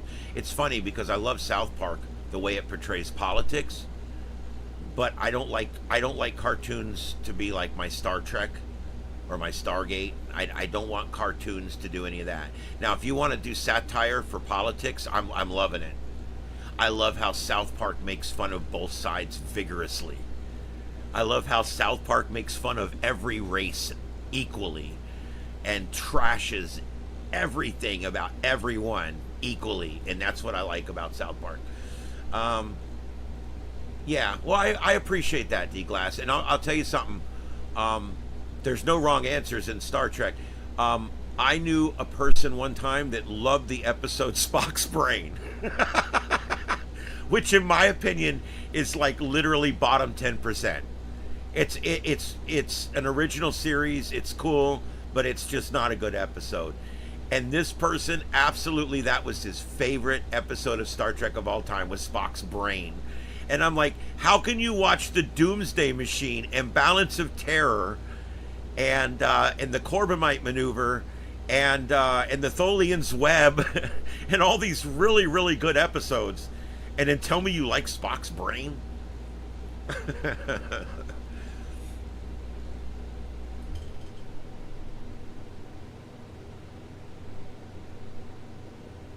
I can agree with that. There might have been a little moving on that needed to be done.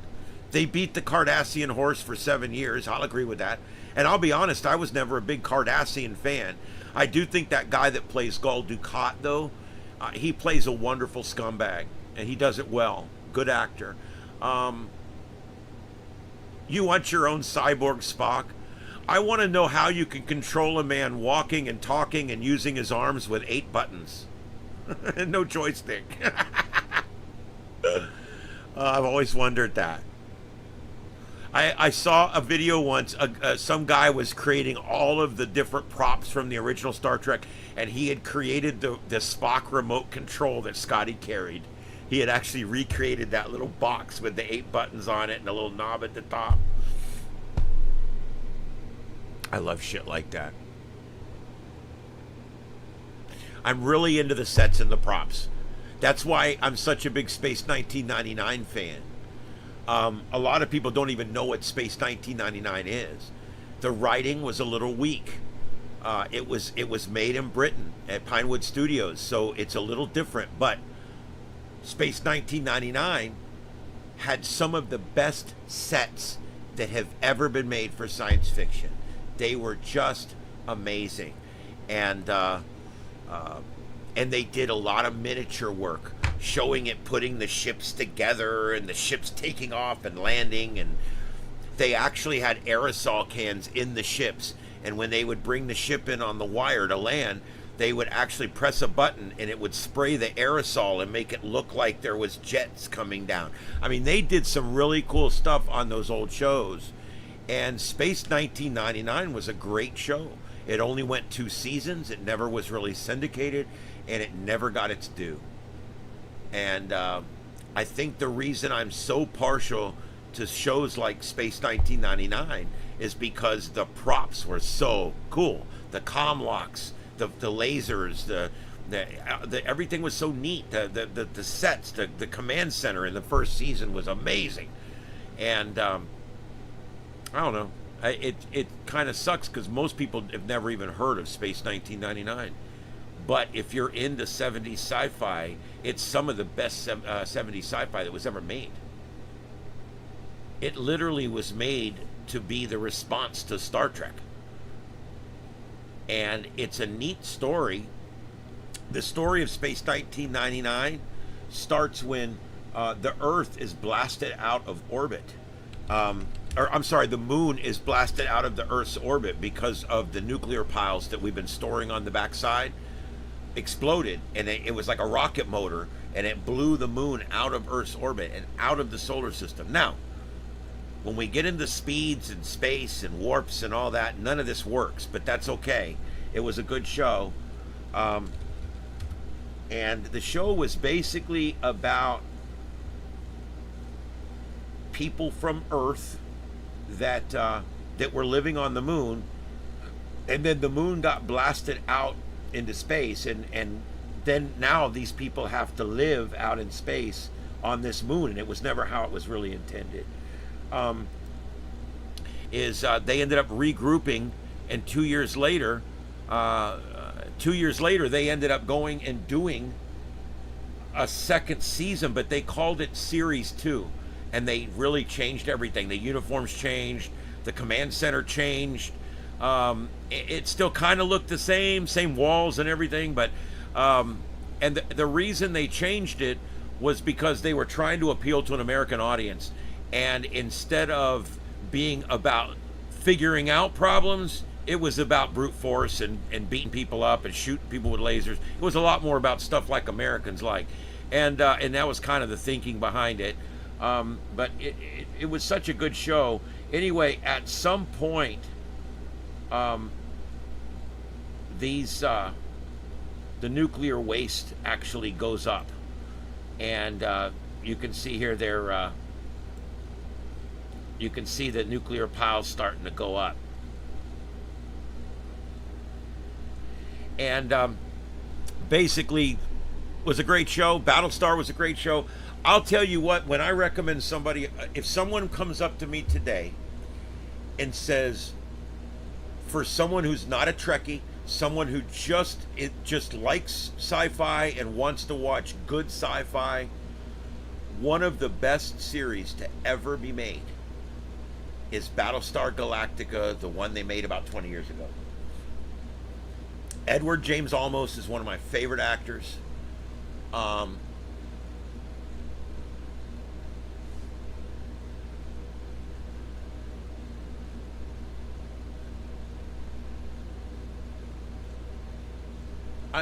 Battlestar reboot. The last reboot for Battlestar is the one I'm talking about. That one was amazing.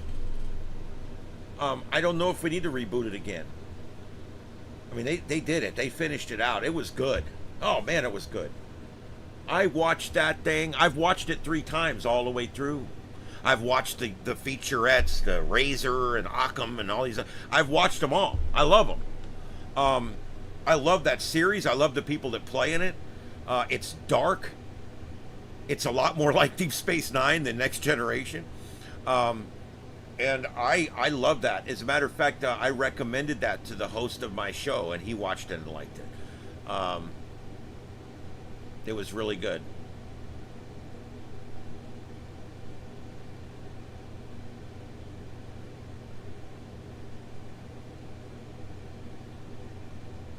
Yeah, BJ, I don't want to speak on that point, but yeah. And we're back. Did I go away? Did I go away?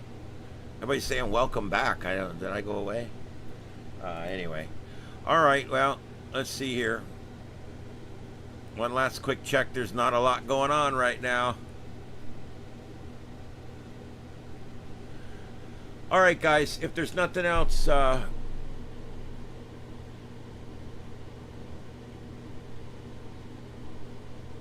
shit. Yeah, it probably did because I was playing stuff. So I'm back on now. Okay, good. It might have been because I was playing copyrighted shit. I don't know, whatever. I don't do it very often. Your stream disappeared and it said stream unavailable offline. There, and we lost you in there. but it came back. They're all seeing me now. Yeah, I know. I'm watching too, and then it popped in and you were talking like It was probably because I was playing copyrighted I shit. know, that's why I call them cocksuckers and their show sucked. Yeah. Well, it is what it is. You can't see over this way, right? Yeah, I've got my camera on. But I'm signing off. Just give me a second here. Guys, I'm going to sign off. I'm sure I'm going to probably get in trouble because of the copyright. Yeah, whatever. You know what? That show was made in 1974. Okay? It was made 51 years ago. So kiss my ass. All right, anyway, whatever. it was actually really good, and I'm actually promoting the show and asking you to go watch it. So I'm promoting the damn show. Anyway, whatever. I don't care. I played that little bit of opener music, and that's all it took, and they got me right off. Oh well, whatever. I've done pretty good. I have never been struck. I've gotten 3 or 4 copyright warnings, and I satisfied them all. So, whatever. I don't care. As long as I don't lose the whole video. I don't think I will. We'll see what happens. I don't know if they've even got they might already have some kind of flag on it. I don't know. All right, guys. I will catch you guys later. I want everybody to have a good night out there. My name's Ian. This is Starship Adventures, and I've been live tonight from Starship Studios in Southwest Florida with my wife, Carlotta Alada, and also we have Simplex Radio here with us tonight. Please give their channels a like and a subscribe. We'll see you guys next time.